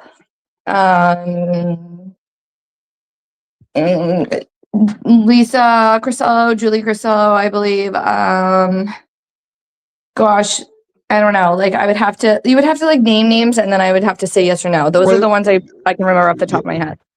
Chris Albert was also there. Chris Albert was not there. Chris Albert was missing. Oh, his wife was there. What's her name? Julie Albert. Okay. And what about Matt McCabe? Oh yes, Matt McCabe was there. Yep. Okay, and so it seems to me, and you wanted to lead us there earlier. I'll just let Proctor you talk. was not there. Sorry, somebody asked. Proctor was not there. No. All right, so it was Proctor's mother and sister or wife. Sister or wife? I don't. Yeah, his mother was definitely there, and then it was either his sister or wife. I don't remember which one. Okay. Now very to me. I do remember the interaction with them. They were hugging me and everything. Yeah. No, I know one of them was there. I just don't know which one it was. Now, the reason I bring this up is obviously Matt McCabe and Jen McCabe drove Julie Nagel home at 1:30 in the morning from Brian Albert's house on the night of John O'Keefe's death. Mm-hmm. What you've just told us has a lot of implications for a number of reasons, but narrowing in on the Julie Nagel. Jen's sister was there. Sorry. Yes. Sorry. Just reading the chat. I wasn't on the chat this whole time. I'm just starting to read it. Sorry. Yep, Jen McCabe's sister. What you just described to us, where, if you are comfortable talking about it, you've brought it up, so I'll ask. You get there, eventually Julie Nagel, like everyone's been at a party, they know what it's like when someone makes a move on someone.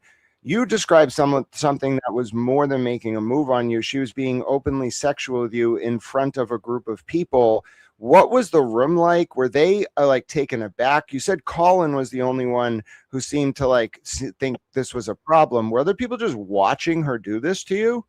Yeah, pretty much. And then like when it came up in conversation after the fact, like when it was brought up in Discord a couple days later, after Jen had privately messaged me and everything, and they were all trying to, it seems like they were really trying hard to do damage control after that, because I just took off and then I didn't answer anybody's calls. Kate never tried calling me, interestingly, but like I was just avoiding everybody else's calls. And you could tell like the reason Jen messaged me is because they were a little bit nervous. Like, oh shit, like, is she gonna say something? Like, what the? So Jen was trying to do damage control by messaging me. And then finally, like when I responded to her a couple days later, because I was pissed, I was really offended. Like, first of all, Colin's mom flipping out on me like that, like I had to. It was so offensive. Like, first of all, you think I would ever touch like a child? Like, to me, he's a child. Like, that is gross. Like, even if you thought that he was being inappropriate, like, we were standing 3 feet away from you. You could see everything. Like, we were talking, we were standing 10 feet apart. Like, and Matt was standing there the whole time. You know And what, Matt was Lindsay? telling That you that sound nothing like they happened. So were. like I was very offended. But like they're messaging, Jen's messaging me and like whatever. And then finally, when we discussed it in Discord, and I brought up Julie Nagel grabbing my ass, they immediately tried to shut that down. They were not happy. Like I think they thought like maybe she's so drunk she won't remember. I think that was the kind of thing, because Julie Nagel started texting me a lot after that. Like, I'm so sorry, I was so drunk. Like blah blah blah. Like, trying to do her own damage control. Like, Let I me ask really you didn't give a fuck. something. Like, whatever. People are drunk, people do. But, like, if you put it into context and, like, everything that we've heard and the rumors that have been flying about these people, like, it kind of starts to make a little bit of sense. Now, Ida, let me ask you something. S- Do you think that was a plot and a scheme to try to get you in the mix with they trying to blame you for trying to touch on Colin or something? Do you think that was a plot that they was doing? Oh, no. I think Colin just completely, like, acted like that. I think Colin, I feel bad for Colin. I think he was just acting like normally, like just wanted somebody to confide in, and he found me to be like a real ass person that he could talk to, and like, that had been through similar shit, and like, and they didn't like, I got the impression, at least, that they were like, oh no, like, you cannot talk to her, you cannot confide in anybody, and like they shut that shit down like real quick. I don't think it was ever anything. I don't think they ever thought anything sexual or weird or creepy was going on. I think they were afraid that he was going to confide something in me. That's the impression I got. Oh, so they didn't want him talking to. Oh, okay, I get it. It makes sense now. And then it seems like Kate or someone, despite the fact that Matt McCabe was standing right there, Lindsay, Kate went to Colin's mom, Chris Albert's wife, Julie, or something, and said, hey, Lindsay and Colin are like off in the corner. And she tried to make an innocuous, inane interaction that Matt McCabe saw, and that someone, Jen, texted you the next day on Discord and told you was innocuous. She tried to, the sister or the Chris Albert's wife, Julie, tried to make it seem like Colin and you were doing something inappropriate, and then use that as an opportunity to scream at him, making you feel uncomfortable, thus preventing Colin from talking to you. Yes, and I never heard from Colin ever again after that night. Wow. Not that I would, because like, I mean, it's not like, he didn't have my number. We don't run in the same circles. Like, I'm a grown ass woman with kids. He's a child, essentially. Like, not that we would, but like, yeah, I was never invited to another event. I was never, I never spoke to him again. Yes, 100%. I think they 100% knew it was nothing creepy, sexual, or anything like that. I think they were afraid that Colin had been drinking, that he was going to spill something to me. He was confiding in me. He trusted me. He got a vibe from me that he could talk to me about his real feelings and things that were going on. And they were like, we got to shut So, this shit down. so like when his mama screamed at you, how did that make you feel? That she Oh my would God. even think that? It's beyond anything that I can actually describe to you. It wasn't just like, she came, like, it was 3 steps, like I said. It wasn't like she just came down and was like, Colin, let's go. No, she was at the top. Like, I don't even think I met her. I think I introduced myself to everybody else at the party. I think she was the only one that I actually didn't get a formal introduction to. So I don't even think I had been introduced to her. And she comes down the stairs, scream like, you haven't even met me. And she's screaming at the top of her lungs in front of a person she doesn't even know. At the So what? top of her lungs. Like, if I put imitate, like, I'm not joking, like, Colin Albert, get your ass fucking out of here right now. Like, grab Damn. him by his collar. I'm not joking you. Like, it was insanity. I've never seen anything like this in my life. Oh my. Like he had just like I don't know, like he had just knifed somebody, like he had just stolen a car, like he had just I don't know, like I can't even understand. Like her reaction was bizarre as fuck. That sounds like guilty of conscience, whatever they call that, because oh Yeah. my God. I mean, that's just what it looked like to me. They don't like what y'all think he gonna say. Right. And Colin had like the look of like just straight up fear in his eyes. Like he looked like embarrassed and fearful at the same time. Like embarrassed, like why is my mom doing this in front of this woman that I'm trying to talk to? Like this is so embarrassing in front of my friends and everything. But like also like what the fuck? Like fearful, like what, like, you know, what is my mom gonna, like he just, I felt so bad for him. I felt so bad. I was like obviously like I wish I could have spoken to him again after that to figure out like what the fuck it was all about, because he probably would have been the only one to actually tell me what happened. But like I don't, like I said, like I don't talk to Colin. He's like, I don't have anything to do with this kid. He, you know, he's a kid. Like, so I wasn't gonna go stalk the kid to find him, to find, like, and just let it be. But you know, I would love to know his opinions on that night and what happened after that. It was weird. What was the vibe that you got? Like, I know you hinted at it earlier, but like, is this group of people just very liberal? They seemed completely unfazed by it. Completely unfazed. Like no one reacted. No one. And the only thing they were concerned about was that you might have first of all, it's really fucked up that they thought you didn't remember. But then second, that they potentially thought that when they realized you did remember that Julie Nagel grabbed you and was making a move on you, let's just say, did it give off the vibe that like this was a like sexual like culture? What were you in the presence of? I don't know. It's so like I don't know. Like because it would be like I don't know if it's just like, you know, Julie Nagel is a lesbian and that's just like kind of like how she like hits on people, or like if this is like their culture as a family. I don't know. I don't want to make assumptions. But the thing reason I asked. Oh, sorry. Go ahead. The reason I ask is the biggest thing people keep saying, Lindsay, and I know that it is weird to bring it into a full circle like this, but they keep saying, why would there have been anything weird going on in the home at Fairview Road that night after the bars? Don't you understand? Brian Jr. was there with his friends. Okay, Brian Jr. was there with his friends when Julie Nagel did that to you in front of a room of people, and no one batted an eye except for Colin, apparently. Well, Brian Jr. and Julie Nagel at the time were like when I went to this party, they were telling me they were roommates. So. Wow. What? Yeah, they were living together in an apartment. They were roommates. That's what they told me, at least. So I don't know. Like it's hard to like I don't know. It's hard to connect these dots and figure it all out. But I have heard rumblings from people that like, you know, there was a reason why Jen McCabe wanted Karen to go back to the house afterwards. So let me ask you this, right? Because we've seen how Jennifer McCabe could, you know, be very manipulative, and she know how to coerce her words. She like, in my opinion, the type that know how to. She'll try to buy some or buy your friendship. Is that the type of person she is? I would say that Jen McCabe is definitely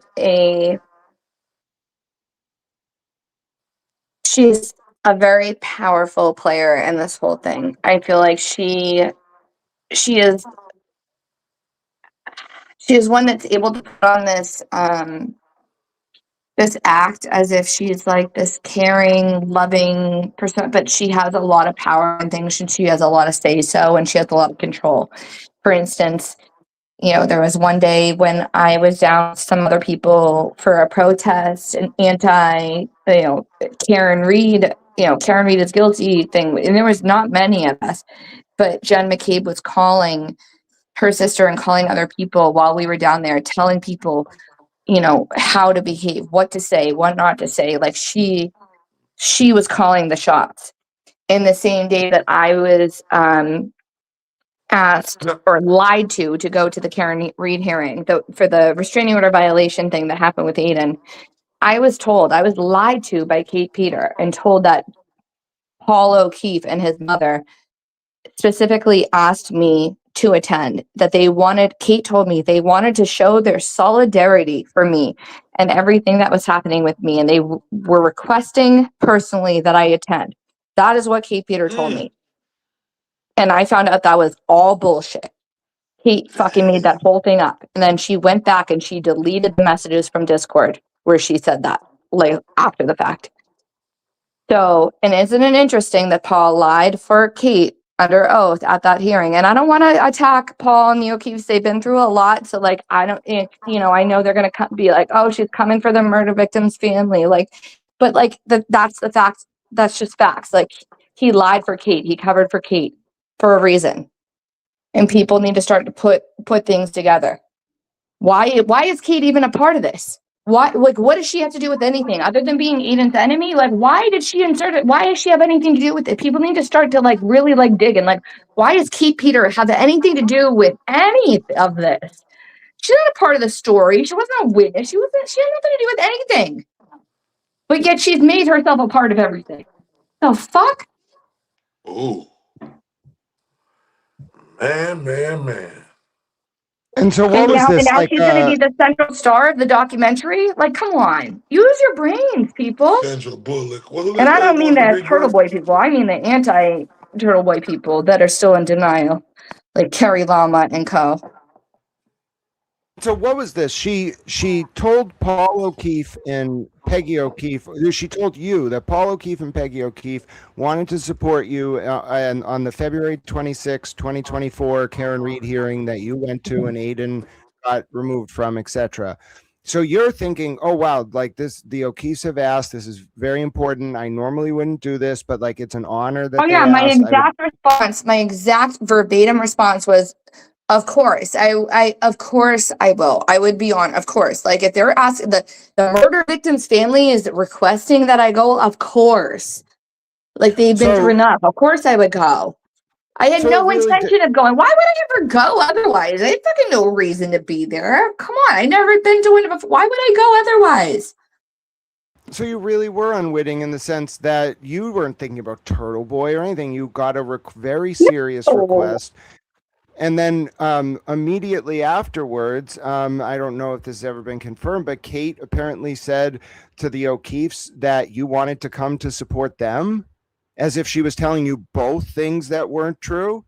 Yeah, she told Paul that I was asking him if I could go. So what happened was after the hearing, I got home and Kate ended up coming to my apartment and Twisted was there watching my kids. I come home and then when I got there, they were both there and we watched and I don't know if you were there, Grant, maybe you weren't there that day, but we watched the video of Aiden going like and asking Peggy O'Keefe questions and saying something to Paul.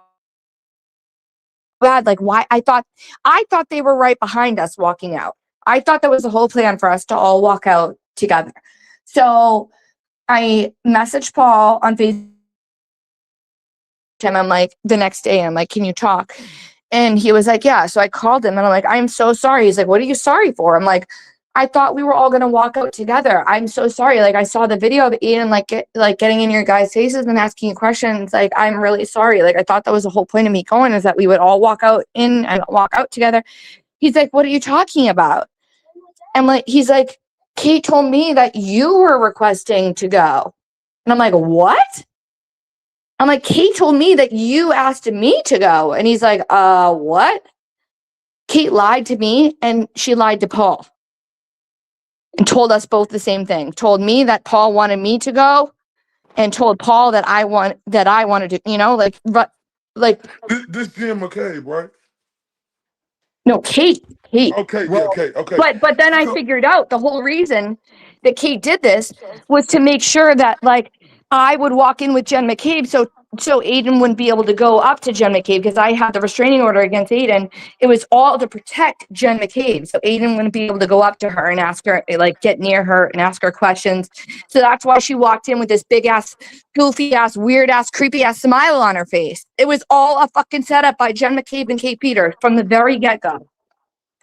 And you know what? I remember that too because I remember the GOAT talking about that on his show. Like they intentionally brought you there to try to, get him fucked And then up. I look like the asshole. Like I'm the one that gets fucking the heat for all of it. I have to go, and I'm the one that has to go through all this shit with the restraining order modification and then the restraining order renewal. And I'm the one that where was Jen McCabe for those hearings? Why wasn't she showing up, or her family members, or and like I'm the one that fucking took the heat for it, looking like this was all my plan, or I had anything to do with this. And those fucking shady bitches planned this whole thing. They didn't give a fuck. And then to top it off, my fucking car was vandalized. And then, they tried to spin it like I lied about that. My fucking taillight was smashed. I had just got my car back from that car accident I told you about last week when I was in your spaces, when I was going on the Polar Express ride with my kids. And I had just gotten it back from the car repair shop. I go out to my car and I parked at the far end of the lot. I'm like, if I park away from any cars, and that's the... Somebody smashed my taillight and then dragged something along the whole fucking back quarter panel, the sliding door, and up until the front corner panel of my car. I'm like, I can't file another fucking insurance claim because they're gonna think that this is like I'm doing it to myself. So like I had to pay out of pocket for that shit. These motherfuckers, like, and Jen McCabe just walked like, oh well, you'll figure out a way to pay for it. Like, you stupid ass bitch. You got a fucking $3 million house and you fucking lied to me. Like, I didn't know at the time. I found out after the fact, but you fucking lied with Kate Peter to get me here so you would be protected, so you wouldn't be confronted by Aiden walking in with your goofy ass, creepy ass smile. The whole thing was a setup. And then I get my car vandalized on top of it. Like, fuck these people. They're all fucking just oh my God. I can't say enough bad things about Jen McCabe. She is disgusting to portray herself as a victim in all this. She calls all the shots. Well, yeah, Make no doubt about it. Yeah, and let's be clear. I'll give some tea here. So that day, I was there. That Yeah, day. it probably wasn't McCabe that smashed my car to make it look like it was Aiden. Probably fucking was. Whoever just said that. Yeah, you're probably right. Yeah, and let's say this. I was there that day. There's a video of me filming Lindsay walking in, and guess who made sure to stand arm in arm with Lindsay? Jen McCabe.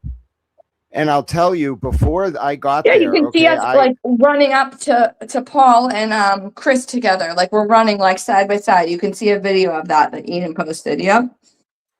Yeah, and it's actually, it was my a video that I took, and I'll tell you. Oh, was it your video? Sorry, Grant. No, it's okay. I think it was used in the trial, but it is my video, and I will say I was there. Too. I'm sorry. Yeah, I dropped it in the chat. So we don't have to watch it with volume, but you can actually watch these live images that I recorded that day of exactly what we're talking about. And now I'll tell you about what happened 30 minutes before this clip. I get there early when I go to court hearings. As you know, Lindsay, I like to get there. I park. I'll sit in my car for hours. I will make sure I'm the first one there. I will wait. So I was sitting there hours before. That was a 2 p.m. hearing that day, if I recall. It ended up being a relatively short pro forma hearing. There wasn't much substance, but it was a 2. So anyway, I'm sitting there in my car waiting, and I'm to the right of the courthouse, and I'm looking directly at the courthouse, and then to the left, I can see the Registry of Deeds, the parking lot behind it. I get out of my car. Who do I get a call from? Kate fucking Peter. And she's telling I never me, heard this story. What? Oh yeah, she calls me and she's telling me oh, are you down there? They're going to be down there soon. I'm like, who? Who the fuck are you talking about? And I think she was told me, I don't remember the exact words, but my best memory is that Kate said, oh, Jen is driving down there. She'll be there about 1:30. That was the exact time I remember. And she was like, so you should time your going to the parking lot where they're going to pull up for 1:30. So like Kate was cool. Kate didn't tell me anything about like Lindsay going. All Kate wanted to tell me was that Jen McCabe was going to be there in some silver car, I think, at 1:30. So I Wow. go to the back.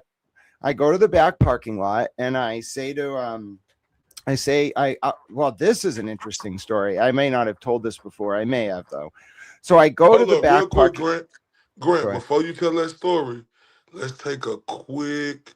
quick Yeah. break. Quick break. 1 second. Other Mary B, I'll tell you about that in a second. 1 second, because this is good. Man, I'm so appreciative of y'all. Y'all just don't understand. And We this have is so what much to say, Ray. We might have to do a part 2 because there's so much that we have man, not been able listen, to say. we could do a part to infinity, because I'm like that. A part to infinity. Do you hear me, Lindsay? Good time. Hold up. Let me turn up for them real quick because they have been excellent. Let's turn up for them. Hold up. My guy Jimmy, turn up for him. Ray from Dallas, tell me truth, are you a myth or a man I knew? No, no, no, no. I have been singing this song for 2 fucking days. I don't like AI songs. Why am I singing this one? Let's take this walk. Is he real? Is he real? Ray from Dallas, tell me truth, are you the myth or the man I knew? Oh my God, I love it. It's so good. It's so good. I fucking love it.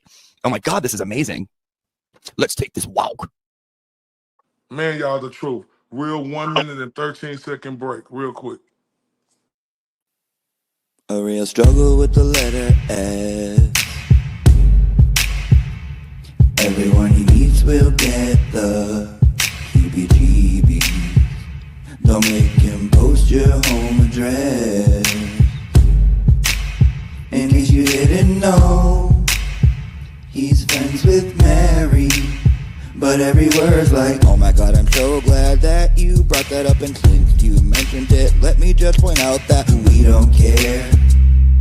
So much power from behind the screen, and every time it's like, thank you so much for bringing that to my attention. I guess that means that I just mentioned that you just, we don't care. Go tell it to your best friend Mayor, cause he is Jason Broyle.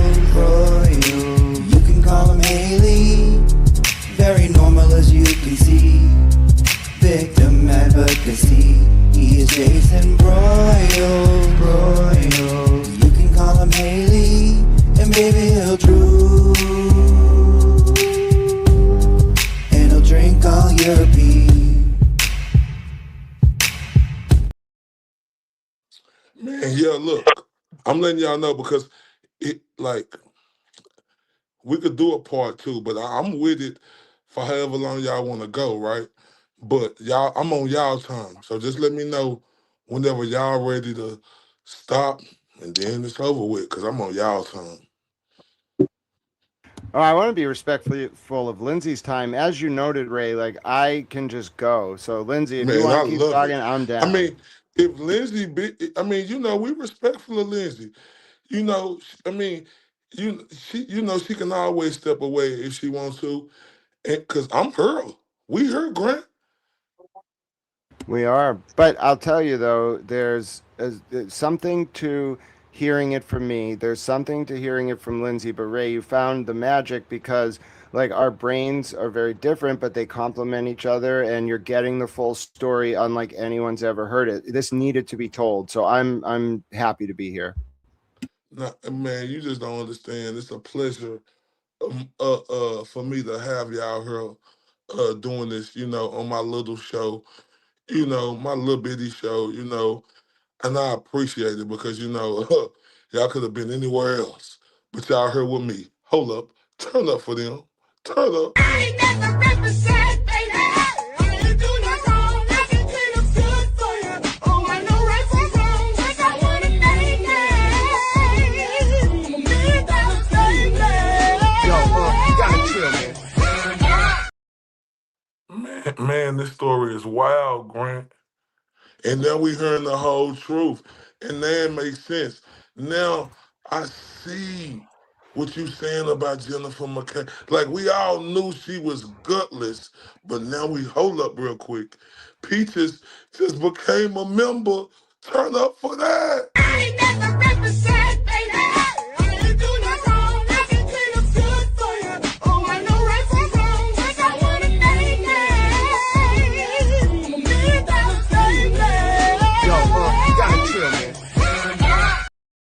Man, I appreciate that from everybody, and I just love everybody the same. But y'all see the Cash Out Venmo up there. If y'all can support the show, please do. But now, Grant, look, man, what Lindsay is telling us is groundbreaking. Groundbreaking. This is a momentous moment right here, in my opinion, right? Because now the puzzle is really getting put all together, right? And look, Grant, this was so cool about it. We ain't even heard everything. We ain't even heard everything yet. The secrets that lie beneath. And there's something to, like, I think Jen McCabe was happy to have people focusing on that Google search. She was like, great, focus on that shit. Like, she didn't love the attention, but like, it's this other stuff that people didn't want coming out. And I'll tell you what walking into that parking lot was like that day. It was some weird stuff. So I walked up to the group. The group was like 40 strong. They had to split into two groups of 20. Lindsay was not there yet when I first walked up to them. And I remember like a bunch of them came up to me. Like Matt McCabe was probably leading the charge, but some other people came up to me too. And I don't know what made me say it, my like autism or just like my principles, but I looked right at Matt McCabe or somebody and said, listen, I'm not here to get to know you. I cannot do that. I'm here to cover you. I need to keep my distance. And then I stood 50 feet away from them and just let them talk as a group. I could have walked up. I didn't want to. I felt it was inappropriate. At that point, Lindsay gets there. And then it wasn't just Lindsay, they all arrive. It was like 40 people, and they decide they're going to go in two groups. That's where my first video picks up. Jen McCabe like grabs Lindsay by the arm, like being very like faux, like girly with her, and just escorts her up through the crowd of people and into the courthouse. Now, what happens is, as they're like walking in the courthouse, I'm yelling at people like with signs like say something stupid, like say something stupid. That got played in court. I blushed a little bit when that happened. But anyway, I then turn around and flip off the crowd. And like the reason I did it, and the CBS cameraman, to his credit, picked up on it. He came up to me afterwards and was like, who are you with? And I was like, I'm not with anyone. Like, what's your problem, bro? And he was like, you flipped off the camera so we couldn't get a shot of the witnesses going into the court. And I was like, yeah, motherfucker, I did that on purpose. Do you have a problem with it?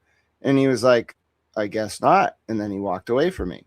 So anyway, I go back to the parking lot and I get the second group of witnesses. And I was like, I forget who I said it to. I was like, all right, change of plans. I flipped them all off. Fuck it. I'm blending the lines here. So I walked the second group in, and that's when you get the infamous image of me standing on the courthouse steps, surrounded by a throng of like 100 people, sticking up the middle finger with the American flag and a very befuddled state trooper, unsure of whether he should intervene, like laugh, or just let it all play out. It was a great moment. And then, by the way, Ray, I misspoke earlier. You said, what was the moment that you like realized that like Lindsay was able to see it all and piece it together? This motherfucker, Lindsay, comes up to me like a month later or something and says to me, hey, so you know that day on the courthouse steps, I totally realized that you were flipping people off because you were intentionally causing a distraction so the witnesses wouldn't be on camera and tormented. And I was like, you know, you're the only person who figured that out. And she was like, yeah, I know. And I was like, there you go.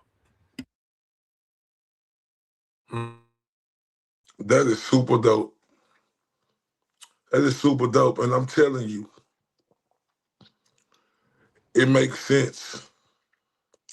All this is adding up. If everybody been watching these two cases, these intricate details is adding up. But look, it's a whole lot more we don't know about. Remember, it's a lot more text messages and everything. Oh my. There's a story I really want to tell, but Oh, tell it. like there's somebody holding it up, so I can't tell it. Oh, you can't tell it yet? There go them people messing with her again, Grant. some stuff going forward, but I have to wait till it goes to the proper channels. So like I can't say, and I hate to tease people like that because I hate when people do that shit to me. I fucking, because I'll just be thinking about what the fuck, but it's gonna come out soon. Like there's a lot, and it's just like that's just one thing, but like there's a lot more. There's a lot more that's gonna come out, and it's just like that's why I don't understand why these people keep fucking with me. Like for Cosgrove to put out that response and say all that shit, and even the people that hate me, even these content creators, these lawyers that like have not been fans of mine, were like, that was so fucking out of bounds. Not just the shit that he said about me, but then like the threats about Cosgrove, like, he's gonna get me for perjury and all this stuff. Like, they're scared of what is gonna come out. That's the thing. They are scared of the truth. They are scared that I know too much. There's some like, but it's like, what did you expect? They thought that like all this shit they did to me with my phone extraction and all this bullshit was gonna, and it did for a while. It did break me. It did put me to a point where I could not, like, I mean, you can ask Grant, like, I just was ready to give up on everything. But then I'm like, what the fuck? Like, and it sounds corny, but the saying that like the biggest, the biggest threat is the person that has nothing left to lose. Like, you have thrown everything at me. You have just like these people, like Tully, everything he's done.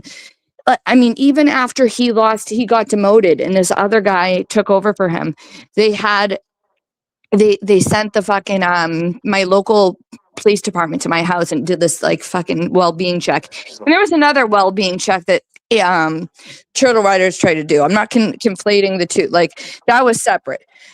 This new guy that took over for Tully like did the same, like he admitted to it. And I looked right in, they had their body cams on when they came, and I looked right in them and I'm like, oh, Brian Tully sent you here. I'm like, Brian Tully's a corrupt mother. Like, I want to get the video of that, actually. I'm going to see if I can request that body cam footage. And they're like, we don't know who Brian Tully, like, it was like rookies they sent out here. And they're like, I don't know what you're talking about. We don't know this guy, Brian Tully. Like, poor guy was shaking. He's like Norwood local PD, like first year on the job. And I'm just like, don't fucking ever, like, they showed up at my house at like 2 a.m. My kids are sleeping. And I'm like, what the fuck? I mean, they're trying to intimidate me. They call in the managers of my apartments, like putting in all the, like nothing's going to shut me up at this point. I don't know why they haven't figured that out. Like, you have fucked up my entire life. Like, what you did with my phone extraction was the most vile thing that I think you could ever do to a human being. And like, that in itself is one thing, but like, then the report that they put out there, and then all this other, like, I'm not the person that's going to cower. Like, I don't know who they think they are messing. Like, I don't care. I'm not going to shut up. Like, what they should have done is stop fucking with me. All I ask is leave me and my kids the fuck alone. And then I will disappear off into the abyss. You will never hear from me again. But Kate Peter couldn't resist. She had to keep fucking with my kids, keep fucking with my family. They just couldn't leave me alone. And now I'm done. Now there's no hold bars. Like, now I'm just going to fucking say everything. There's no fucking line I won't cross. I'm just going to say it all. I'm going to spill everything. Tell me about this technique that Kate Peter uses, by the way, because you mentioned the Cosgrove motion. And you said that he used this tactic where he would repeat vile things that people were saying about you online, pretend like he was invoking it to critique Aiden, but really it was to smear I don't you. know. Is there a word for that, Grant? I don't know what it's called. I think, yeah, it's it's a form of gaslighting, definitely, but the actual technique, I don't know the term for it, where it's it's like a straw man, basically. That's the word for it. You construct the straw man. It's like a logical argument. You construct the straw man that Aiden is causing his followers to say mean things about you. But what you're really doing is you want to repeat the mean things to go at you, Lindsay. Now, let me ask you this, or just say this. A lot of the reason why Lindsay is able to do what she does and explain it so clearly is Kate Peter and her people have a very specific psychological tactic to pressure someone. And tell me, those of you who maybe have gone through this, if you've heard this, if it sounds familiar. First, they love bomb. Kate Peter gets people around someone. She gets them close. She gets a network around you that's just those people. Okay, then the isolation starts, okay, where Kate like starts doing things that either you make you want to self-isolate or isolate, but you don't know it's Kate doing it. You don't know Kate's going to your apartment manager or calling the wellness checks or releasing your phone or causing all these crises. Now, why is Okay, Kate let me doing just it? interject for 1 second. I just want to let the people know because they don't know a lot of the stuff that was happening. But yes, a lot of this shit was happening. Like I was getting, like the porn profile of my daughter. Like Kate convinced me that that was Aiden that did that. I was getting calls. Daughter. Kate convinced me that was Aiden. I was getting, I was getting stalked on a vacation down the Cape with my kids on a private beach resort. Pictures taken of my kids on the beach in their bathing suits. He convinced me that was Aiden. Like I believe, and like nobody knew. Like that's the thing. Nobody knew that I was going on vacation except for Kate. Like nobody, and even the Medfield police, Haldeman, Detective Haldeman, said to me, "Who knew that you were going down there?" I said, "Only one person. Only the person I went with." And he shrugged his shoulders and goes, like, well, look at the people then knew, like insinuating like he tried to give me a heads up, like it was Kate, like it was Kate all along. Kate all along was trying to do these things to set up to make it look like it was Aiden when it was her from the very fucking get-go. Everything was her, always. Yep, and Holy. what's wild about it is to take it to this 30,000-foot elevation perspective. It was not by happenstance. Kate has a tactic where she induces emotional instability in her target. So if Lindsay is constantly having to react to like all these weird things that are happening to Lindsay, which by the way, Lindsay would be telling Kate because she thought these people were her friends, these are my worst fears. This is the thing I don't want to have happen. All those things would then start happening. Lindsay would become emotionally destabilized. They would approach her, and then like she had this network that was all Kate Peter people, And and that's they would why just Kate now tells people that, like, oh, she was fucking unstable, this fucking crazy bitch. She was always fucking crazy and unstable. Who wouldn't be? If your whole phone extraction for 15 years was leaked, who wouldn't be unstable? If your kids were being threatened and your pictures were being taken of them in their bathing suits down the Cape on a private beach resort that nobody knew about, who wouldn't be unstable and freaking out and having a mental breakdown, you stupid bitch? And it was her the entire time trying to make it look like it was Aiden. She's and psychotic.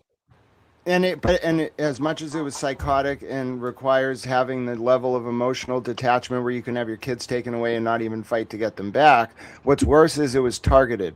If Lindsay's emotionally unstable and the only people she's talking to are Kate Peters' Discord moles who are pretending to be Lindsay's friend but aren't really Lindsay's friend, then they have Lindsay emotionally destabilized, surrounded by a network of moles, and completely controlled.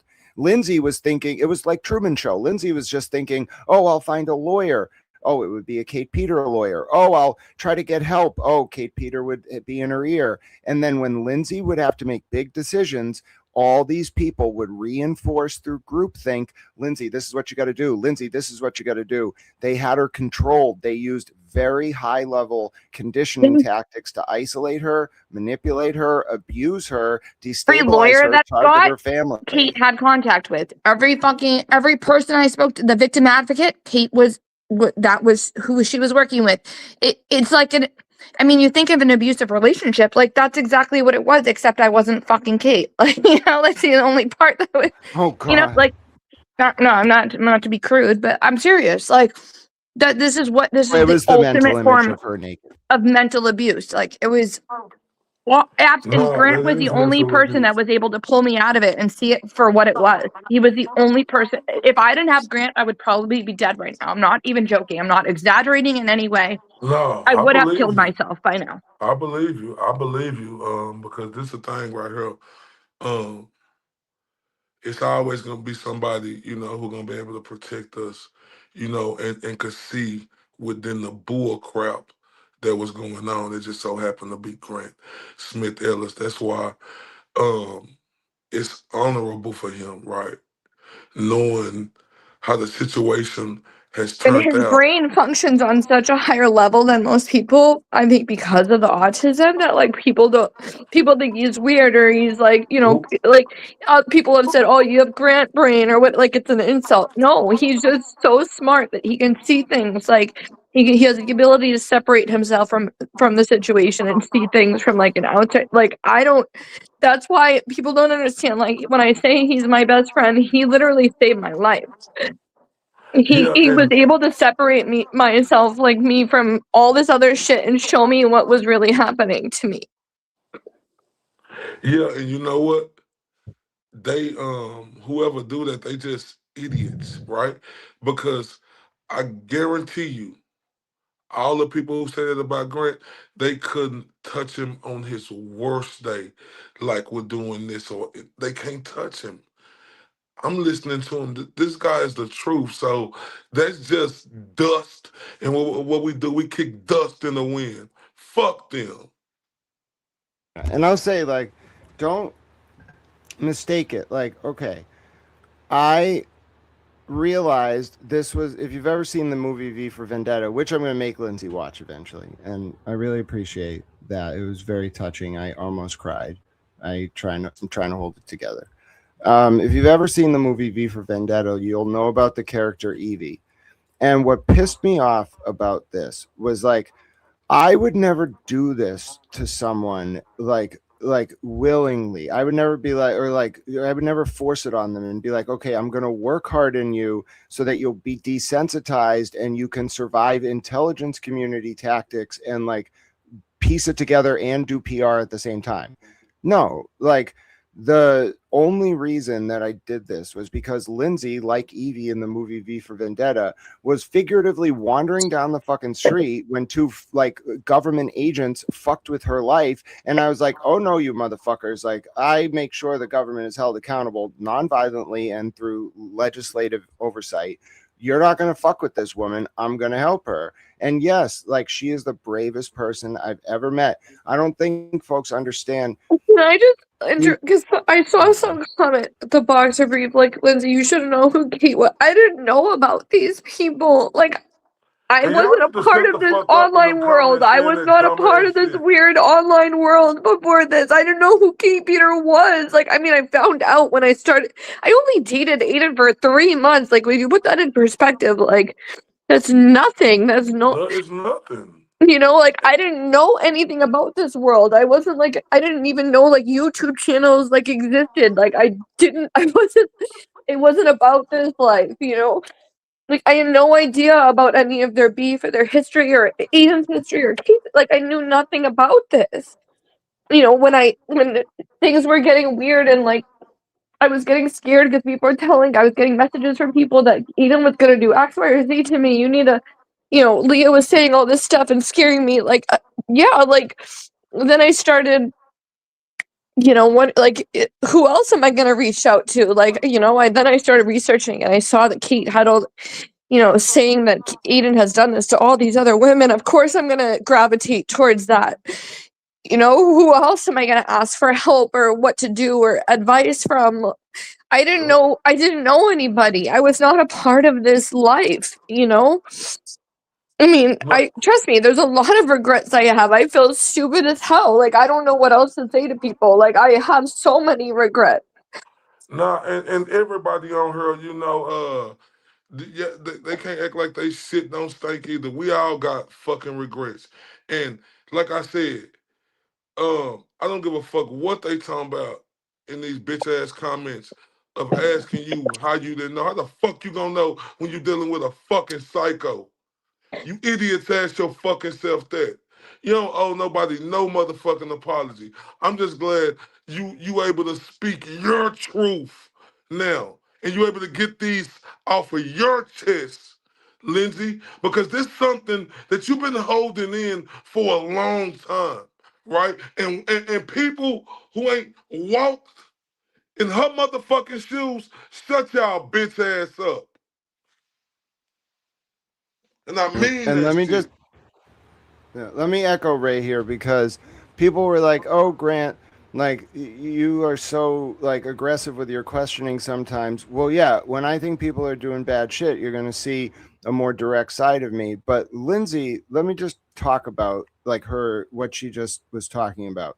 Despite what everyone put her through, despite all of that, she managed to see this all and put it together. She got the skills. She started to learn. I never was going to let her fall, because not just for her, because of who she is and her abilities, but because those people looked at her as someone less than them. And they said, she doesn't have resources, she doesn't have money, she doesn't have connections. Oh, really? Well, now she has half the state government behind her and some of the feds. Fuck all of you. That's your punishment, and that's what you deserved for this. Fuck all of you. Man, oh, listen. I am so freaking ready. Like, and you know, I know it's whenever it come out, I don't care how long it take. I am ready for you, Lindsay, to have your day where everybody is gonna have to kiss the motherfucking throne, right? But that's the thing, Because it's not just like, it's not about me. Like, I know me, nah, I have my resentments with Eden. He has his resentments with me, rightfully so. Both of us, like, we have our, like, we've been able to talk civilly and cordially and, like, see the bigger picture. And we're putting things aside for now to, like, to see what was done to both of us. And, like, he obviously, like, he spent time in jail, and, like, that's, like, there's no comparison. Like, I get that. And it's not about saying who had what worse or whatever, but, like, there was a bigger monster involved in everything. And that was the people that are supposed to protect us both, no matter what side of what you're on. yeah, And that's the Mass that's State true. Police. That's a Commonwealth of Massachusetts. Those are the prosecutors. Like, they, that's the FBI even. Like, these people, there's dirty people involved in all of this mess. And they did damage to a lot of people. They That, did, like, they damage did. that can't be undone. Look, so you do got a lawsuit against Cosgrove and Tully, right? I do, and I might have to, I guess because I was doing things pro se, like, so that's some things that's gonna come out too. The initial 2 motions, Grant, I don't know how much we should speak on this, but, like, there was a Oh person no! involved Oh, Don't yeah, helping say me, nothing. but I want to talk about these damn law firms and the person who yeah. helped you. I think we should dive right into this right now, Okay. because But let me Ray. just finish real quick. Let me Oh, just, go so ahead. the initial 2 motions, but, like, everything else I was doing by myself, and I guess I did some things wrong in the motions I filed by myself, because I'm pro se. I don't know the law. I'm not a lawyer. So I might have to, I don't know what's going to happen. I might have to dismiss and then refile.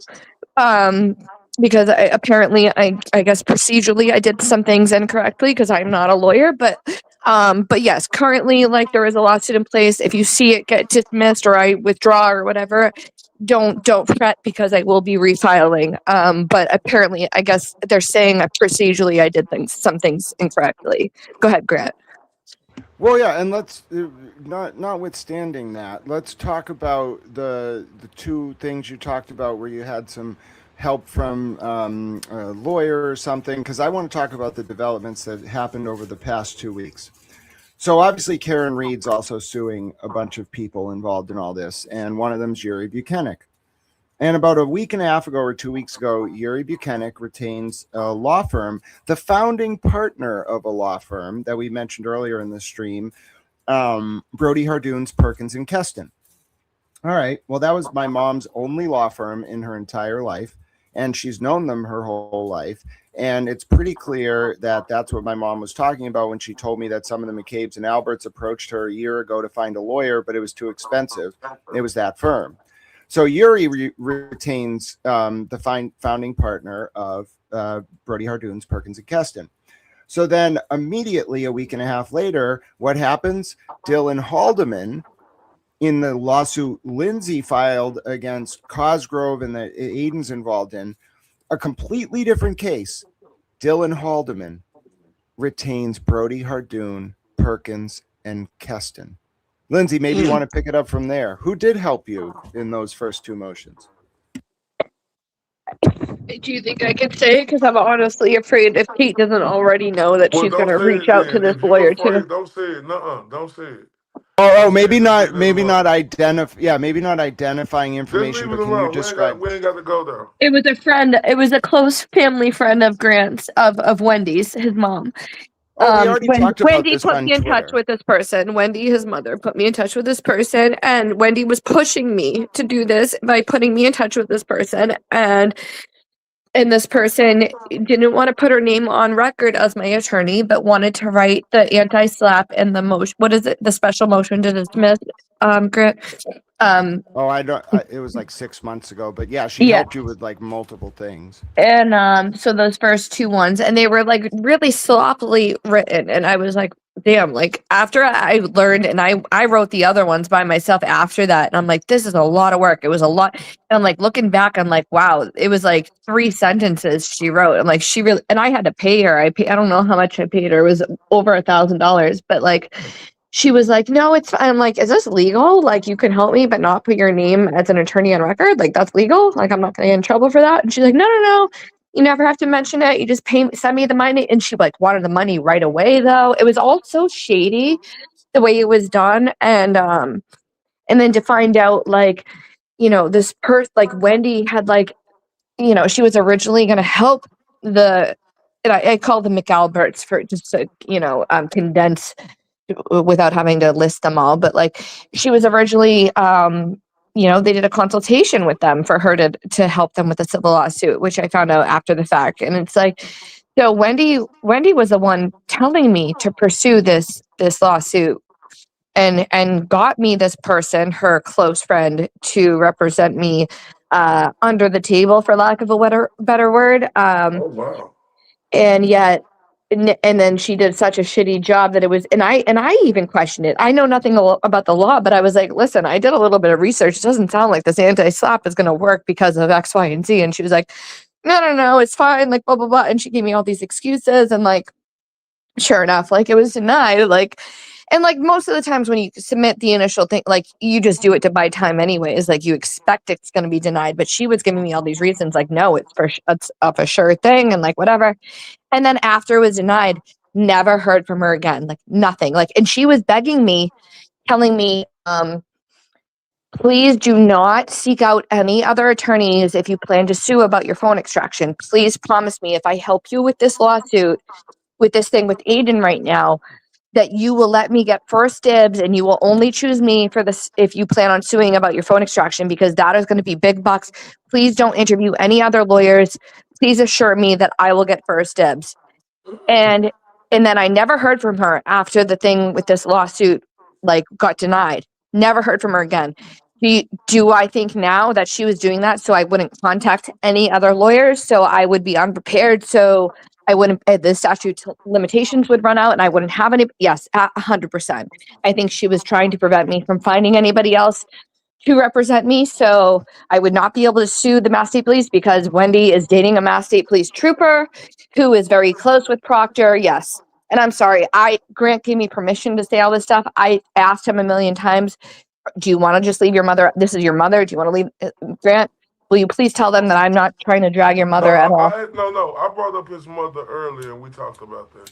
So Yeah, we no, it's already talked about that before you came Because on. I don't want people to say, "Oh, you ruined his relationship with his mother." Like I told No, Grant a million no. times, like maybe we just leave your mom out of all this. Maybe we don't mention that.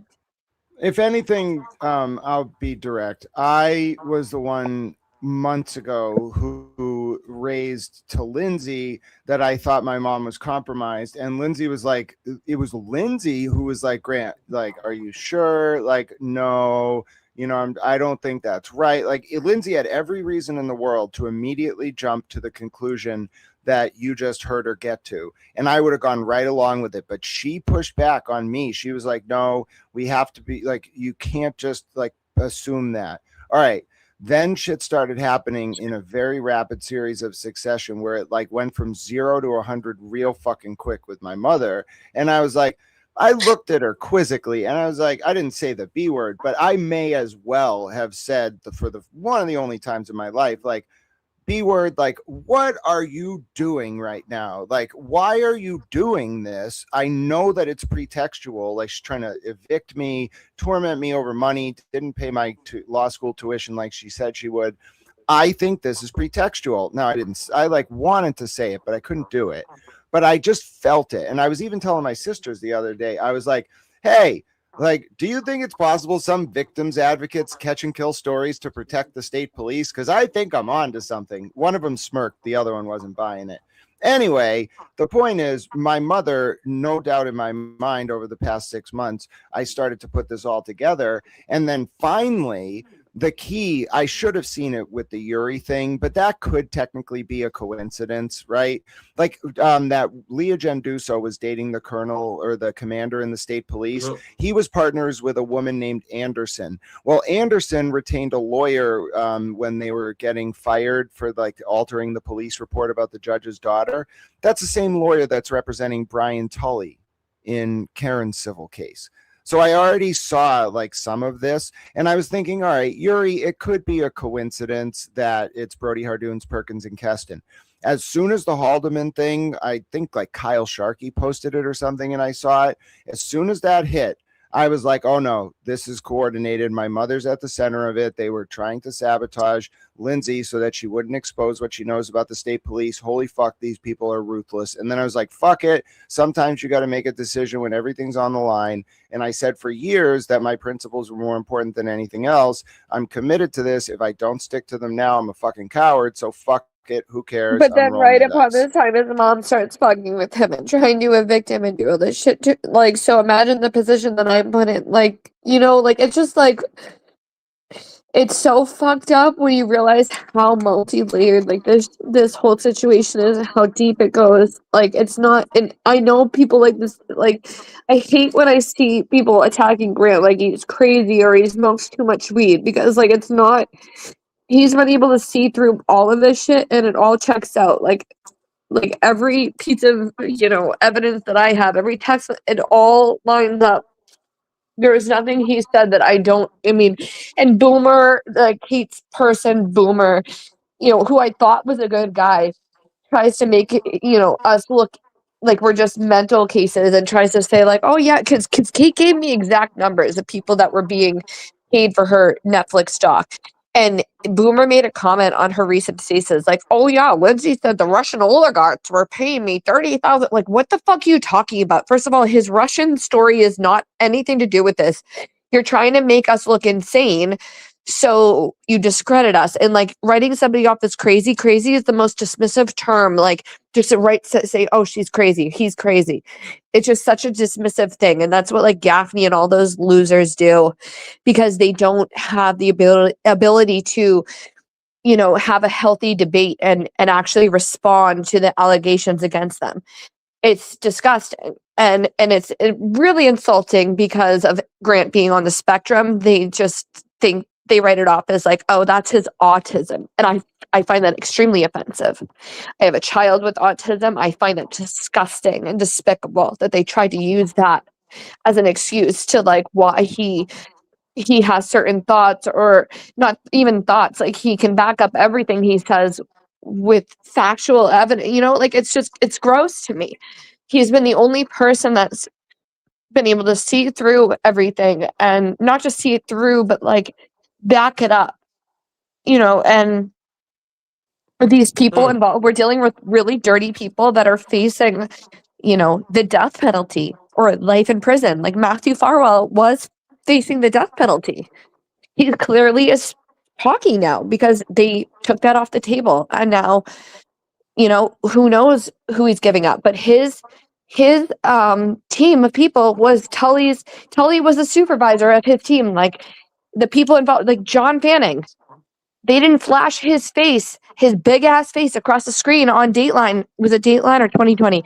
They didn't flash his face across your TV screen for no reason. Okay? They flashed his face and they didn't make a comment. They just flashed his face. It was a little foreshadowing, if you will. Them just sick individuals, like who will make. But man, listen, if you heard what I'm hearing, if you saying how this man is so precise that what he's saying, you're just a idiot, and like you're a scumbag for even making fun of someone who has that. Like I say, it run in my family. And you know, that's just very insensitive of you cowards. Y'all are punks, right? To even play with someone like that because you know autism is real. It ain't no joke. Uh, it's a lot of worse cases in autism. So when you are making fun of someone who has that, like that just shows you a gutless, soulless, rotten motherfucker. And fuck all you motherfuckers who make fun of it too. And Y'all, people with autism, like some aspects of their brain function on extremely higher levels. Like that's why you have, what is it called? Like something savant, like some of them are very good at like, musical, like, or art or whatever. Like my son who they just, they took, I don't know, they took him off his IEP, but they were like, his cognitive functioning is like through the charts. So like, we've never seen anything like that. But then other areas he's lower. Like they usually excel in one area, where they're able to, and and that's what makes them these like geniuses in some, aspects. So it's like I find it very offensive when people try to use that, as a dismissive term, as a negative connotation. I call them type of people weenies, right? They weenies because they know they can't touch him on their worst day intellectually, right? So the weenies and cowards that they try to do stuff like that, right? But whoever say that, just send them my way. Let me know because I'm here for all the smoke, and I don't play about. When you're making fun of autism, that's serious, and that's nothing to play about, ladies and gentlemen. And I mean that from the bottom of my heart. I wouldn't give a damn who you are on here.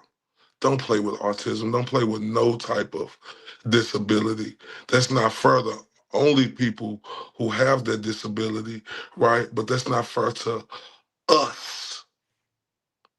It's dirty, and I'm sorry that people would even be scumbags, to say Yeah, that shit. Like, it's part of the game in the sense that, and I hate to make it a game, but it's like a language game, like Wittgenstein would talk about, I suppose.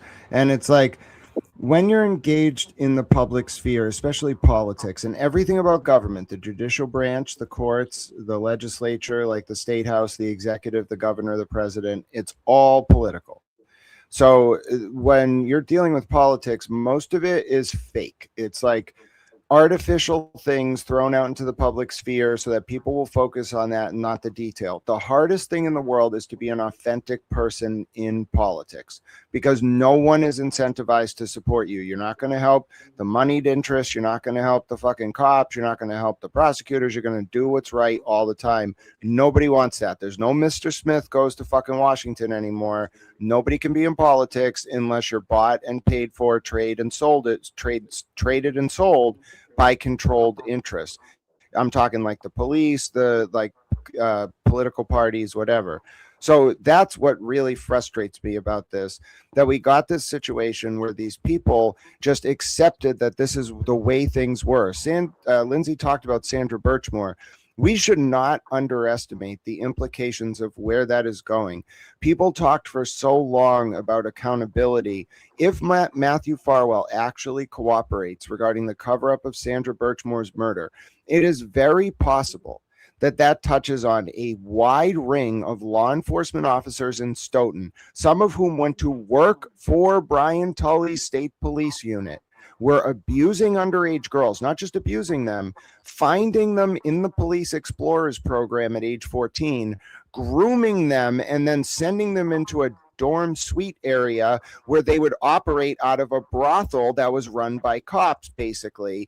And how do I know this? Well, there's documentation that I posted on my X showing that someone was going around interviewing people about why someone was threatening Sandra Birchmore with being exposed for her relationship to Matt Farwell, Billy Farwell, and Robert Devine if she didn't pay back a debt. A debt owed to the girls that lived with her in her dorm/suite. Here's the thing. Sandra lived in an apartment in Canton. She didn't live in a dorm suite.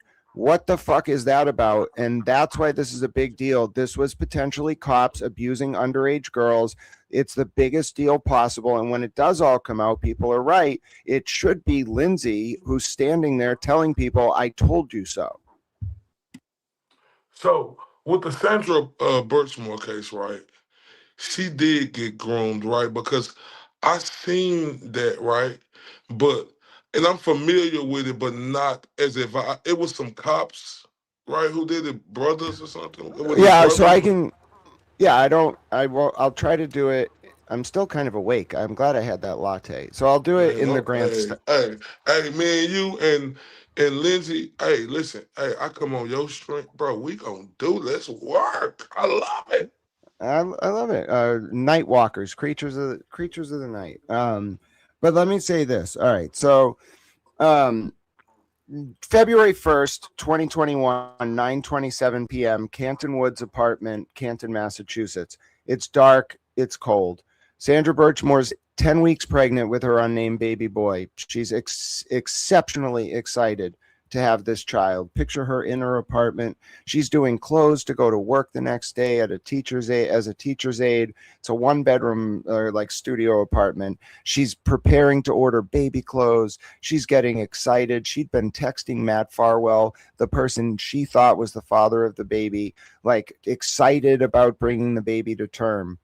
Matt Farwell had other plans. He arrived at that apartment and then he hung Sandra from a door, killing her and her baby boy in the process.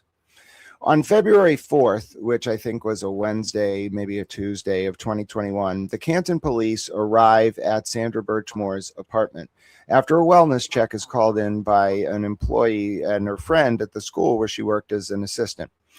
The Canton police, including Kevin Albert and others, arrive at Sandra's apartment where they find her dead. Within 48 hours, the Canton police collect three specific and distinct pieces of evidence. One, they go to the maintenance worker at Sandra's building and they find out that Matthew Farwell was the man on the videotape at Sandra's apartment at the time of her death. Two, they find out Sandra's cell phone battery drained and like they figure out her time of death was Friday night around 9 p.m. Three, they go to Sandra's school where they are told that Matthew Farwell had been sending messages around to people telling them that Sandra Birchmore was pregnant, and if she didn't refuse to carry the baby to term, he was going to kill her. His exact words were, quote, take care of the problem himself. So in turn, you think, all right, pretty open and shut case. No, February 6, 2021. This is all detailed on pages 99 to 102 of the Canton Police Department audit report from April of 2025. No, February 6, 2021. Who but Brian Tully's fucking state police unit gets handed over all this evidence, and then somehow over the next 6 months, John Fanning, with his head up 6 different people's asses, apparently, concludes that Matthew Farwell was not responsible for Sandra's death and that she took her own life, despite the fact that Nick Garino processed a litany of text messages from Sandra to Matthew Farwell and from Matthew Farwell to Sandra, showing that he was abusing her since she was a child, grooming her, and then basically that he killed her. Now, fast forward from 2021, when John Fanning clears Matt Farwell, to August of 2024. And wouldn't you know it, the feds indict Matt Farwell. And what's the first thing Michael Morrissey does? He sends a fucking email to Brian Tully, John Fanning, the former spokesperson, what the fuck's his name? David Traub. He sends it also to Megan Mana something, and then DeChico and Connor Keefe. And he says one sentence, Morrissey does. Is this true? Question mark, and links to an article about Farwell being federally indicted. What does that tell you? That tells you absolutely everything. Farwell was indicted so that he would eventually give up who helped him cover up that murder.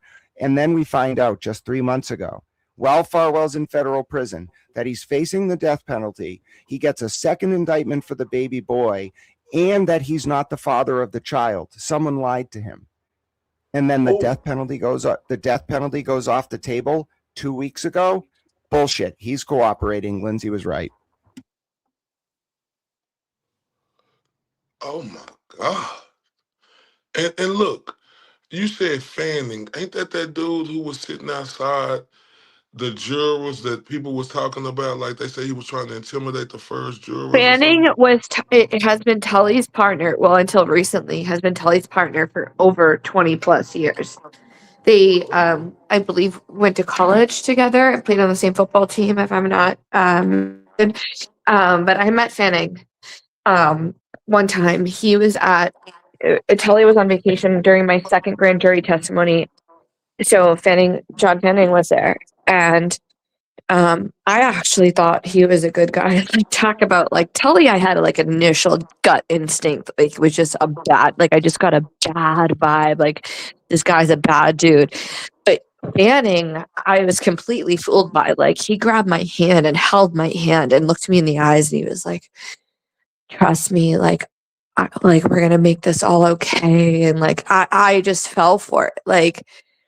But I've been hearing a lot of stuff about John Fanning, and I would pay attention to the fact that the father of Sandra Bertram's baby was not like the man who killed her, Matthew Farwell, allegedly. I will still say that till he's convicted, but they have concluded that he was not the father, and therefore his twin brother could not be the father based on the DNA. So, who is the father? And who are we to speculate? Like maybe it was just Joe Smo off the street. We don't know, and that's her business, whatever. But I think it's interesting that whoever highlighted this, and I don't know why I can't remember if it was Dateline or 2020 or whatever, but they did flash John Fanning's face across the screen, and John Fanning was the one that tried to kind of cover up for the details, and I know Garino was like a part of the phone extraction stuff, but I just in the case, like with me and my phone stuff, I think he was kind of, in my opinion, I think he was pressured into things and making things look a certain way, or like doing certain things with the phone, or maybe he didn't have any part of it and they just took over. I don't know. I don't believe, I have a good read on people usually. Like, I don't always stick with my initial gut instinct, but my initial gut instinct usually does turn out to be correct. And Garino didn't strike me as the type that was like a bad dude. John Fanning, though, I don't know. He was kind of iffy. Tully, instantly, I got a weird vibe. I actually said after my initial meeting, I said to Kate and Leah Genduso, like, this was weird. He was asking about this, and he made a weird look at Nelson when he asked this question. It was just struck me as odd. Yeah, and John Fanning, I don't know. It was bizarre. It was a very short interaction at my second grade jury testimony before I went in, but knowing that he was Tully's partner and stuff, I don't know. Greeno, I kind of like just wrote it off as like he's being pushed into this situation and he has no choice. And then this weird shit happened with him with the accident. I don't know. But John Fanning, I just think it's interesting they haven't named the father of the baby that was murdered. And they made a charge with the murder of her unborn baby. So are we going to find out? I don't know. Yeah, and Lindsay, let me ask you about something, because I kind of might have previewed it before you came on, but I'm very interested to hear you talk about it. Brian Tully alludes in paragraph 79 of the Karen Reed search warrant affidavit to a piece of information you told him related to like something about Josh Levy or something. Did Brian Tully in December of 2023, while the Birchmore investigation was open, we know that now in hindsight, did he ask you who the targets of the federal probe were, and what did you tell him, and how did he respond? I'd say that, and I think this is I think it's in the police report because I think I've read about it. Sorry, I had to take a break for a second. Yeah, and I said, from the conversations I had with Eden, he implied or alluded to from either his conversations with Karen or whatever that it was Michael Morrissey. And I just remember this moment like as if it were yesterday. Tully, at the same exact time as Nelson, they both looked at each other, like their heads turned sideways. They both looked at each other, made eye contact, and kind of smirked. And then they looked back at me and they continued the questioning. But it was just like I was frozen in that moment, and I was like, later questioning, like, what was that smirk about? Like, was that a smirk of relief, like we are not the target, or was that a smirk of like oh, good, like, this is what we thought. Like, I don't know what that was. I didn't know how to interpret it. I just know what I saw, you know? Damn. Oh, wait, man. This is, man, man, this is creeping me out. Like, how Yeah. can the justice system be this fucked up? Right. You never think that things are going to be, and like, this is the thing that I believe that they are trying to discredit me so bad, especially with Costco's recent response. Like, I believe they are trying their hardest to discredit me because now they think there's a possibility that I will be called as a defense witness with Aiden, and they cannot have that. So they have to make me look as bad as possible. And I think that's why they didn't fight for me to begin with any of these charges. I don't think they had my back at all because they knew somewhere down the line, like they knew that I knew the truth, or I at least had inklings of the truth, and maybe would some day down the line get to the truth. And they had to make me discredit me in any way they could. They already knew that I had whatever, a drug addiction in my past, or whatever, restraining orders in my past against abusive relationships in my past. So they had to tear me down. They couldn't make me look credible because, God forbid, they don't know what side of the road I was going to choose. Like, was I going to lie for them and have their backs? Like, they couldn't take that risk. They had to make me look like I was just an insane person.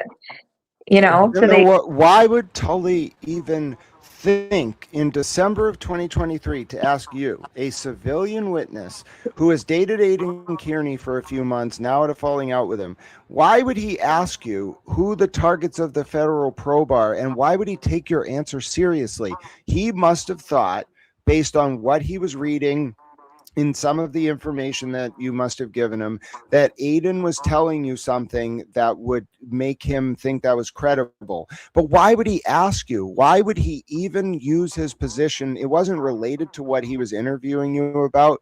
Why Right. does the target of the federal probe have anything to do with you? That's why I knew he was dirty. Right. Yeah. I know. And somebody just made a good point. Oh, sorry, I'm not really keeping up with the chat, but every few seconds I'll look. Somebody mentioned Kelly Dever, and I thought that was such a bizarre questioning. And like, I believe probably something happened with her as well, like similar. Like, listen, all you have to do is go in and threaten somebody with their job, or their children, or make a vague threat, like something happened. I don't know if you want me to say or not, Grant, but somebody I Oh yeah, know had a wellness check called into them. that wasn't what I was going to say. I'll give you an example of how this type of threat can come. Lindsay, you might know what I'm about to say. So hypothetically, say you're at like a very serious, solemn event, okay? And by happenstance, like a lot of powerful people are there, including like people close to your family and maybe close to this situation. Hypothetically, someone comes up to you and says like, "Hey, did you lock your doors at home? Like, aren't you worried there's going to be a robbery right now because you're at this event and it could be public information? I should go drive by to make sure that everything's okay." Yeah, fuck you too, buddy, motherfucker. Tell Brian Tully to go fuck himself. Yeah. Straight up. Man, it's some crazy shit. But These are look, things that have actually been happening, though. And that's the scary part, is like, these people, like, they have so much power, and like, who's going to believe somebody with a history of addiction, or multiple restraining orders, or who's going to believe somebody who's autistic and has a mother who's a high power attorney? Who's going to believe the little people? They're not. And that's the thing. It's a power struggle, and they know that, so they can use anything as leverage against anybody that knows too much. And I know it sounds conspiratory. What's the word, Grant? no, that's no. That's real life. That happens in real life. I mean, yeah, Conspiratorial. conspiratorial. Yes, thank you. That happens in But real it's life. true. But it's true, and it has happened. And that's the thing. Like, and Kate, that's why her and Gaffney always make these. Oh yeah, like they're fucking going off at it again, like Russian oligarchs. Like, you know, they make these stupid comments to make us look like we're fucking. Crazy. It's really it's insidious the way that they do it because they'll understand all obviously like I've heard it said like by Robert McNamara in The Fog of War. He was a defense secretary. There's like what you know, what you oh, Lindsay's phone might have died. But there's what you know, there's what you don't know, and there's what you don't know, you don't know. And this whole thing has been an exercise in what figuring out what we didn't know. And I won't speak for Lindsay, but if there's anything you took from this, like you heard our process, like Lindsay was very generous with her time. I'm Here sure she she'll is. come back another time. Here Oh, she she's is. back. Yeah. So like, but look, I mean, look. I know we've been on here for a week. I mean, listen, I'm here for y'all, bro. Like, and I'm here for it. So I mean, yeah. I know it's 11 something now, but I mean, if y'all tired or anything, I'm good. But if y'all, we could do this anytime y'all want to. Oh yeah, I'm still good to go. I won't impose on Lindsay's time, but I'll tell you like what made this so interesting was trying to put together, all right, what do we know? What don't we know? And what don't we know we don't know? Like how do we figure this out when these people know the whole puzzle? They know what fucking meetings they were in. They know what they were doing. They know how they were moving, and we only get glimpses. In some sense, we were incredibly, I think both of us, lucky to each have enough of the puzzle pieces to, when we talk together, see the whole thing. Why does it work like that? I think it's because these people, Kate Peter, Tully, the state police, they compartmentalize information. Okay. They only let certain people know certain things. Nobody knows the full picture, so no one's a weak link. Kate's weak links are like Boomer, that fucking woman, Gina, probably Kim Fair, Carrie Lama, but these people aren't weak fucking links. Like she owns them. They are never gonna fucking crack. So like penetrating her group is incredibly fucking hard. They're all very tech savvy, and the ones that aren't like are very tightly controlled. That's why Kate Peter is so fucking ruthless. That's why I think Marty Kraft hired her. And by the way, Lindsay, Kate Peter clearly worked for Marty Kraft, the PI, the same guy Jen McCabe hired to spy on Karen. That can't be a coincidence. And Kate told you about it. Yeah, I mean, Kate sent me screenshots where she's logged into Marty Kraft's his PI like database. Like I have screenshots and like she's in his email and it says he has like like she had access that people don't even realize to things that she shouldn't have access to. She's a criminal. She has multiple charges against her and multiple HBOs or restraining orders. Like this woman should not have access to this stuff. Marty Kraft shouldn't even still have access to this. Like, why? Even with the stuff that people have discovered, this guy like is not doesn't do things by the books. Like, there's no way that this guy should have any contracts with the state of Massachusetts, and yet nobody like. I mean, he left his gun. What was it? His gun unregistered. I don't know what it was. Christy would know more about that than me, but like.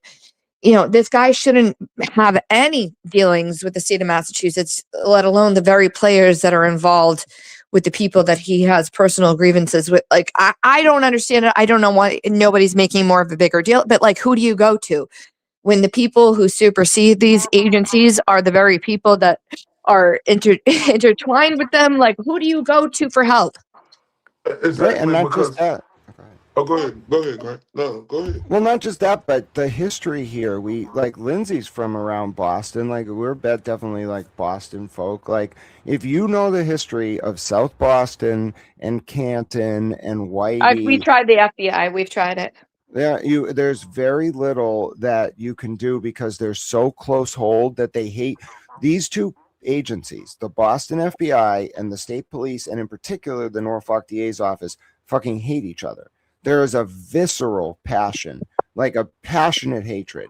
And so when they feud, like they know everybody from Beacon Hill outwards. And there's something to be said about the way that these people are like connected. If you think about Marty Kraft and Southie, I've done my research. Marty Kraft was a Boston cop for a long time. He got a lot of complaints and then he was eventually removed from the force or left.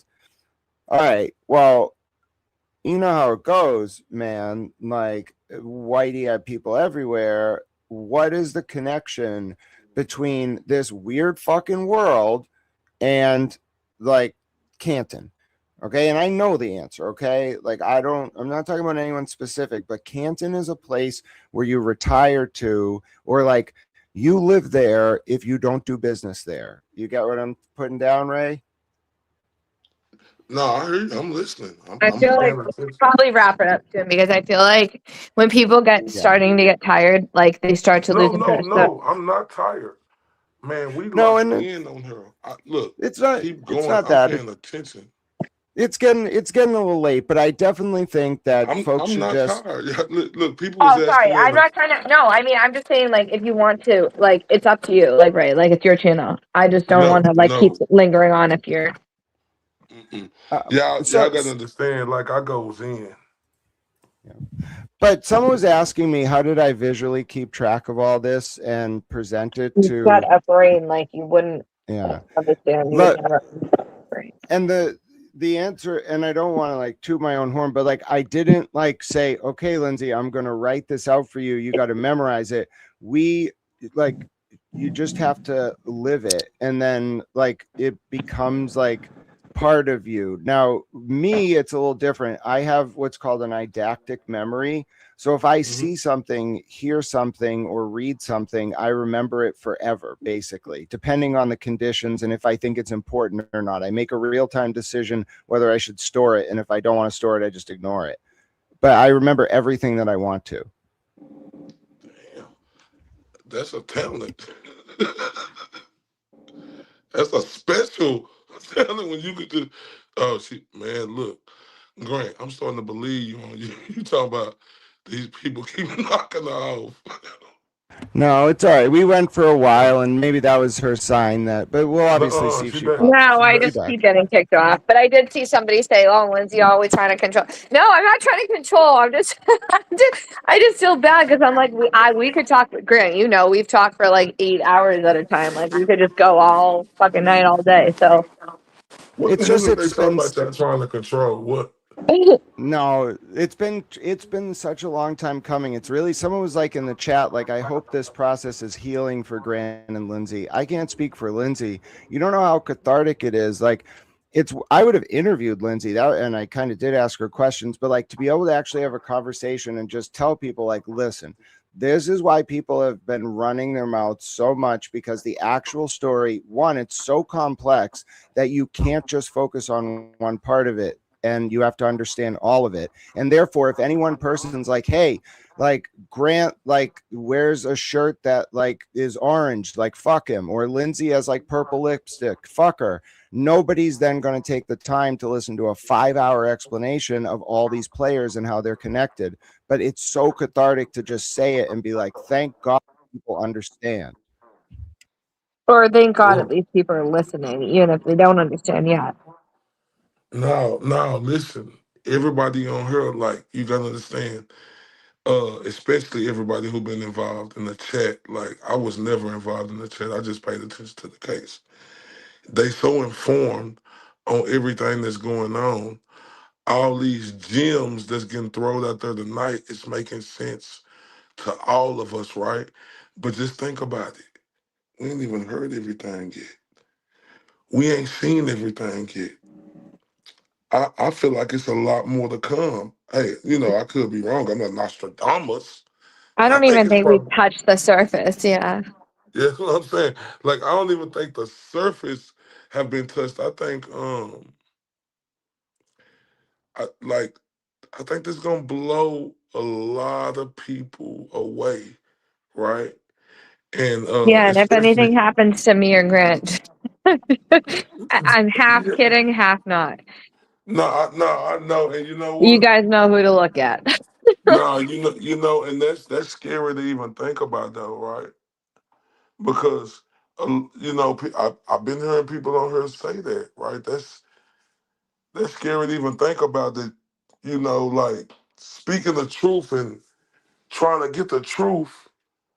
That puts you in danger because we see how corruptive these people is down here. Like Yeah. it blew me away being in Texas, Dallas to be exact, to see this shit that was going on in Massachusetts, right? I don't trust none of them motherfuckers down there. None. Yeah, so you know what it comes down to, right? You can't get caught lacking, right? So it means something different for us up here. Like for, I won't speak for Lindsay, but for me, like, okay, I made a conscious choice a long time ago. Like, I never do the same thing at the same time every day. Every day I go out to my car, I have a little mirror. I just check the fucking like frame, bro. Like, I want to make sure like there's nothing beeping, whatever. And then every day I turn that car on, I'm like, fuck it. Like, if this is it, like, it was great. I have no fear. Every day I'm like, fuck it. Who gives a shit?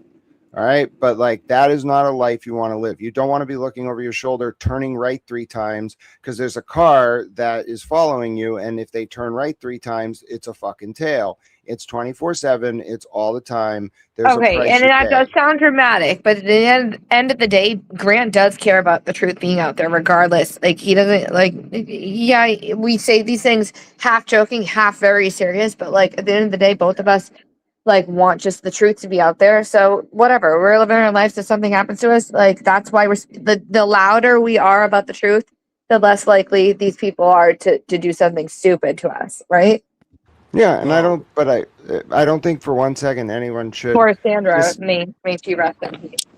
Yes, exactly. Sandra is the primary example of how dangerous these people can be.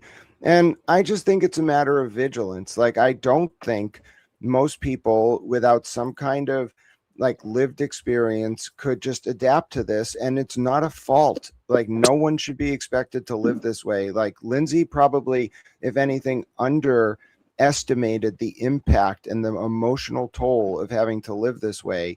It's horrifying. I don't know why anyone would ever want it. And I was going to ask you, Lindsay, so many people kind of like gawk at this situation from afar. They don't try to understand it like Ray or his chat. They just gawk at it and think like, oh, wouldn't it be so nice? How cool would it be to be in the middle of that and to know these people or to like have this understanding? Like it's not that at all. There's nothing glamorous about it. It's fucking brutal. Well, Am I I think you're wrong? kind of like not disrespecting Ray in his chat because I think they do get it a bit. The other people, like the other people Oh that are no, no, not. I don't. No, Let he me didn't be say that. clear. I was saying He it didn't the say that. way you. I was saying it the opposite of how you took it, Lindsay. I was Okay. He complimenting did. He them and said the opposite. talking about the other people. Oh, okay. Yeah. Like, yes. So no, like no, this is not fun. This is not funny. This is not entertaining. This is not cute. This is not any sort of thing that we sit around and laugh about or joke about or find entertaining. Like every day, I mean, you've, you've seen me, Grant, and like I don't like to show the vulnerable part of me. I always try to put on this tough, like exterior that like nothing bothers me. I try to fill into this character that these people have created of me. Like, but it's a miserable existence. Like everything that and I'm not trying to play. I hate these people that say, "Oh, she's trying to play victim again." I'm like, no, I'm not trying to play victim. This is just like the reality. Like this isn't fun. None going through court stuff or charges or HBO hearings or public stuff or lawsuits. None of this is fun. None of this is cute. Being threatened by Mass State police officers and prosecutors, special prosecutors, having them threaten to put charges on you for perjury when you haven't even said shit yet. Like none of this is fun or cute or funny. It's not a game. I have 4 kids that I'm trying to raise. Like just that in itself is a fucking to do. Like I'm trying to just get by day to day raising my children alone with no support. Like you think I want to be dealing with, I don't want, and this is what I said, like I don't want Kate's main goal is to be like have a documentary and be the next Charlotte Laws or whatever. Like I don't fucking care about a document. I don't care. I just want to be left the fuck alone. I want this all to be over. This is not fucking fun. I didn't ask for this. I didn't sign up for it. I made some mistakes along the way. Yes. And contacted people and sought help in places that I thought I fucked up. Okay. I want out. That's what I want. I want out of all of this. I want fucking out. Damn, I'm so sorry, man. And This that's is what's breaking my heart. unfair about it all, Ray. That some of us, Like I was covering governmental corruption. Lindsay hinted at it earlier. I was covering it with the CCC, the Cannabis Control Commission, with all that stuff. So I was hardened to it. I was hardened to having people make posts about me, to having like the government like smear me in official promulgations and ban me from press conferences. I have a tattoo on my back, Ray. You may not be surprised to hear this. I got it in 2009 in Bath, England, in Jane Austen's hometown. It says "fuck the haters," and like that's my mentality. I didn't like. I chose it. I said I'm going to live this life because I understand the consequences of getting involved in that world. Like I will always be made to like suffer for it, but it's noble, honorable, salt of the earth work. Okay, Lindsay did not choose that. Lindsay was not trained in journalism. Lindsay was not trained in PR. Lindsay was not trained in intel. Lindsay was not trained in any of this, and she didn't consciously choose it. She may as well have been Evie walking down the street, getting accosted by those two men in the movie V for Vendetta. That's really what she was, and only by the grace of God was she put into a position, perhaps because, I mean, I'm religious, and people who are religious, perhaps like, especially people who believe in Jesus, I like to believe they have a little like extra like tip on the scale, and it comes in like fate. And this was fate that Lindsay got matched up, I think, with like the right tools to be able to survive this, because she was put in it against her will, entirely unwittingly, and completely overwhelmed by evil people who worship fucking like occult devils and use voodoo dolls, and they didn't give a fuck. And their punishment, their divine retribution, was not just me. I'm just a fucking conduit. It was Lindsay and I coming together to be able to piece this all together and then hopefully get these fucks held accountable. That's their punishment. And you know what pissed me off the most is that I'm really like not saying that it's scary for me to think about like everything that y'all going through now with how corrupt they is. Like you have people on here saying, Lindsay needs security, right? Like, and that scares me to hear these people on here saying that. What you think about that, Grant? I think one time Jay-Z said as long as he was alive, Meek would be a millionaire regardless of what he sold. It's a good line. As long as I'm around, and probably even if I'm not, Lindsay is going to be well taken care of, and she will never want for anything. And fuck all you people. Like, good But luck you too, getting to though, her. Grant. Yeah, You too, though. I'll be all right. I always find a way. I want to just wander the countryside in a robe, preaching morality to people, and then they can give me food in exchange for it and weed. Let me ask y'all something. When this all come to light and it goes the way that y'all think it's gonna go, right? Is it any plans to move out of Massachusetts?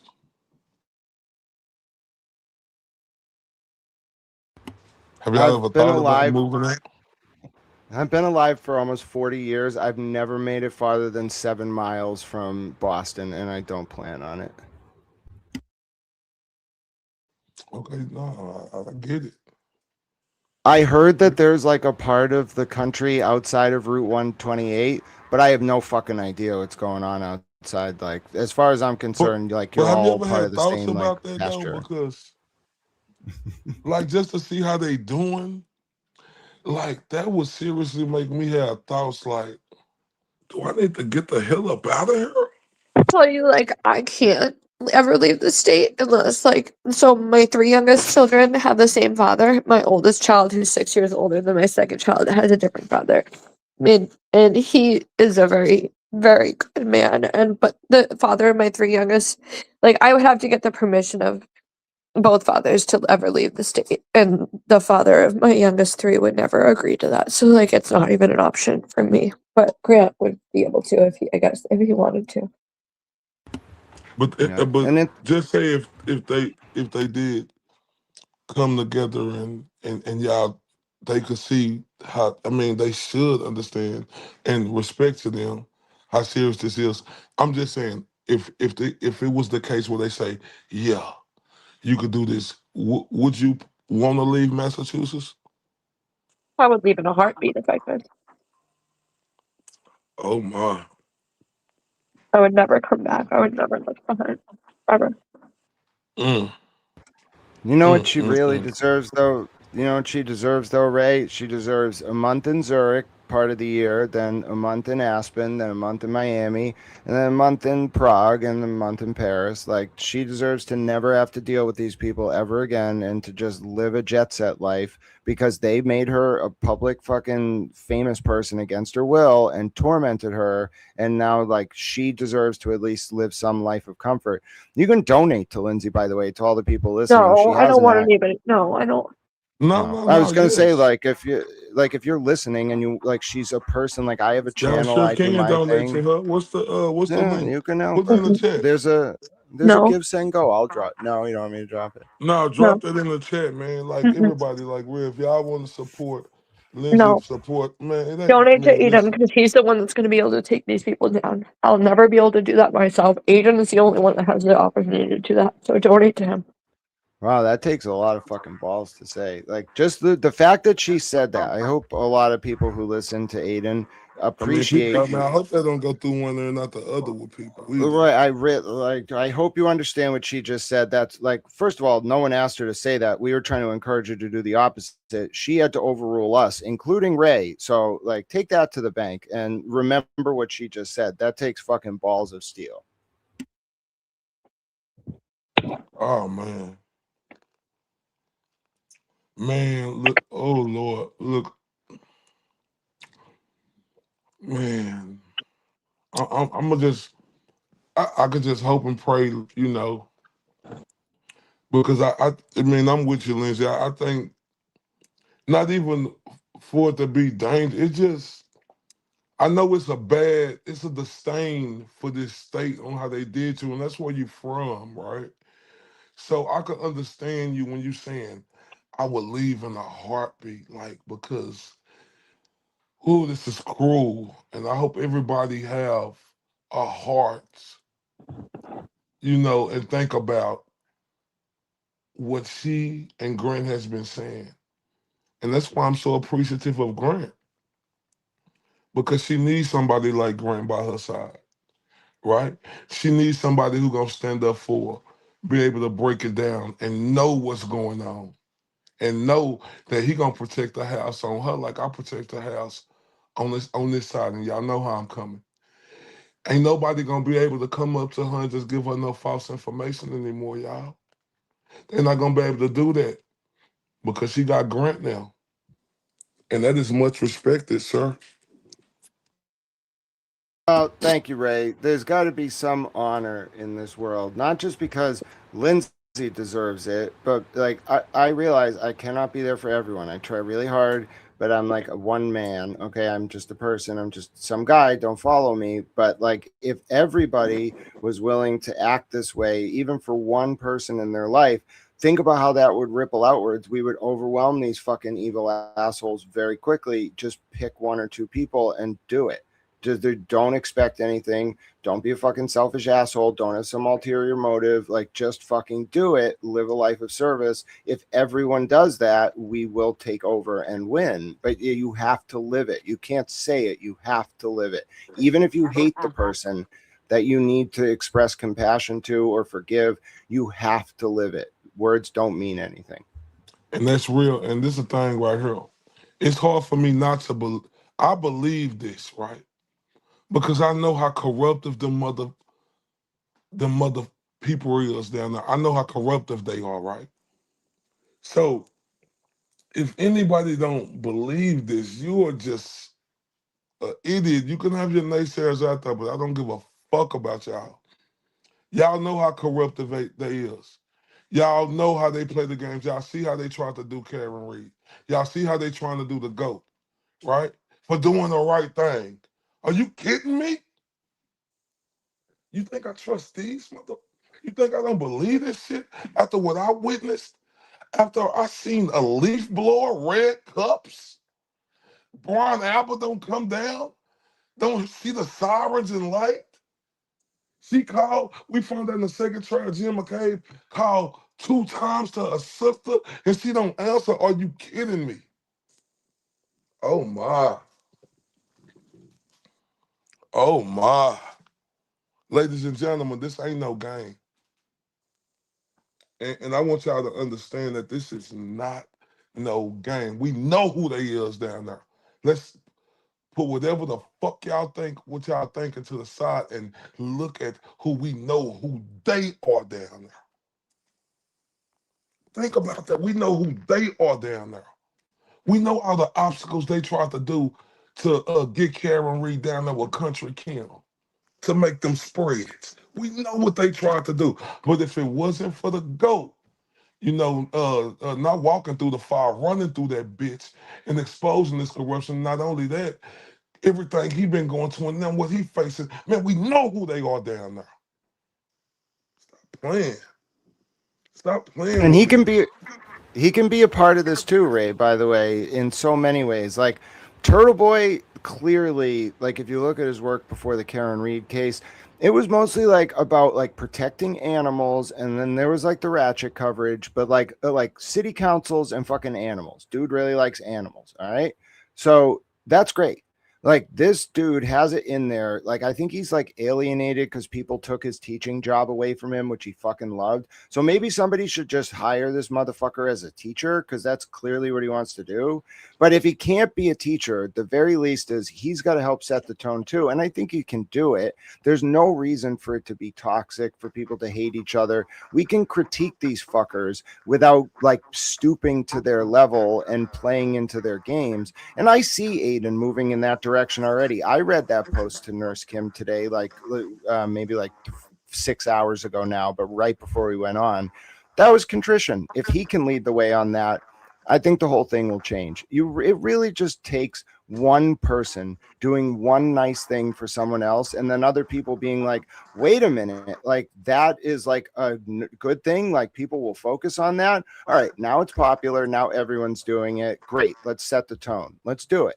I do Yeah, wish that, like, I do wish secretly that like, Turtle Boy and Karen could fix their differences because I think that would be a force to be reckoned with if we could all come together to take down the bigger cause, which is the corrupt Mass State Police in the Commonwealth of Massachusetts. Like that, like I wish that their differences could be settled. Like I understand why there's animosity between them both. I do understand both sides. I get it. But I think like working together towards the bigger cause is like the most important thing. So I wish that could happen. That's what I pray for. Because at the end of the day, it's going to benefit everybody, anybody, not just the citizens of Norfolk County or Massachusetts, but like the much bigger picture. It's like this corruption, like it happens every day. Karen Reed wasn't the first case where this shit went down. Like, let's not fool ourselves, all right? And bringing attention to it and exposing it is so important, and like having somebody just revamp everything. Let's get Adam Deitch in there, and is it Deitch or Deitch? Sorry, I don't know how to pronounce it. But like, let's get him in there and revamp everything. Like, no, and I'm with you though. Like my thing is like the reason why I have a problem with people is because everything the GOAT did, like saving a I woman know, life, I right? see that. Yeah, I And get like why they, there's that animosity. I trust me, I see that. no, I'm talking about they can talk about anything else they want to. He saved that woman life, right? So it's no question, like it should be solidarity, right? Yeah. And they could be a force to be reckoned with, but you know, like I say, I truly hope that happened, right? Yeah, I But don't think it's anyone like, and I'm not saying it's Aiden's fault. I'm not saying it's, like I just wish like if there were one wish I could have out of all this, I wish they could figure it out between them. but the one thing I got to give the GOAT credit about, he always have been putting this. He been extending the olive branch. He always extended the olive branch. So I got to give him credit on that. Like I say, I don't know everything, but I know what I see and what I know. I'm not behind the scenes or nothing. I just know when I watch his show, I done seen him extend the olive branch Right. There's numerous of clearly times. one side that is not reciprocating. I see that. Yeah. But it's a divide and conquer technique, and I'll echo both of you. And I'm not going to advise Aiden or Karen, but if the end goal here is to like hold these corrupt cops accountable, then it is not healthy for Aiden and Karen to be divided. Why would Kate Peter and some random koala and these other fucks and John Barron and all them and be celebrating Aiden and Karen, and Meredith celebrating as well, Aiden and Karen being divided? Oh, well, maybe because they're not pro Karen or pro Aiden, they're fucking Kate moles, and people are dividing and conquering Aiden and Karen. And if you think about it, Or what because are they we don't give a talking fuck about? about the bigger picture, because they really don't at the end of the day. Because if you did, you wouldn't be trying to you know, allow this divide to further separate. Like, you wouldn't be. I just don't get it. Like, if you had anyone's best interest in mind, you would be trying to bring it together. Well, and you You can see know? where this is going. I have no say over this. I don't talk to any of these people, no, but that's what I but wanted. Like, and you a perfect example, Lindsay. You know, anybody who went against the GOAT, I had a disdain for him, and I told you that on my show. But the GOAT said, you know, Yeah, he he didn't want this. no, he said he riding with you. So and he said, fuck anybody who don't like it. So I say, okay, I'm riding with her too, and fuck anybody who don't like it Yeah. on his show. Because he can see the bigger picture, and that's the thing. What other people need to see. They need to see the bigger, like, what is beneficial to the much bigger picture. It's not the little grievances with people. It's not the resentment that you're holding on to, or the revenge that you want to incur on people. It's the big fucking, what is going to affect you, your kids, your kids' kids. You know, in the state of Massachusetts, like, what, your friends, your neighbors. What is going to be the best for society? It's not this shit that's going on. Yeah, we need to go against these It's not motherfuckers Mass who. State Police having the power and Yeah, the corruption continuing. That's not it. I'll tell you that much. I don't know what anything about Aiden or Karen or any, but it ain't Mass State Police corruption. That's for sure. yeah, and that's what I'm saying. We need to go against all the dumbasses who going against the grain, trying to do all this corrupt shit, like the fucking crusty panties and the fucking Yeah. pee drinker and all of that. See, that's what I'm They are about. not the future of our generations. No, they are See not the that. future of my children or my grandchildren. Hell no. See, that's what I'm about. That's why I came on here for one reason and one reason only, to protect the house at all time, right? Because these the motherfuckers who we need to go at. yeah, These the motherfuckers. And and about like about I ain't on about here tomorrow. to say people be my best. None of that. I'm on here to go at any motherfucker who going against the grain on what's right. Yeah, and about That's just how tomorrow, I'm Ray. coming. Yeah, and about tomorrow. By the way, I didn't mean to turn my camera on there. I clicked the wrong button earlier. About tomorrow, they don't. You think about what you got going on. Kate Peter and her stoolies, right? Raising all this weird money. They're doing this interview with Kerry Roberts at whatever time. So Karen has a good idea and is like, all right, do a stream to counter that. Aiden, I don't think Aiden and Karen should counter program each other. They should do a dual stream and have people donating to both of them and make a point. If you really want to make a point to Kate Peter and her fuckwads, then combine and show them like what you can be together. Maybe it won't happen by tomorrow, but they have to get on the same page. And frankly, like there's too much at stake for Aiden and Karen to be divided at this moment right now. Adam Deutsch did not resign from the federal prosecutor's office, a dream job for anyone who's in that world, so that he could run for Norfolk DA. He's picked his spot. Something's coming, and Karen and Aiden need to be on the same page so they don't get eaten alive when all the big fish go down. And that's what I'm thinking about right now. I mean, like it sound like it sounds like a great idea. It would be great, but we know it's a one-sided situation, and we all know who it is, right? And Yeah. my Yeah, but I thing don't give a is, I don't give a fuck what Karen thinks, so I'll tell it to her. Like I've said 1,000 things to Karen. I'll tell it to her straight right now. All right. Hypothetically, if I were speaking to Karen Reed, I'm not a lawyer. This is not legal advice. This is what I would say. Karen Reed, what are you fucking doing? Like Sorry, that's what not you funny. You are making completely irrational moves, and it makes no sense to be hostile with Aiden when in reality the amount of information that you both have would allow you to take these fuckers down. Clearly what's in Aiden and Karen's best interest is them getting on the same page, and then they both have their ideas about where this is going to go, how they're going to tell their story. You can't fucking tell a story that isn't finished yet, first of all. So stop putting the cart in front of the horse. Second of all, you two can agree to agree. You can say, okay, well, we'll get to a certain point. But for right now, being divided is the Put them in worst their possible corners, thing. Grant. Yeah, and so there's no, so with Karen in particular, she's very smart. Like she's clearly operating on another level, but she also Is is she? too Is she? yeah, she's too trustworthy though. Just like Aiden, she's smart, but she's like very type A personality. Like it's You right. my way or the Hold fucking up real quick, highway. man. I agree with you on that. Man, Yeah, after our list, man, I reevaluate everybody who around me. If I'm the GOAT or her, sure. I'll reevaluate everybody, especially if I'm the GOAT. I will reevaluate everybody who around me. Yeah, both of them need to learn the word defensive fucking briefing. Okay. You defensive brief every fucking buddy. Nobody, there's no rant. You don't have any fucking friends when you're famous. Nobody randomly approaches you. Everybody has a fucking background. Defensively brief. Find out who the fuck they are. Do the background. Don't just talk to random people. Both of them learn that lesson the hard way. Aiden's learning it very quickly now. He has less tools than Karen. Karen has more connections than him. Aiden's learning.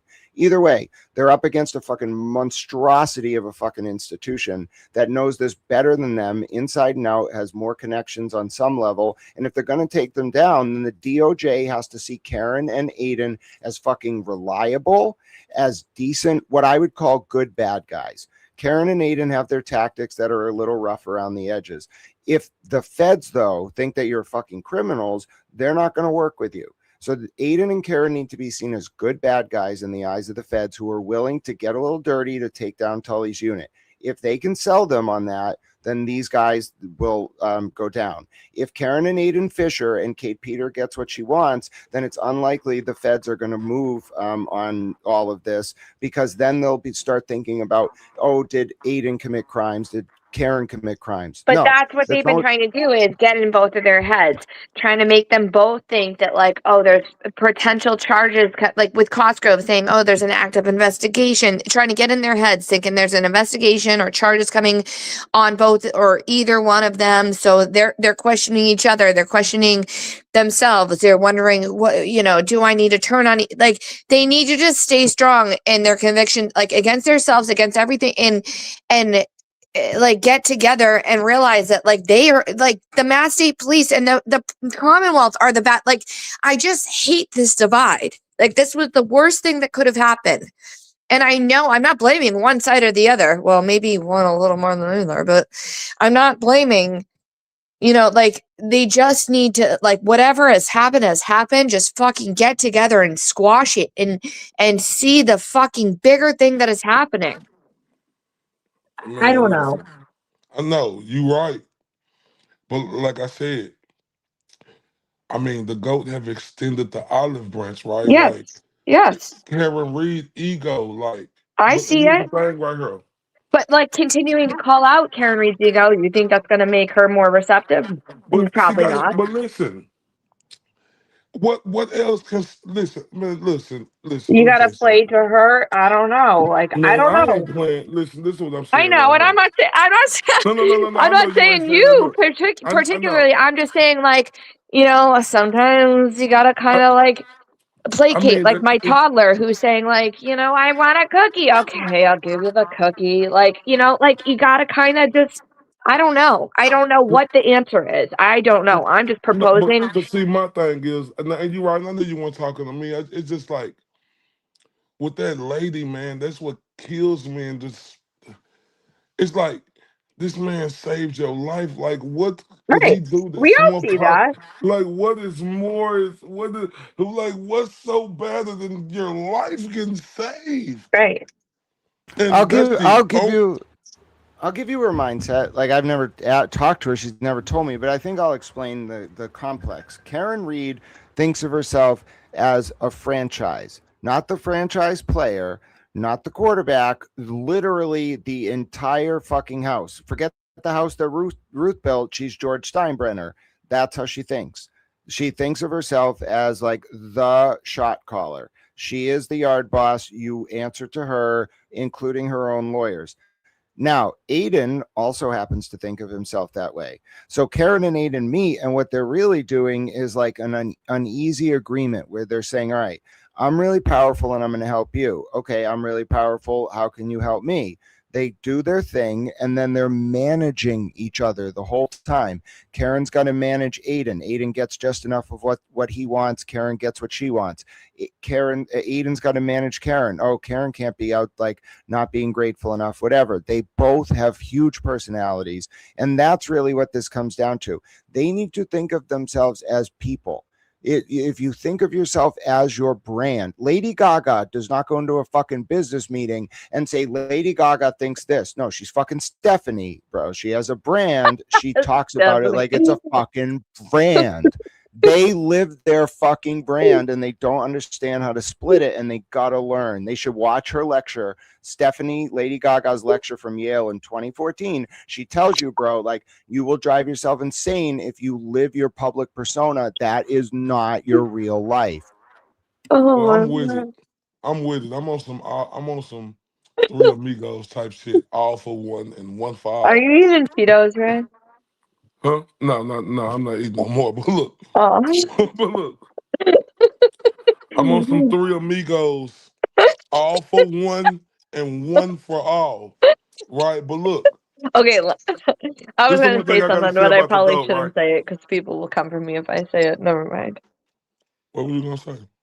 I was some real talk with Hey, you, but I don't think I should talk because they'll probably call DCF from me or some shit. Oh So well, yeah. never Don't mind. say We'll have nothing. that Man. talk in private. Cool. But look, I mean, listen. I hope for the best, but like what I see, I hope it changed. But like I say, I mean, to me,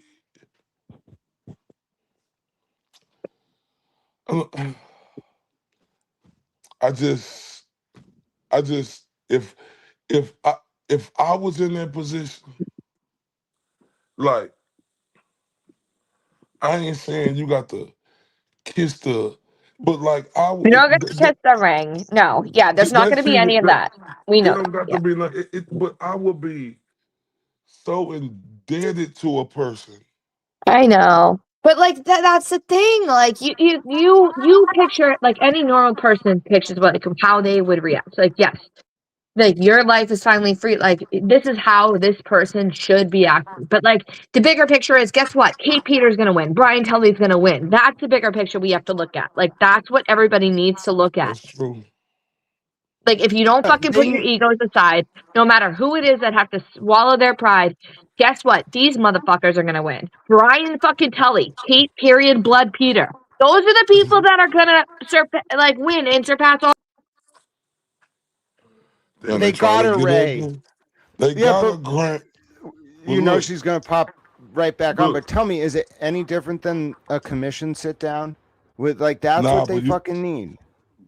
but look, you know what, Grant? Like my eyes opened up.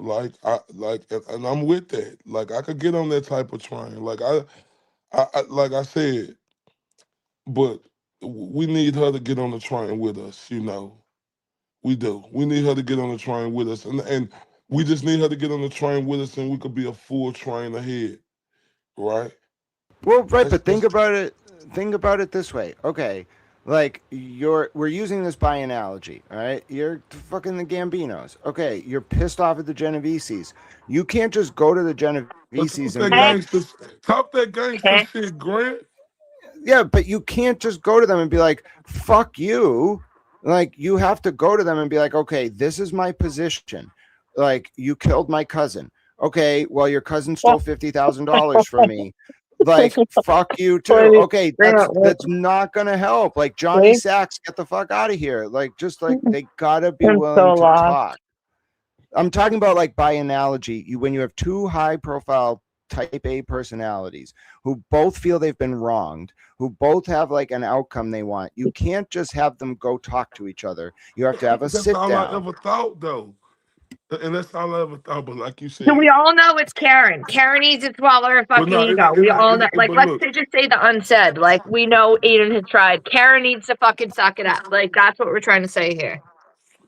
and listen, that's what I want because that's what needs to happen.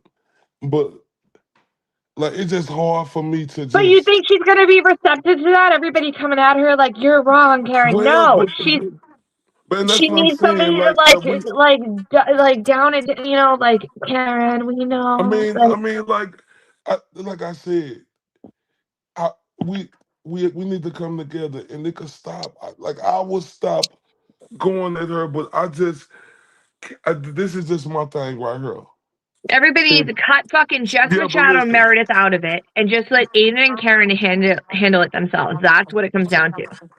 Get these side bitches out of it and let yeah, but this is my thing right Aiden and here. Karen handle it. I just feel so much compassion for the girl, right? Because Yeah. if Well, this was a woman, right, and she was in the go position and a man did her like that, that man would get crucified. Like we know. I mean, But it like, would what can be. we do to change it at this point? What can we do right now? Yeah, we can deal with that after the fact. Let's just get them to But agree on but some shit first, and then we can deal with that down the road, right? but that's what I'm saying. We need her to come He's along not going to do board. that. Somebody that is righteous in their own beliefs is not going to come to that conclusion, especially when people are coming at them, telling them that they're wrong.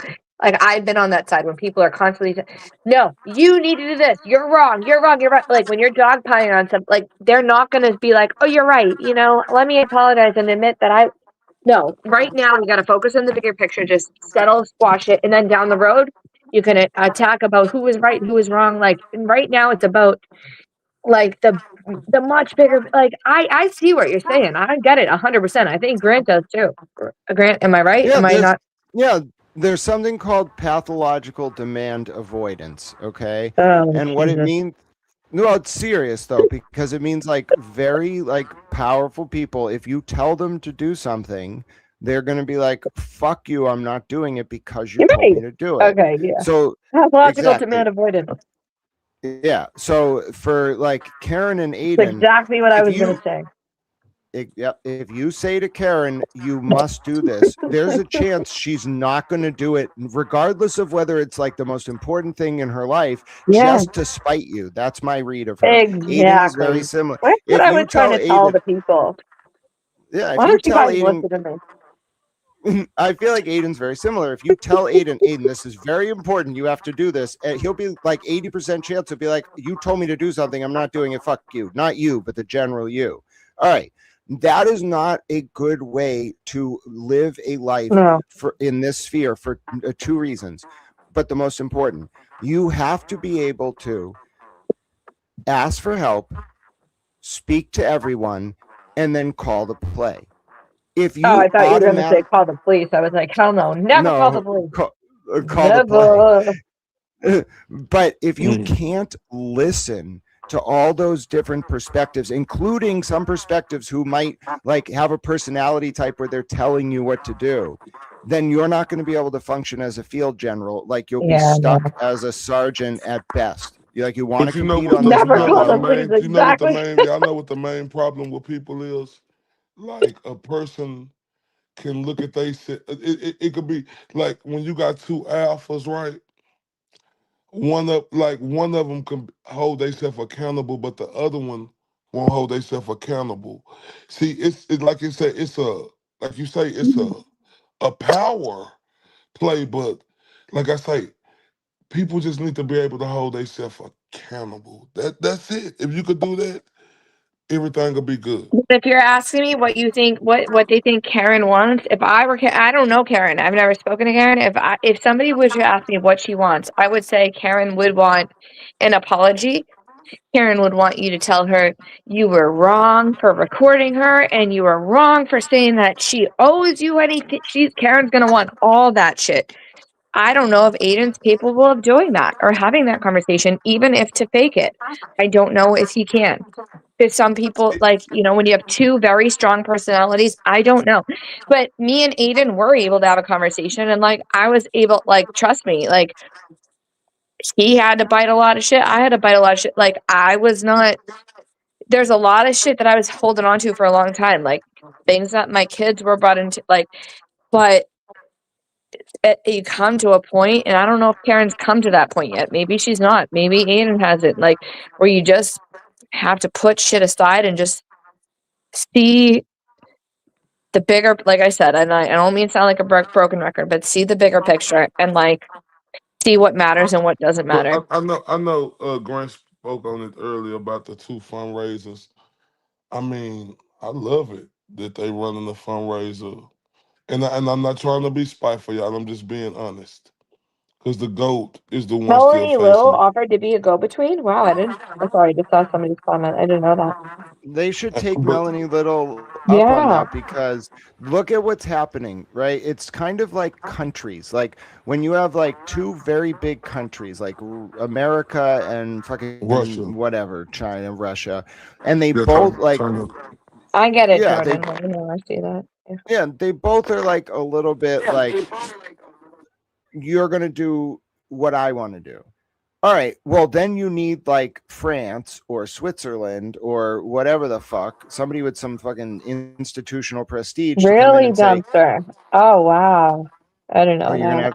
you're gonna have to give me the update because I'm No, dumpster best dude said keep the Aiden check." told Melanie yes, and that there was no word from Karen Reed. I didn't know that. Yeah. So Karen Reed and Aiden definitely need to think about this from the perspective of war, because look at Karen's So it's civil defense Karen that's not fundraiser. budging. It's from the comments I'm reading. It's Karen that's not budging at all. Right, which makes no sense, because how much more of a point does Aiden need to make to Karen, like through politics? Karen's fundraiser is at like $10,000 for her civil I'm case. sorry. I'm serious, but like Aiden has made He his point. Aiden has definitely made his point. So Karen, like, what are you trying to prove? It's not going to get any Yeah. better. Like, you don't have to apologize to Aiden. Aiden's not going to apologize to you. Go to the fucking seaport, whatever. Make sure Jen McCabe and Kate Peter aren't watching you, apparently, and then fucking What are figure you it out. proposing, Grant? That they go to the seaport with Melanie Little and have a dinner that Kate That they Peter go and to the Jen seaport McCabe and do don't what? spy on. All right, wait a minute. Are you telling me that it's not possible that Karen Reed and Aiden Wait. Kearney went for a sit down with Melanie Little, Oh, that Jen I McCabe thought and you Kate were Peter okay. would follow them? Lindsay, Let me get ask your y'all mind something. out of the gutter. Do y'all think y'all be followed sometimes down there? Wait, I don't what? think he asked if we've ever been followed or tracked. So Y'all Lindsay think might y'all have a be yes. followed? Yes. Lindsay was literally like somebody, it was definitely Kate or her people. They followed her to a Multiple private times. resort and took pictures of her children in real time when she was there with just Kate. But not only, there's been multiple other times other than that, like that I physically, I not fit. That's the wrong word. That I actually knew that I was being followed. That I actually, yeah. I don't know about you. I think there was a couple times where you suspected you were being followed, but yeah. Oh, you mean the This is- time that Deanna showed up when I was getting my tire changed, and I was like, "Do you think I am dumb, Deanna? Like, motherfucker!" And then Yeah, the Deanna other Corby is thing- a PI, just like Kate Peter. and She then told the me that other, at the comedy show in Acton. and I want to. But yeah. I said Deanna. No, it wasn't Deanna Corby that pulled up on me. It was thick Oh, I thought you rimmed said blue Deanna. glasses. Yeah, I pronounced it wrong. It's Dina, which is very close to Deanna. Oh, But Dina Dina? is a different. She's not a PI. Yes. That was just No, a I didn't say coincidence. she was. then. All right, fine. But my point is, there's no Dina's doubt in not my. following you. Are you nuts? No. It was a little weird, but there's no doubt in my mind, all right, that these people do follow, not me so much, like The whole whatever. time you've been telling me Deanna Corby. Jesus Christ, Grant. Oh my goodness, I was trying to say Dina, the woman with the thick blue glasses. It was a mistake of name. They're very close. The How point is, it many was other so mistakes weird. have you made? I can't with you, dude. I can't. All right, but the point is, the point is, no, there's no like, I won't like tell any specific Dude, I have to examples. do for But defamation again because of you. no, Well, you but know what? Because I did tell Dumpster. I mean, and I just told Dumpster, like, because like y'all is right. Because I ain't gonna beef It's his with this side accent. no more. I ain't beefing with this side no more. It's his accent. He doesn't have an accent. Who me? Yeah, breathe. Sorry, that is hilarious. Yeah, I I'm ain't sorry. beefing with no more. It's all about protecting the house again, man. You guys make me laugh. It's probably better than crying, I guess. Yeah. Man, it's good to hear you laughing though, Lindsay. Because like I said, I know that it's been a lot on your shoulders. That's Yeah, like a big old gorilla on your back, it has. Yeah. right? Just leaning on you, right? Putting all this weight on you, and you walking around with that on your back, man. That is horrific. And Jen McCabe, like that voodoo doll piece of shit. She's a scary person because of the power that she has, because of the connection she has. Like, I mean, you think that like having Eden Carney as your enemy is bad. Like, I mean, that was tough. That's been tough the past 2 years. But like Jen McKay being on your bad side with and she lurks in the shadows, the connections, the power that she has is like people don't know. That's scarier than anything. Like, I mean, I was with her several times where like she'd be on the phone with Tully. Like I know for a fact she talks to Tully almost every day.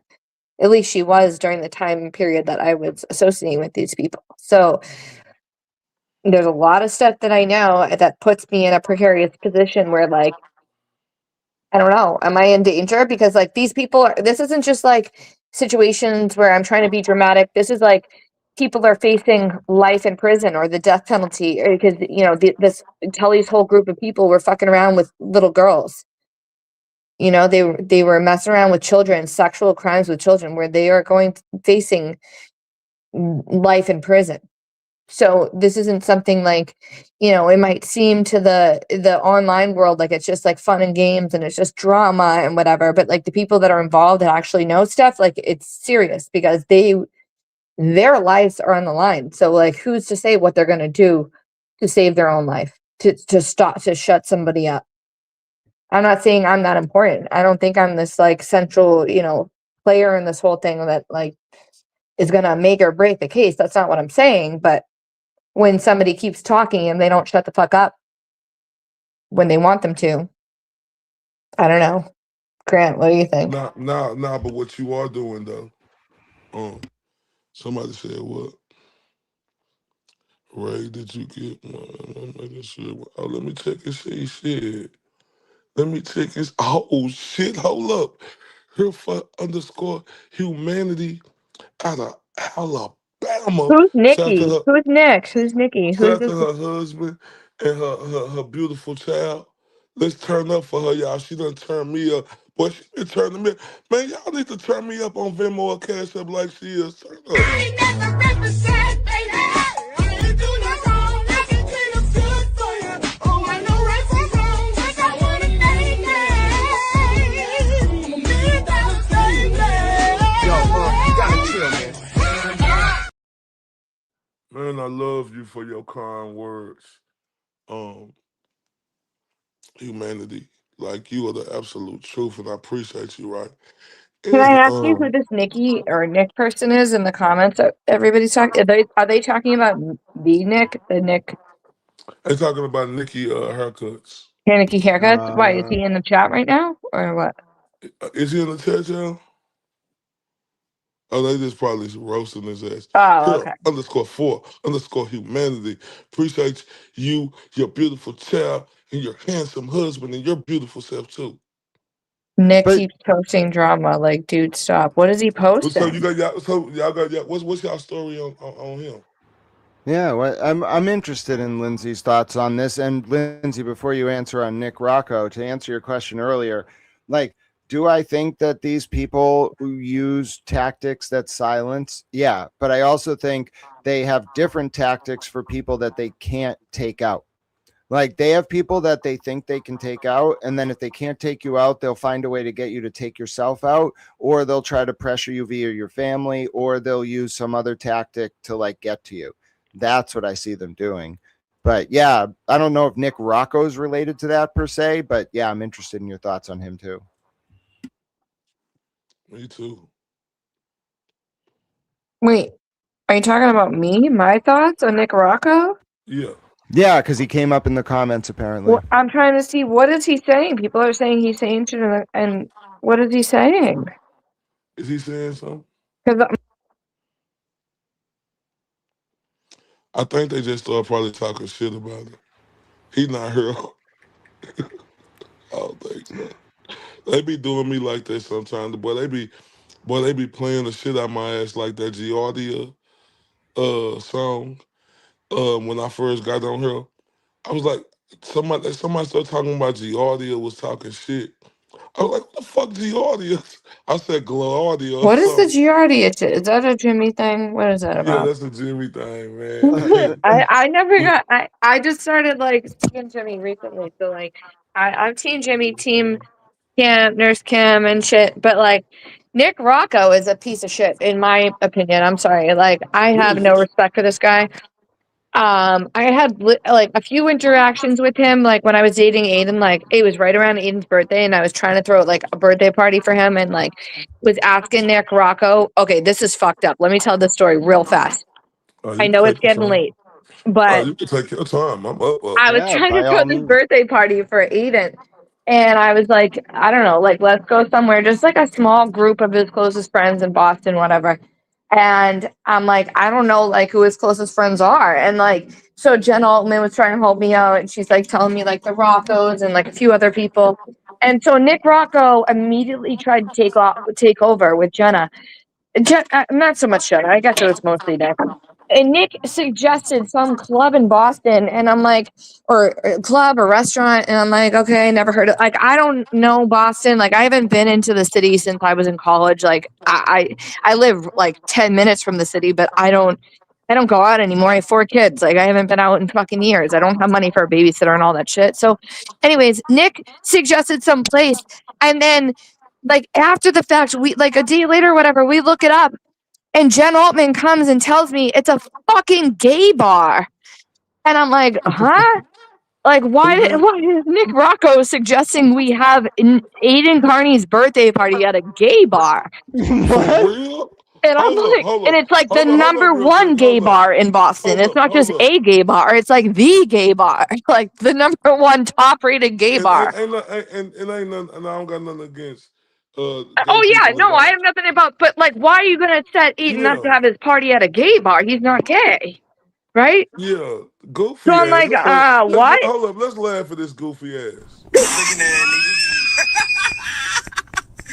Boy, y'all thought this shit was a game. But we do not want that smoke with y'all. Oh God, we do not want that smoke with y'all. Hey, whatever he said, we don't got no fuss in the game. They was laughing at me. They was laughing at me because I told them I got a nephew who gay too, and he the one who took me This to go get me HGTV motherfucker. What? like This I got a scratch gay ticket nephew. motherfucker. What is he doing? No, I got a seriously gay though. nephew, and he took me. These people on the chat was laughing at me because I told them that story about him taking me to go get me some bobo tea or whatever the hell you call that shit. They was fucking with me because I said it wrong.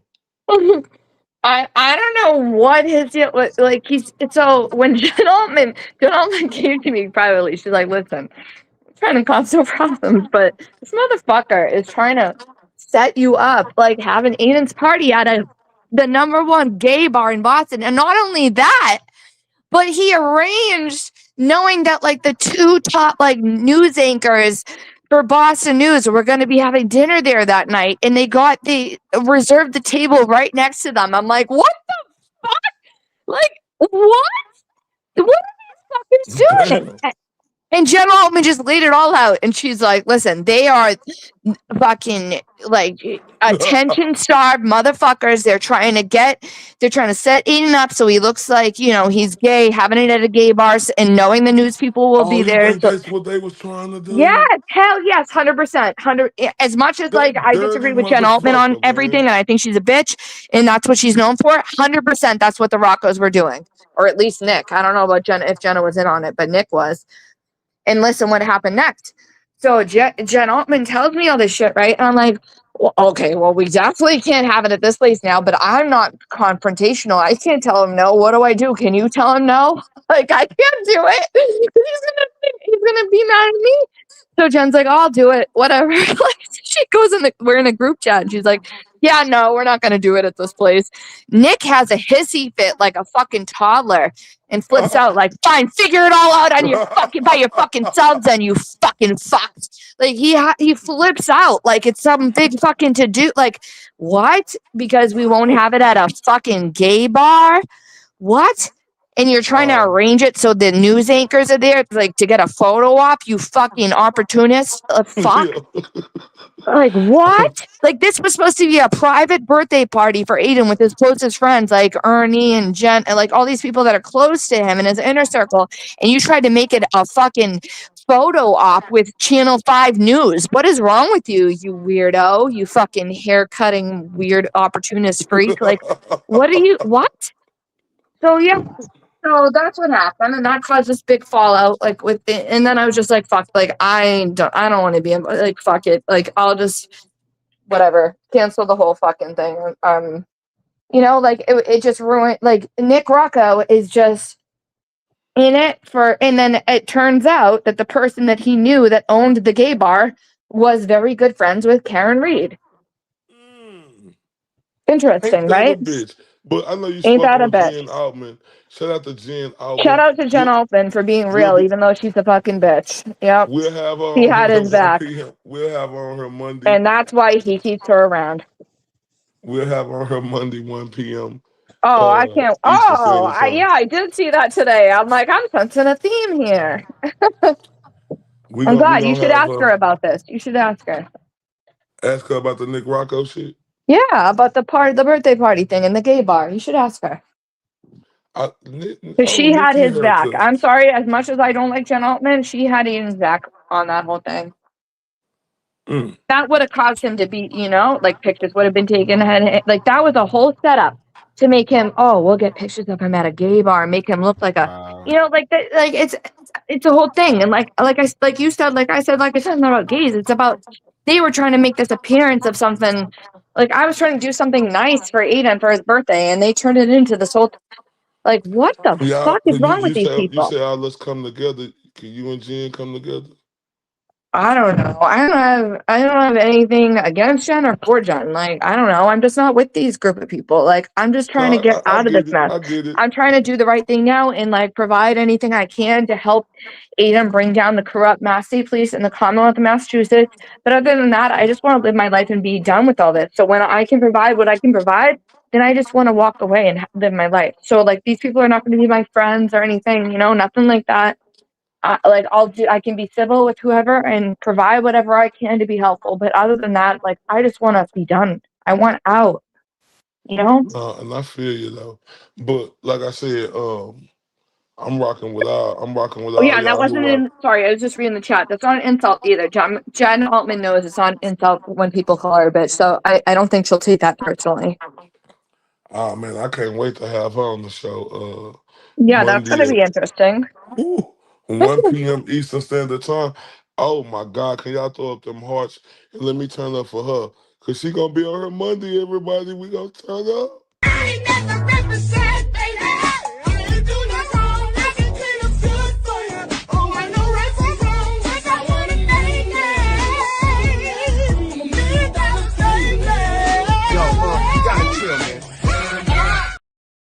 Man, hold up. Like I stated, man, like I ain't here to like, everybody ain't gonna like everybody, and it's not my fault what y'all got going on. Like, I mean, I'm talking about with anybody. Like, I'm gonna talk to who I want to talk to, and people be feeling a certain type of way. You should.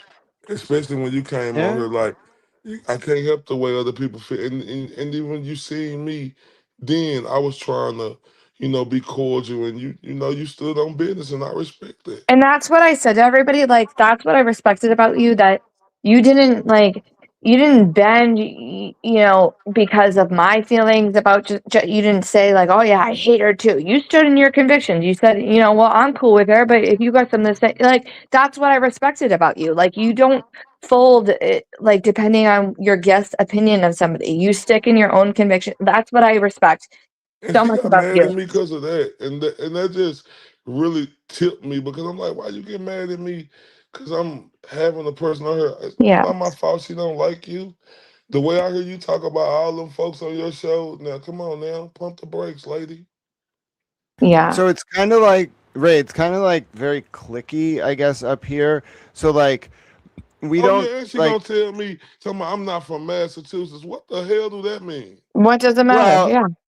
no, what I mean is that it's clicky in a way that I don't know if it exists elsewhere. Maybe it does, but like when people take a side on an issue here, it's like the democratic machine. You are expected to be loyal to that side to a fault. That's what I was saying by clicky. Like if your team has a position, you never question anybody in that organization. You never question anything they do. You follow marching orders.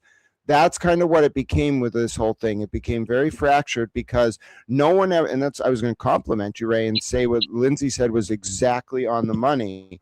You were the first person that I've seen who was willing to just be like, all right, they're going to say some things that are going to offend like different people's views, but they're going to talk, and in that will be the full truth. Every other host would have said, oh no, they said one negative thing about somebody I like. I'm cutting this shit off. But you just let it go. That's beautiful. Yeah, because listen, everybody problem ain't my problem, right? And this is the thing right here.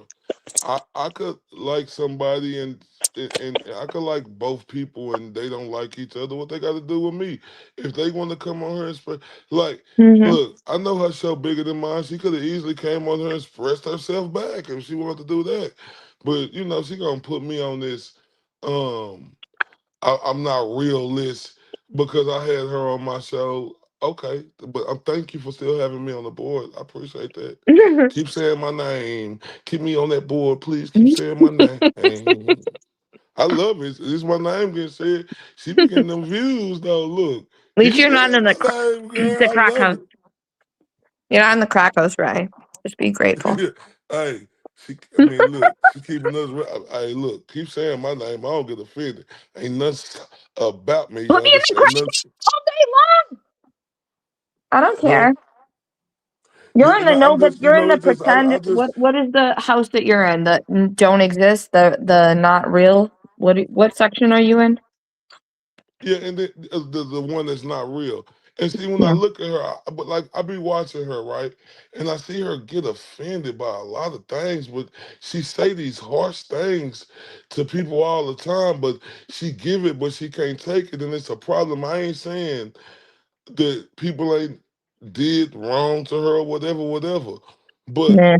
if you're gonna talk stuff about people just because somebody say they like you, respect, and they hold you down, and then she didn't even know I got major videos on her holding her down, going at the Coca-Cola kangaroo motherfuckers over there, right? In Australia, right?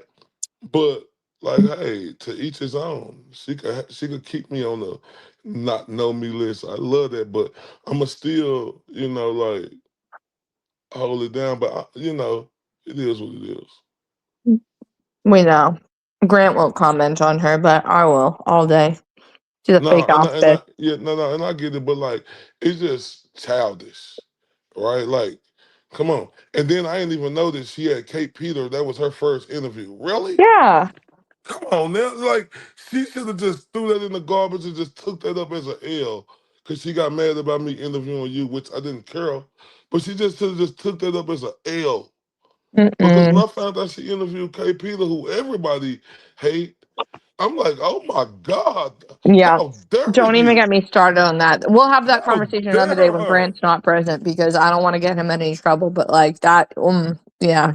And then all of her dirty ass bunnies over there, like coming at me because because of the interview and like whoop de whoop. Man, y'all could take them dirty ass bunnies, turn them sideways, and stick them up your candy. Finish it in the chat for me, y'all. Yeah. Mhm. But yeah, I don't give a damn about that shit. I ain't here to play no go along, get along. Oh, Listen, you're building your audience like real quick. Like I've seen, like I couldn't believe because I hadn't watched your show before. I had heard of you, but like people like, why are you choosing to go on his show? And then like I listened a little bit. Like you're not disrespectful to your guests at all. You let a conversation, and you're good at holding the conversation, like and letting it just proceed oh, naturally. don't let just Machado say that. Oh, his questions, girl. This is what I do. Stop playing with me. You ain't the Softball only one who know how question. to ask questions, girl. If you know, if people know, they know. And like it's just like, come on now, like this is what I do, Jess. Yeah, I think you do a great job, and I think that people are just not happy that like they thought you were just gonna be some, I don't know, like some other content creator that just comes and goes as like, an agent supporter that just kind of lurks in the background, and now you're kind of taking over, and I don't think people are happy about it. And fuck it, who cares if they're happy about it? You do you. But but and see that's the thing right there. I'm here to do one thing and one thing only. That's to protect the house at all costs. I'm here to go at all these ignorant motherfuckers who going at anybody who on this side. That's what Hmm. I'm here for. And I done made that clear cut. You can look up the videos, every fucking video you see. I'm going at motherfuckers. I done went at motherfuckers for every goddamn content creator that was on this side. But like I said, oh Jess didn't do her research. She didn't let her she didn't do her thought before she think about it, and she just came out and just started, just like talking about the questions was need girl stop. You wanted her on your show, and you mad she came on my show because you felt you should have been privileged to that. Hmm. It shouldn't And even be all no she had to do problem. was say, I'm not going to talk about your kids anymore. Yeah, and there shouldn't even be no problem with me and Jess because if she knew, she knew. But she didn't do her research. But she don't care about that. She just wanna be in her little Well, that's the snarky other thing. You do your games. research. Like that's what I love about you is like you don't just like come on here and ask random questions. Like you actually like know who your guests are. You know the questions you want to ask, and you keep the conversation flowing. Like that's what. And you're real. Like you're not like nobody feels like they have to be like a pretend version of themselves talking to you. Like you're just a actual like down to earth person that people can just feel like they're having a private conversation with. Like I don't even feel like I'm on the air with you. Like it's probably maybe that's a problem Nah, because people nah, maybe this how that you is a know. problem because I get a little too real. But like I mean, you know what I mean? And I Like and I it's do like Jess Machado, but I don't like the way she acted like she acts childish entitled. She's over this immature. situation. Like, come on, woman. Like, if you would have did your research, lady, you would have seen after this on the same interview with you. I went at all them mother fuckers who was coming at her, calling her out.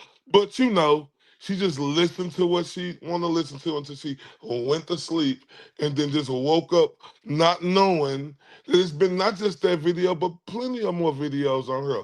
But people just hear you, see you, and then they don't and they just automatically feel a certain type of way Hmm. about you because like, is she talking about, I don't know you. You ain't got to know me. Do your research and No. see how I done went hard in the paint for you. Yeah, she's trying to act like you're some imaginary AI. Listen, you're never going to be able to please everybody, and that's Man, the thing. I I don't think in even this care business, about you're gonna, yeah, yeah. like I know you don't care, but like like that's the thing. Like people like Jess are always going to exist in this fucking world where they're gonna pick and prod and whatever.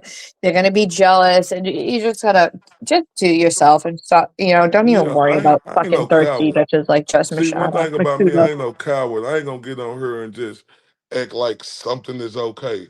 And even in the videos that I did about her, I wasn't.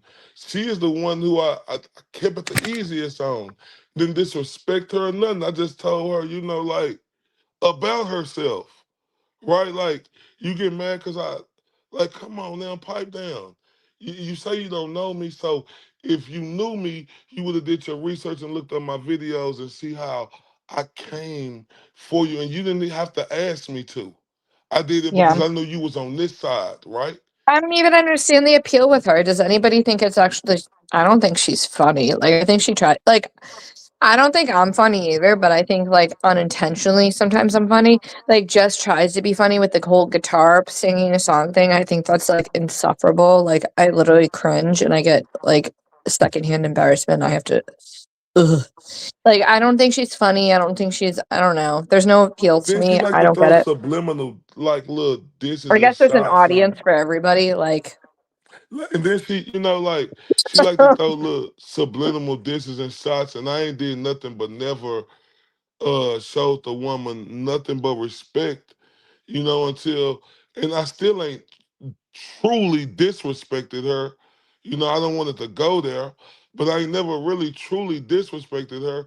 But like I said, she didn't do her research on me, right? For her to even come. Oh, I went over. She gonna tell me, oh, I had the temperature check. No, you can't come over and check our temperature, baby, because we always on go. If you would have been checking our temperature, you would have knew that. They love me over there. You seen all the hearts when you came over there? You have a lot of fans. With or without your guests, you have a lot of fans. People like, But no, I just like she just and needs to that's know, it. like, Like, she will never be any of that. whatever. Like, I don't care if she don't like me, whatever. This she came at me, she was wrong. Not knowing that and she And didn't you tell don't me come to at people like you're not like you don't. I don't know. I don't see you unless they going at come at people the way me. she does. Sorry. I mean, but look, I go at people who go against the grain, who been fucking with the goat and anybody else on this side, right? And then, like, if anybody come at me, then I'm gonna go at them because I'm not no coward for nobody. That's the difference. Like, Mm-hmm. I'm not no peon. Like I tell, and look, this is no fault to nothing. Like I tell people, I came in here to clothesline shit on all these motherfuckers because I seen the pressure that was getting put on, the fire that was getting insinuated, and I came to put that motherfucker out. Yeah. Yeah. Shout Yep. out to the 4,500 on Twitter. Let me turn up for him with Jimmy. Ray from Dallas, tell me truth, are you a myth or a man I knew? No, no, no, no. I have been singing this song for 2 fucking days. I don't like AI songs. Why am I singing this one? Let's take this walk. Is he real? Is he real? Is he na, na, na, na, na. Ray from Dallas, tell me truth, are you the myth or the man I knew? Oh my God, I love it. It's so good. It's so good. I fucking love it. Oh my God, this is amazing. Let's take this walk. And shout out Question: to everybody. Is that really Jimmy's voice when he sang that? Was that really his voice? Um, nah, he was just that was him really I singing it. think Jimmy's so Yeah. hot. I wish he was not gay. I think he's so cute. Yeah, Just but like I saying. said, I ain't even really got no smoke with the woman. I just um I And I like his new long hair. Have you guys talked? Are you gonna have him on, or is he gonna go on your show? Like, what's going on? I mean, or did I just say the same thing? Vice It would versa. be interesting to hear you talk to Jimmy Ray. Jimmy, man, Okay, who Jimmy. said, "Oh my God, same," right? Like, I think Jimmy's so cute. Sorry, not sorry. No, I mean, Jimmy, like Jimmy done showed me so much love. I mean, I got so much mad respect for Jimmy, man. Like I promise you, that's why this pea drinker, he finna Yeah, get this fuck this smoke from me, weirdo man. pea Like for drinker. real, Ew. pissy Like boy, he's such a pissy he boy. has destroyed my life intentionally. Like reached out to like don't even get me started on fucking Lady Man. Yeah, I talk will to me lose it. about I him. know I it's didn't get late. your We'll do thoughts on another him. show all on Lady Man. Oh, I I didn't get just your wanted thoughts to on him know. real quick. I don't even, and I don't even want to know like your in-depth thoughts, Lindsay. I just wanted to know how you reacted when you started to figure out that people, in particular, close to Kate Peter, knew that he was Haley and kept it from you. Like the Oh, people, like that you was know, deep.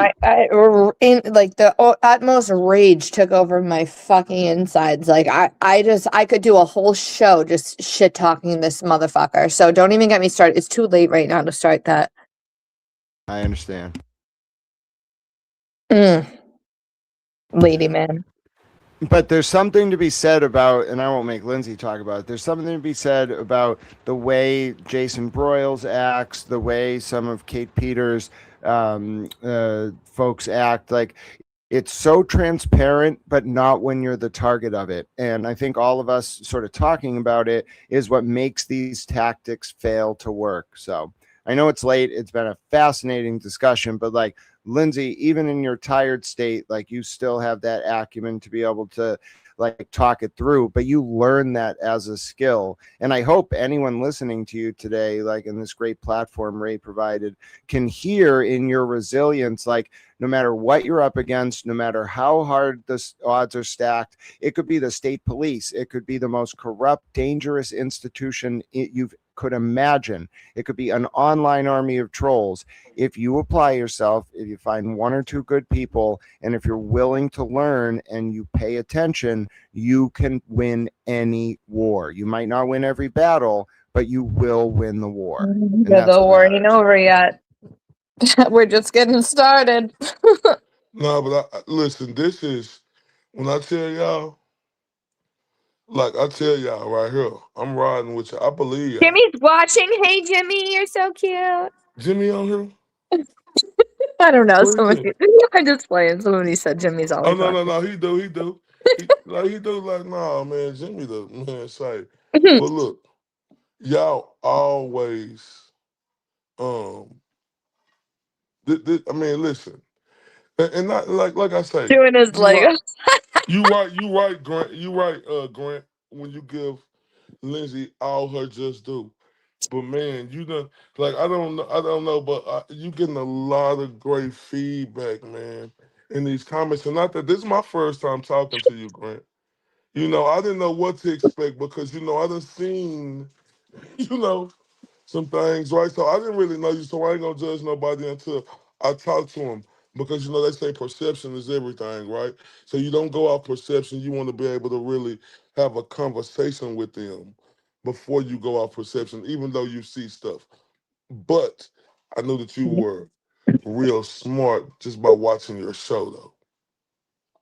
Yeah, and I appreciate it, Ray, because I definitely need long form, like, to be able to talk. I can do a 30-minute interview, I can do a 10-minute interview, but you want to like actually hear what I have to say or get to know me, like, it's got to be long form. I'm so glad Lindsay was able to be here as well, because as great as I am at talking about it, you really, it's like a fine art. You do not want to hear me talk for like 8 hours. I will say like 40 hours worth of material. Well, that's the It's thing. When me great and to have Grant talk, Lindsay in like there. me and Grant will have like 5-6 hour conversations sometimes, and like, but like it's the banter, it's the bickering, it's the like, if Grant just talked, like I would fall asleep like after a while, because like not, and this isn't an insult. I'm just saying like, and then like I have to say to him like, Grant, like I'm not as smart as you. Like translate, or like shorter sentences, or like less words. Like I don't know what you lost me 10 minutes ago. Like I'm the cliff notes of Grant. Like I will interject and be like, okay,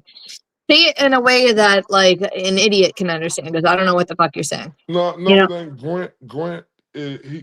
Grant. What's special about Grant is, Because it's um, so smart, so no, smart. he And know how I'm to get. nowhere near as smart as him. So sometimes I need him to put it in layman's terms. Not Grant just know how to give a great understanding Yes. to where everybody, like even the whole chat, we will understand it, and that's a talent.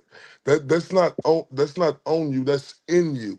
So he was gifted and born with that. He was. It's just the truth. Grant, please, I want you to know this, sir.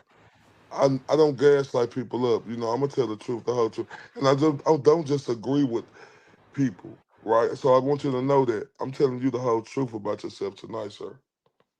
Well, I appreciate it. And Ray, I'm just getting to know you. Obviously, Lindsay is someone I'm very close with. Both of your opinions, in their own unique ways, mean a lot to me. And I don't really stop and smell the roses. I don't know what the point is, but like, I really appreciated being able to kind of like take stock tonight, because we haven't even scratched the surface. Lindsay is right. But even the part we've told so far, this is the exact same thing I have said for a year and a half, and I was just waiting for the Mm-hmm. opportunity for Lindsay as well to be able to say it. And you will find out that what we've said so far, what we have, I'm sure what we'll say in the future, it is all going to continue to be the exact same version of Yeah. events, and more evidence is going to confirm it. And people will say, wow, Ray was the person who was willing to cut through all the bullshit Yeah. and let them just talk.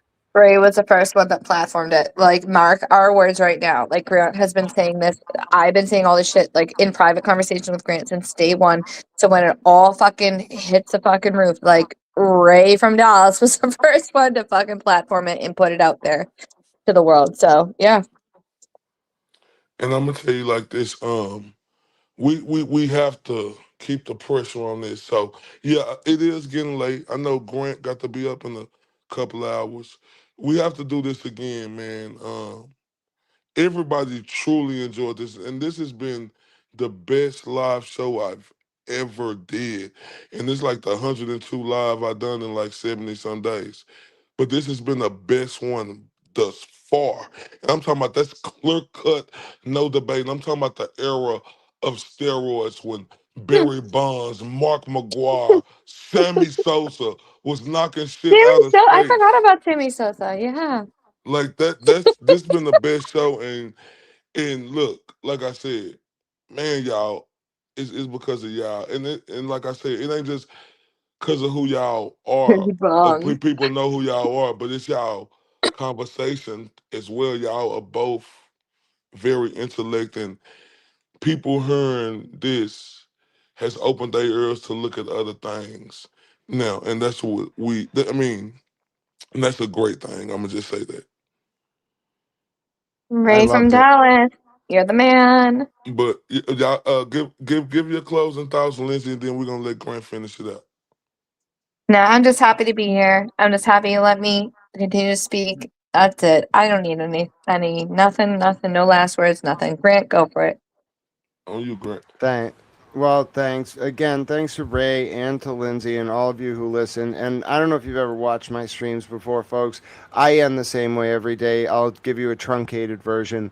Look for a reason to do a small act of service and kindness out there. Donate to our veterans, to animals, to folks on the street, to the homeless around you. You don't have to tell anyone. Tell me, I'll post about it. You don't have to tell anyone. Just go do it because it matters. Forget everything else you can take from this whole story. I helped Lindsay. You can help someone. Just go do it. Nothing And stopping you. support Grant Smith Ellis. Give him a follow, the realest and bravest For real. motherfucker around. He has told the truth since day one without any fear of repercussions. Please go give him a follow. Hey man, I'm rocking with Grant. Listen, I'm rocking with him going full. Listen, everybody needs to rock with him. And like what he said, my motto is reach one, teach one. Everybody do that. Reach one, teach one. But look, everybody, I'm gonna close it out like this. I want to thank my guests for coming on here. For Grant been on here the whole time, 6 hours and 44 minutes. I know Lindsay been on here Thank like you. at least 5 hours and some of it. I want to thank y'all so much because, like I told y'all, this is the best show I ever had. I want to thank all my beautiful mods and all the handsome gents mods. Thank y'all so much for y'all due diligence tonight. When I tell you I love and respect y'all with everything in me from the bottom of my heart, I mean that. Y'all, everything. I want to thank everybody who showed up and showed out in the chat and had an open ear to listen to this conversation, right? I appreciate y'all with everything in me, and I love y'all to death. Man, I hope everybody have a great night. You understand me? I'm finna chill for a little bit, finish. Oh, hold up. Before I go, y'all, I want to tell y'all this. That shit called, that new It movie, Dirty Fairy or something? Boy, that shit scared the shit out of me last night. Wait, I'm finna, what I is mean, it called? the new It series on Amazon. What's the name of that shit? Fairy something. Listen, I Oh, got the film. my son's been watching that. I'm gonna have to watch Man, it. listen. I ain't gonna give up. I ain't gonna give up no thing. But listen, I'm finna The finish. clown thing. Yeah, Yeah. it was a It remake or something, but they made it into a Yeah. series. When I tell you, They listen. had the Yeah, season welcome to finale, the I think, the dairy. other day. Say Yeah. that to Derek, Welcome to Derry. Corn, That's it. Yep, welcome there to we go. man. Say I ain't done with it yet, and y'all don't tell me nothing. Like, but I tell y'all what I done seen. Oh my God! Listen, let's just make it jump. But look, I love y'all, Mhm. everybody to death. Hope y'all have a great night. Appreciate and love these two people that's on this platform that came on here open, you know, to tell they valid true journey. Everybody from the states to across Thanks, the pond. Ray. Y'all Talk to enjoy you Thanks, y'all night. soon. Ray. Thank y'all.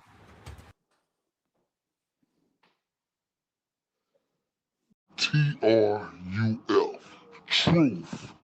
He's the mirage in the rearview glass. It's Ray from Dallas. When you let slip past. Was he here? Was he there? Was he ever mine? Ray from Dallas. Just a trick played by time. This dude is savage Is as he fuck. real or just a dream? What up, Ray from Stars Dallas? or a laser beam. Ray from Dallas, tell me true. Are you the He's myth fun. or the man I knew? Hi, Ray. This appears to be a black man. Ray from Dallas. Let's take this walk. Is he real or just a dream? Falling stars or a laser beam. Ray from Dallas, tell me true. Are you the myth or the man I knew? This dude is Savage as fuck.